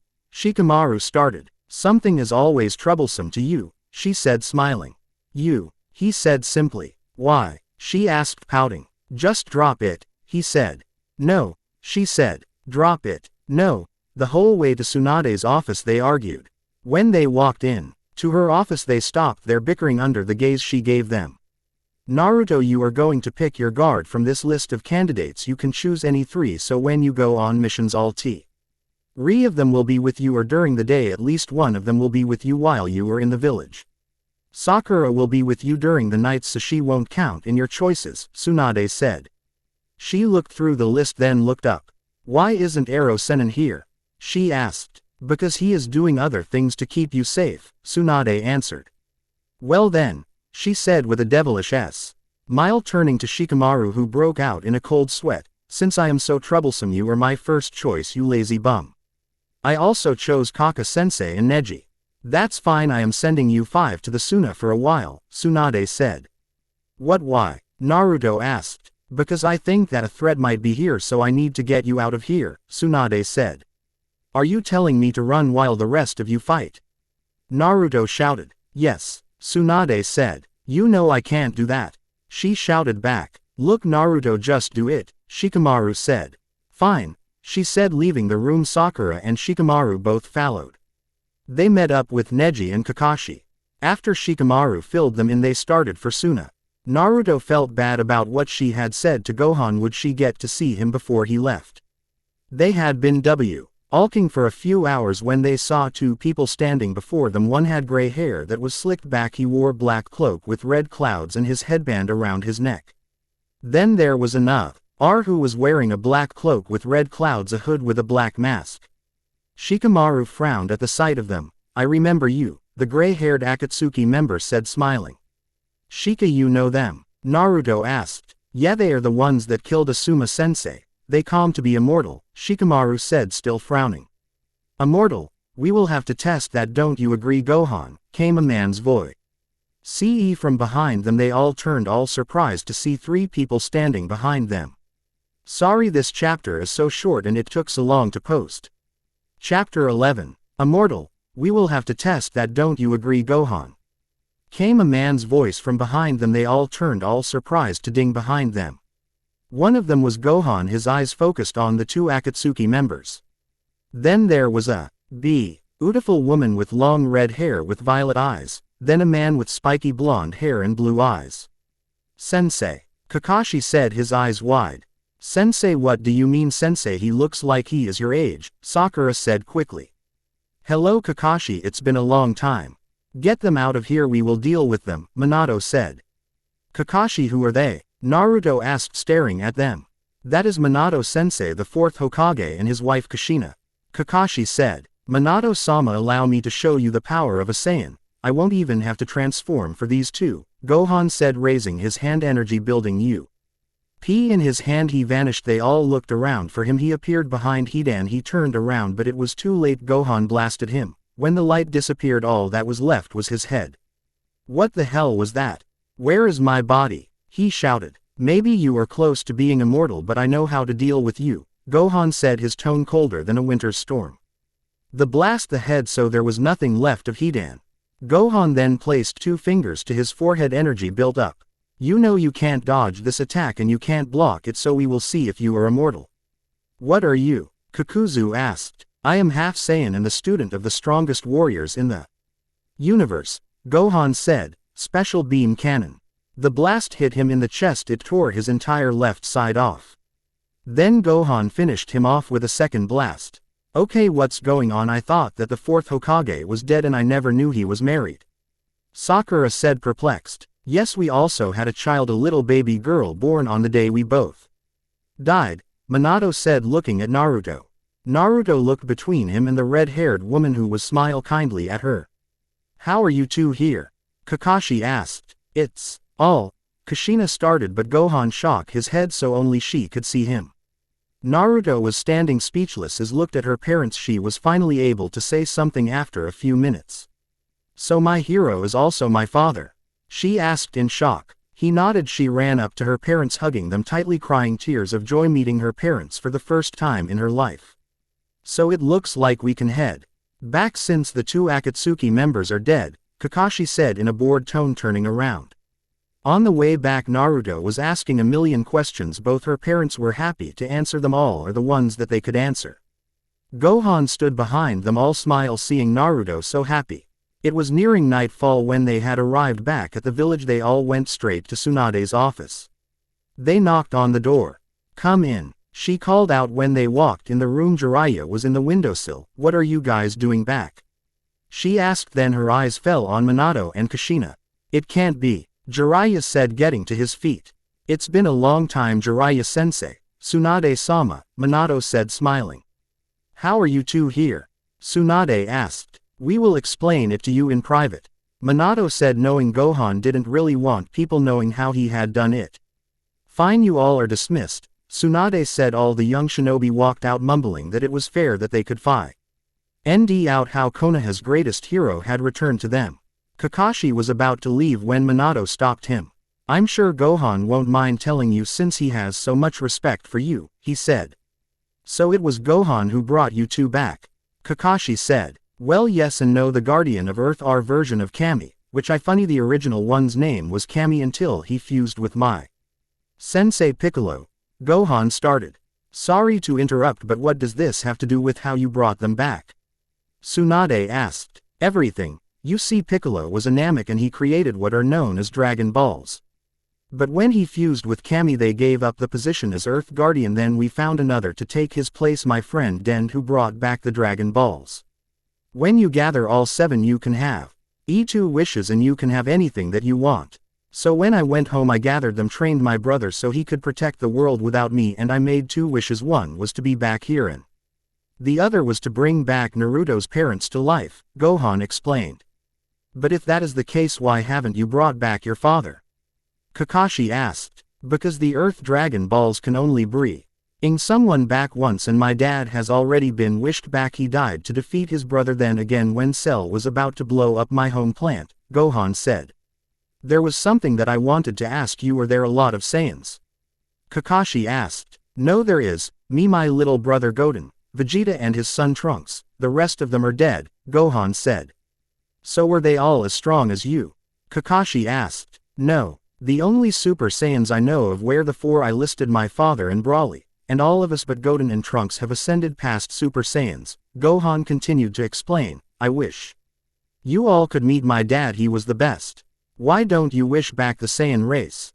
Minato asked. That's because Saiyans are a warrior race that love to fight, and even I get like them when I ascended to higher levels. It would be like Broly all over again, but they wouldn't be nearly as strong and we would probably have to destroy them all again, Gohan said. Why is that? Tsunade asked. Why couldn't you let them live? Because if we did let them live and they decided that they still wanted to conquer plants, it would be bad because Saiyans get stronger after every fight. If they lose a fight once, they won't lose it a second time. Their strength will double in defeat. And so far most of the Saiyans I have met have tried to kill me at one point or another. The only ones that haven't are Trunks, Goten, and my dad. The rest have tried. Well then, unless there is anything else, you are all dismissed, Tsunade said. Minato, one more thing, your old place is yours if you want it. Thank you very much, Hokage-sama, he said, bowing as he left. As they left, Gohan looked up and saw the full moon. Then Kakashi noticed where Gohan was looking. He jumped back ready to fight, remembering what happened last time Gohan saw the moon. Don't worry, Kakashi-sama, I had my tail removed again when I went back home, although I could have kept it if I was staying there, he said, smiling. Why is that? Kakashi asked. Minato and Kushina both looked confused. Piccolo blew up the moon when I was 4 after I had looked at it, and instead of trying to fight me he destroyed the moon, Gohan said. Sweet teardrops appeared on the back of their heads. You mean it was easier to destroy a moon than to fight a 4-year-old? Kushina asked. In his defense, I was a 50-foot ape bent on distribution, Gohan said, shrugging. But at this point Minato was willing to believe anything was possible with this kid, seeing how he had brought them back to life. Gohan left them. As he walked off he noticed someone leaning against a tree. Hey Shikamaru, what are doing here? I wanted to talk to you about Naruto, he said lazily. What about her? Gohan asked. I don't know how you feel about her, but if you break her heart I will kill you, Shikamaru said in his usual bored tone. You don't have to worry about that, she wanted me gone so I am leaving soon, Gohan said, ignoring the threat. Shikamaru frowned at him. Gohan took a deep breath. Look, Kakashi told me how she was treated, how she had always been only, he said, letting his words sink in. A look of guilt flickered across his face. I did everything so that she could be happy. I had no choice to go home, but when I was there I was going to make the most of it. It's good that she has a friend like you. Gohan vanished, leaving Shikamaru alone. Naruto S. In her room, the happiest she had ever been. She had got to meet her parents. But how did they know Gohan? Did he have something to do with them being here? Then she remembered what she had said to him. She got up and ran out her door. She bumped into someone and up into a pair of jet black eyes, but it was not Gohan. It's been a long time, Naruko-sama, Itachi said, looking down on her. You have saved me the trouble of looking for you. Now Sasuke will come to me, she said, wishing that she had some weapons. I have not come to fight, I have just come to talk, he said. She did not bell. I have him, she charged him, but it was clone. She turned to see Itachi, his Sharingan activated. She tried to look away, but it was too late. She was caught. You have been caught in my genjutsu, and after you listen to what I say, I will let you go. She frowned at him, but she knew she had no choice. He had her at his mercy. What have you come to talk to me about? I have to talk to you about my brother, Itachi said. What about him? She growled. Why do you care so much about Sasuke, traitor to his village? Because he is like my brother, he is my best friend. I know you, who killed your entire family. Lee could never understand something like that. What if he wanted to destroy Konoha? What would you choose, him or this village? I would choose both, Datbeo. He shook his head slowly. I thought I could have both too. He said in a whisper. Naruko-sama, this will be the last time we met. I will give you the powers to do what I couldn't, just in case. What do you mean you thought you could have both? What are you talking about? This is the last time we met, and just in case what? Itachi, answer me, Naruto shouted. He turned into thousands of crows, and after that everything went black. When Shish-E woke up, she was in a place she didn't recognize right away. She was in the hospital. She saw 3 people talking. She couldn't tell who they were right away. But when she did, it brought a smile to her face. Gohan was talking to her parents, but they all had a serious look on their faces. What's going on here? Why am I here?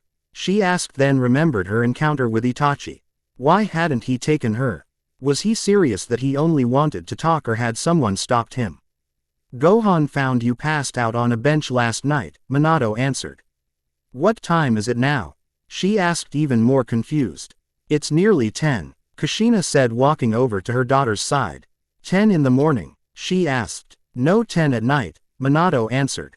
I will be going, Gohan said, walking from the room. Gohan, I don't want you to go, I want you to stay here, she called to him. He smiled at her. Okay then, but I am sure you would like some time with your parents, he said, turning smiling at her. She nodded. He closed the door behind him, then he went outside. Flashback. Who are you and what are you doing? Did you do to Naruto? Gohan asked a man who just set her down on a bench and was getting ready to leave. You must be the one Sasori and Deibara told me about, he said, turning to face him slowly. I am Itachi Uchiha. As to what I did, all I wanted to do was talk. She forced my hand. If you just want to talk, then why would you have to do this to her? He said, pointing at the unconscious girl. She wanted to fight me. You see, she, like everyone else in this village, hates me, he said calmly. And why is that? Because I killed everyone in my clan, everyone but my little brother Sasuke, he said just as calmly, and if I am caught being around her too long, people might think I came to snatch her. So tell me, why shouldn't I just kill you right now? Gohan asked. What is your name? He asked. Gohan, he answered. Because Gohan, you are like me, you don't like fighting unless you have no other choice, Itachi said calmly. And besides, after tonight none of you will have to deal with me. What do you mean? Gohan asked. I am going to dying, so if I am going to go, I am going on my terms. But if she can't do it, you will have to. Have to do what? Kill my brother. Who would have thought the one person I could not kill I should have, Itachi said, vanishing. End flashback. How is she doing? Sakura asked him, walking up to him. She just woke up. She is with her parents, Gohan said. All right, I think I will swing by and say hi, Sakura said, starting for the hospital entrance. Sakura, he called out in a soft tone. What is it? She asked, sounding a little concerned. How mad would Naruto be if he started. If you what? He took a deep breath. He turned to face her, his eyes colder than she had ever seen. If I killed Sasuke, I decided for waiting so long to put up a chapter, I would put 2 up today. I hope you enjoy. Chapter 12. If I killed Sasuke. Sakura looked shocked, Ed wondering if he could possibly be serious, but his look told her that he was. Why would you kill Sasuke? She asked, staring at him in disbelief. Just how upset with me would she be? He asked, looking away from her. My guess is that she would hate you, Sakura said, but why would you kill Sasuke? I mean, he did run away with Orochimaru, but he will be back once he kills his brother. You're probably right, Gohan said, smiling at her. Well, let's just forget that I brought up the subject. Sakura nodded, and when she turned away the smile vanished from his face. You know you will have to be the one to do it, Kakashi said, stepping from the shadows. I know, Kakashi, can you do me a favor? Gohan asked, stopping right in front of the door. What is it? Kakashi asked. Find out what happened. Around the time Itachi massacred his clan, Gohan said, so only he could hear him. Why, what are you up to? I just feel that we are missing something about that night, Gohan said, walking through the door to the hospital. Kakashi vanished as the door closed behind him. When Gohan reached Naruto's room, Sakura was already sitting at her side, talking happily. Gohan was the only one not smiling and laughing. Naruto was the only one who noticed this. The next day, when they cleared Naruto to leave, she rushed to Tsunade off. Granny, can I have a mission? She asked, smiling. Is there a particular mission you have in mind? Yes, I want to go looking for Itachi and capture him, she said, grinning. Tsunade nearly choked on her sake. You want to go out looking for Itachi? She asked, wondering why she wanted to find him. This wouldn't have anything to do with Sasuke, would it? Yes it does. You see, if we have Itachi, then he will have to come back, she said happily. Fine, but I choose the team that goes with you, Tsunade said. Naruto smiled at her. When do we leave? She asked happily. In 4 hours, and the team will be waiting for you. Naruto ran out, the happy as can be. Who are you going to send? Shizune asked. Gohan was standing where he had found Naruto the other night. Kakashi appeared behind. I have found out something, but it isn't much. Itachi was supposed to be on a mission that night, but he went missing before he could complete it. Did it say what the mission was? Gohan asked. No, Kakashi answered simply. I thought so, he said, closing his eyes, smiling to himself. Am I missing something? Kakashi asked. What if he did finish the mission and that is why he left, because he did complete it and there was supposed to be not record of it being an official mission? Gohan said, turning. What are you implying? Kakashi said, not liking where he was going. I think that he was given a mission to wipe out his clan for some reason or another, and a part of this Ion was to become a missing nin, all in order to protect someone, because something up until this point hadn't made any sense. What would that be? Kakashi asked. If he was strong enough to wipe out a clan, why has he failed to get Naruto so far, unless he never really tried to get her? Maybe it was all an act, Gohan said. What brought along this line of thought? I met him the night Naruto ended up in the hospital. Naruto was unconscious and he set her on the bench and started to leave her before I even arrived, and he told me why he had come. What was the reason he gave? He wanted to talk to Naruto about his brother Sasuke. What about Sasuke? I think he wants Naruto to kill him, and if she can't, I am to do it. He told me that he could do it then and he can't do it now. Gohan's aide sitting down on the bench low. I heard that Tsunade-sama was sending a squad out to capture Itachi, Kakashi said, watching Gohan to see how much he knew about this mission. I think that is a waste of time, Gohan said coolly. Why is that? Kakashi asked in surprise. If it is as you say and he was working under orders, it should be a problem. Yes, that would be true if he hadn't told me one more thing, Gohan said, still grinning. What would that be? Kakashi asked, frown under his mask. He will be dead before we find him. Kakashi's eyes widened. He said he was going to end it on his RMS, so my guess is he is going to let Sasuke kill. So he is hoping that Sasuke will come back to this village.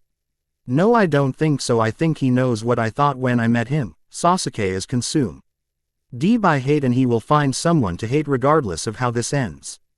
I hope I am wrong, but I think the only way this is going to end is with Sasuke dead, Gohan said. Kakashi's eyes fell.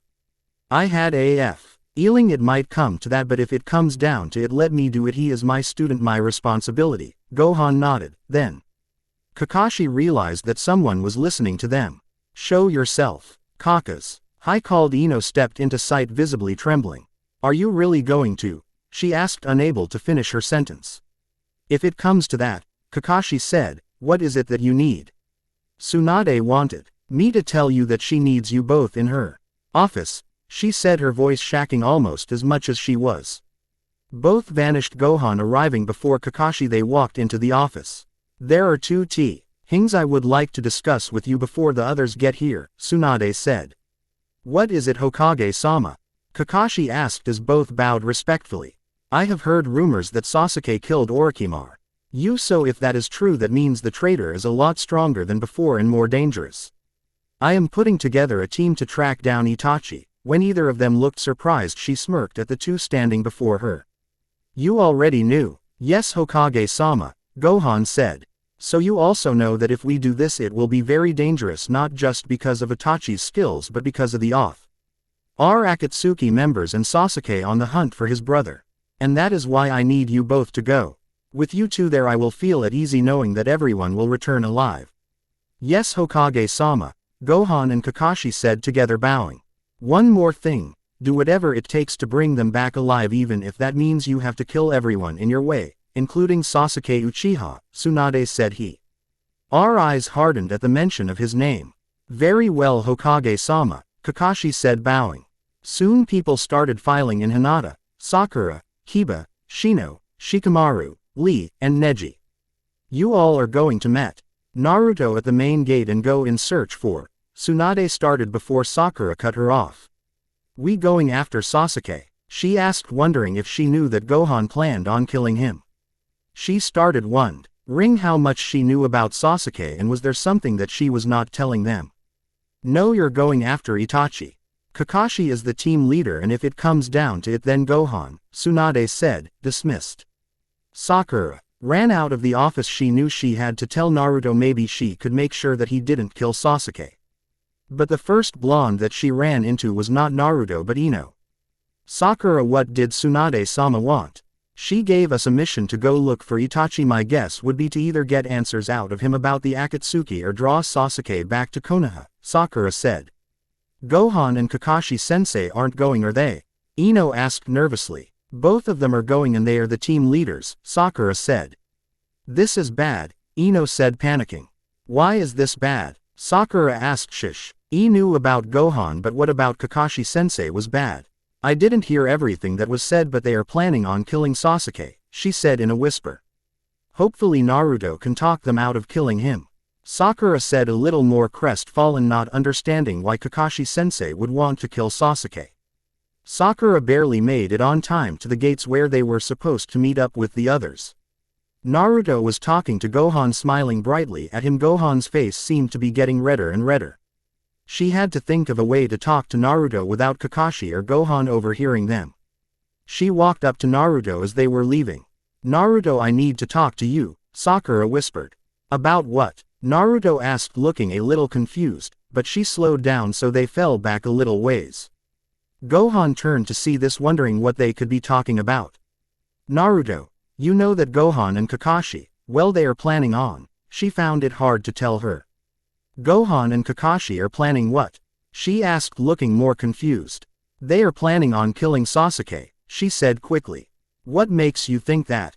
Naruto asked, frowning. Did they tell you? Well, no, but Ino overheard them talking, Sakura said. And Gohan asked me how upset you would be with him if he killed Sasuke the day after you were sent to the hospital for fainting. Naruto ran to catch up to Gohan and Kakashi, jumping in front of them, causing them to stop. She stared at the two of them. Is there something wrong? Gohan asked. Are you two going or kill Sasuke? She asked, looking between the two of them. Everyone stopped dead at this accusation. Well, you see about that. Gohan started rubbing the back of his head. Kakashi cut him off. Naruto, would you kill Orochimaru if you could? Kakashi asked coolly. Of course, Naruto said. Then Kakashi cut her off, hearing what he wanted to hear. The reason Gohan and I are here are to make sure you all return in one piece, and yes, if means I have to, I will kill Sasuke without hesitation, Kakashi said coldly, causing Naruto to flinch. But you said those who abandon their teammates are scum, Naruto retorted. And what did Sasuke do? Gohan asked softly. Tears welled up in her eyes. We should get going, Gohan said as he and Kakashi walked past Naruto, who stood frozen on the spot. If you all are not comfortable with this, you can stay. Ri and Gohan and I can finish this mission, Kakashi said, not turning around. Everyone but Naruto continued to follow. She just stood there. Maybe he will come back and Kakashi-sensei won't have to resort to that. Sakura said, smiling weakly. You're right, she said, wiping the tears from her eyes, then continued to walk. After a few days of traveling, Gohan stopped, his eyes fixed on something that it seemed only he could see. What's wrong, Gohan? Kakashi asked. I sense Itachi and someone else with him, Gohan whispered. How far? Kakashi asked. Maybe 3 hours at our pace, Gohan said. Pick up the pace. Kakashi called to the others and they all did, everyone but Gohan and Kakashi going full speed. Even at this pace it will be about an hour, Gohan said, frowning slightly. How long it take you to get there? Kakashi asked. Full speed maybe 2-3 minutes, Gohan said, scratching his chin. Gohan stopped again, throwing out his hand to stop the others. We are not alone, he raised.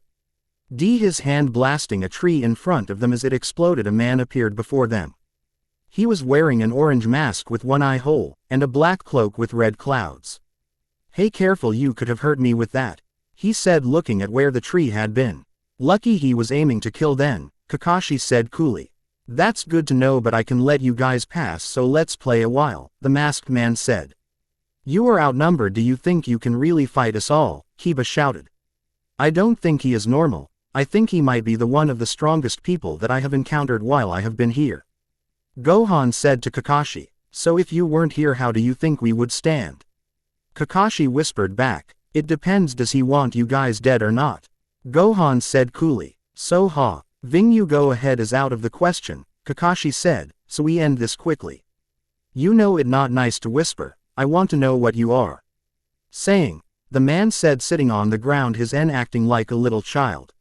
Are you serious, Gohan? Kakashi asked. If you met my father you would think he was strong by the way he acts sometimes, Gohan said, rubbing the back of his head, but his life force reminds me of Itachi's. Get out of our way, Kiba said, attacking it, but it missed. So you guys do want to play, he said, jumping up to his feet, clapping his hands. Okay, you all first. Very well, but you will regret that, Naruto said, charging at him. He dodged her kick, the clone vanished. He turned with to see Naruto inches from him with a Rasengan. Everyone thought that it was going to hit him dead center of his chest, but she missed. Gohan and Kakashi stood back watching, studying the masked man's moves, but his style was erratic. But after a while he jumped away from the Kono. Shinobi as another man appeared. He looked like a Venus flytrap. Sasuke just killed Itachi, the thing said. Wow, I did not see that coming, the masked man said, placing his hands in front his mouth. I'm just kidding, he said, putting his hands down. This made Gohan frown, so he was dealing us because he knew we were after one of them and he wanted Itachi dead, but why? He thought to himself. What should we do about them? The Venus flytrap said. There are of no concern, he said, his voice no longer high pitch and carefree but deep and cold. Let's go. Until next time, he said, vanishing along with the Zetsu. Gohan's hair flashed gold, then jumped into the air, speeding off, leaving the others behind. It did not take long for him to catch up, beating Zetsu but not Madara, who was standing over Sasuke. Back away from him, Gohan said. Oh, and who are you? To be continued. Chapter 13. Sorry it has taken so long. I have been so busy and this chapter is a bit rushed, but I should have EU one up soon and hopefully it will make up for my absence. Back away from him, Gohan said. Oh, and who are you? The masked man asked, no longer in an innocent tone but a cold, serious tone. I am Gohan, and who are you? Gohan replied. His eyes flashed over to the man who looked like a fly trap, then back to the masked man standing before him. I am Toby, and Toby is a good boy, he said in his childish tone once more. Cut the games, Gohan said, raising his hand. If you miss you will hit the boy, Toby said, dropping the act once more. Well, it's a risk I am willing to take. Now I am guessing Itachi wanted to keep you away from Sasuke for some reason, Gohan said. You are smarter than you look. Yes, Itachi wanted to keep me from his brother because he didn't want his brother to know the truth, Toby said, showing no signs of wanting to fight, but he sat down on a piece of the wall next to Sasuke. The truth, and that would be? Gohan asked, putting his hand down at his side. Itachi didn't go rogue and he didn't wipe out his clan alone. The Uchiha clan has a long line of mutiny, and the latest act was to overthrow the Konoha. The third Hokage and the village elders were perfectly aware of this, and they tried to solve the problem through diplomatic solution, which inevitably failed. And with no other choice left to them, they gave the mission to a loyal Uchiha who hated war and happened to be the strongest since me. Itachi's loyalty to the village was second only to the love for his brother, and he agreed to take the mission only if his brother was left alone. They agreed to these terms. And as strong as Itachi was, he was not strong enough to wipe out the entire clan in one night alone. Itachi knew I was still alive and found me and offered me the chance to take my revenge on a clan that had turned their back on me. But in order I had to promise to leave the rest of Konoha alone. So who are you? And why did you want to destroy your clan and Konoha? Gohan asked. I am Uchiha Madara, he said. And as for the rest of your question, that is a story for another time. Then Madara swooped down, grabbing Sasuke, and he went to grab Itachi's body, but a ki blast forced Madara to abandon Itachi's corpse. Gohan walked over to it and picked it up and flew off to meet up with the others. Gohan, why do you have Itachi? Kakashi asked. Things are worse than we thought, Gohan answered. I don't know what it is, but there was something Madara wanted with Itachi's corpse. Madara, Naruto repeated. The masked man, he took Sasuke, Gohan said to Kakashi. Why didn't you stop him? Naruto shouted at Gohan, who turned to face the little blonde. I am sure Gohan tried, Hinata said in a timid voice. No, he doesn't care about Sasuke, he wants to kill him, and he was looking for a reason to, Naruto shouted. Gohan tried his best not to show how hurt he was, but this statement. Kakashi grabbed Naruto by the shoulder. If Gohan wanted Sasuke dead, I am sure he would be, Kakashi said calmly. If you are asking if I would kill Sasuke, the answer is yes. I don't like killing, but sometimes we have to do things we don't like, no matter how much it hurts us, no matter how it might affect those we care about. Gohan said in a neutral tone. Is that how you justify killing your father? Naruto snapped at him. A pained look came over his face, only to be replaced by a pained smile. Everyone but Kakashi looked shocked at this announcement. Kakashi looked pissed as his gaze fell on Naruto. Naruto, don't talk about things you don't understand, Kakashi said coldly. Yes, you want Sasuke dead too, don't you? She snapped back at him. A burst of energy surrounded Gohan as he sped off into the air, leaving a creator behind. Naruto, you went too far, Sakura said to her friend. Gohan has done nothing but tried to make you happy since he has returned, and you just keep pushing him away, Kakashi said. As a warrior you have to prepare for the worst and hope for the best, that is all Gohan has done. When they returned to the village, Naruto was called to the Hokage's office, and when she arrived, Tsunade was in the office with two toads. What is it, Oba-san? Naruto, Jiraiya has been, Tsunade started. Where is Ero Sennin? She asked, looking around the room. Naruto-chan, Jiraiya-san is dead, one of the toads said. No, this can be true. Where is Ero Sennin? She asked again, on the verge of tears. I am sorry, but he died fighting the leader of the Akatsuki. Naruto stepped back, shaking her head, not wanting to believe it, before she turned and ran out the door, not believing it. There was no way that he could die, he was the strongest shinobi she had ever met. Kakashi stood watching as she ran off. Things just keep getting worse for her, he thought to himself before vanishing. A few days later, Kakashi appeared in Tsunade's office along with Minato. Hokage-sama, I think it best if we get Naruto out of the village, Kakashi said respectfully. Minato, do you agree? Tsunade asked. Yes, I do, but I also think we send out a small party to look for Gohan. I think we will need his help, Minato answered. Do we have an idea where he is?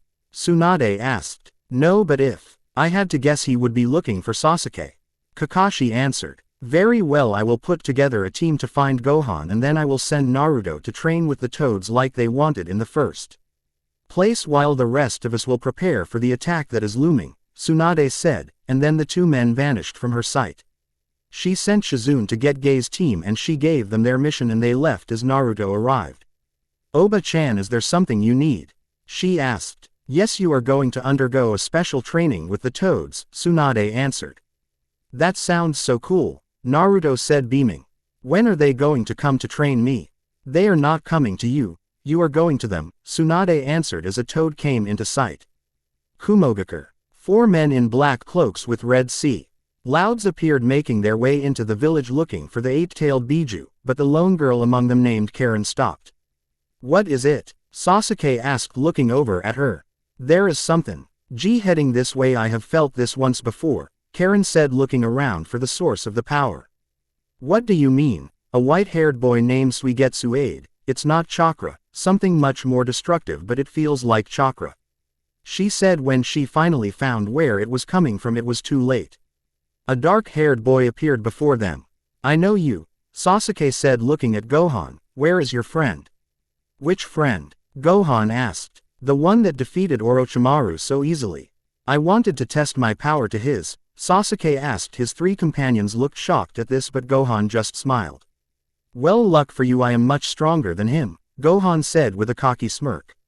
Sasuke, I don't think we should fight this guy, Karen said in a hushed tone. You know she is right, Sasuke, you shouldn't fight me.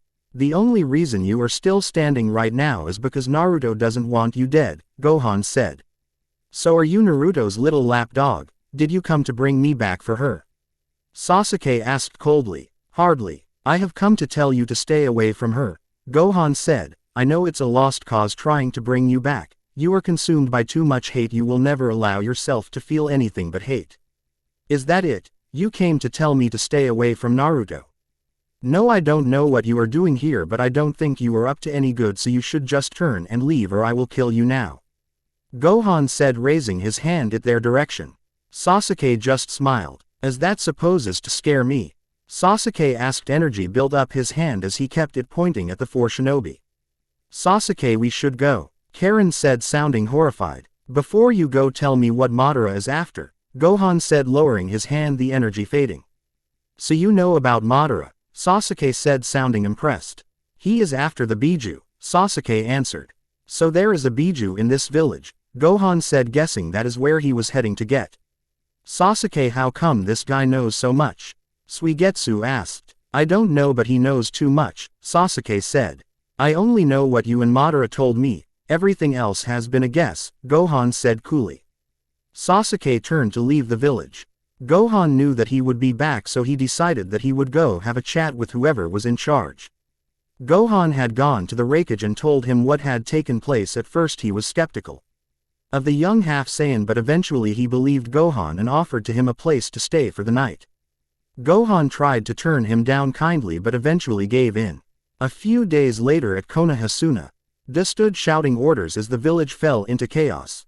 The Akatsuki had been attacking the village and she was unable to understand how so few could cause so much damage. Guy and his team hadn't earned with Gohan and things weren't looking good. If it wasn't for Minato, she didn't want to think where they would be right now, and he was doing his best trying to gather the injured and get them away from the battle. She made it to the top of the Hokage Tower where she was greeted by a small platoon of Anbu. Tsunade-sama, it has been a long time, hasn't it? A voice said from behind her. She turned to see a man with orange hair and black piercings all over his face, but there was something that looked familiar about him. Do I know you? She asked, keeping her eyes fixed on the stranger. I am hurt, I know it has been many years, but to forget me like that, well, it doesn't matter, you won't forget me again, or rather you won't live long enough to forget me. I am Pain the Kami Shinobi, I will end it quickly for you if you tell me where the Kyuubi is, the man said. What are you planning? Tsunade said, trying to buy some time for Guy to return with Gohan. The man before her seemed to guess she was stalling for something, but he decided to humor her. I am planning to bring about peace. You see, people can only truly understand one another when they know each other's pain. So I will bring everyone to their knees, and then we will have peace until they forget the pain, and I will do it again. What you are talking about is not peace. People will just be living in fear their whole, Tsunade shouted in anger.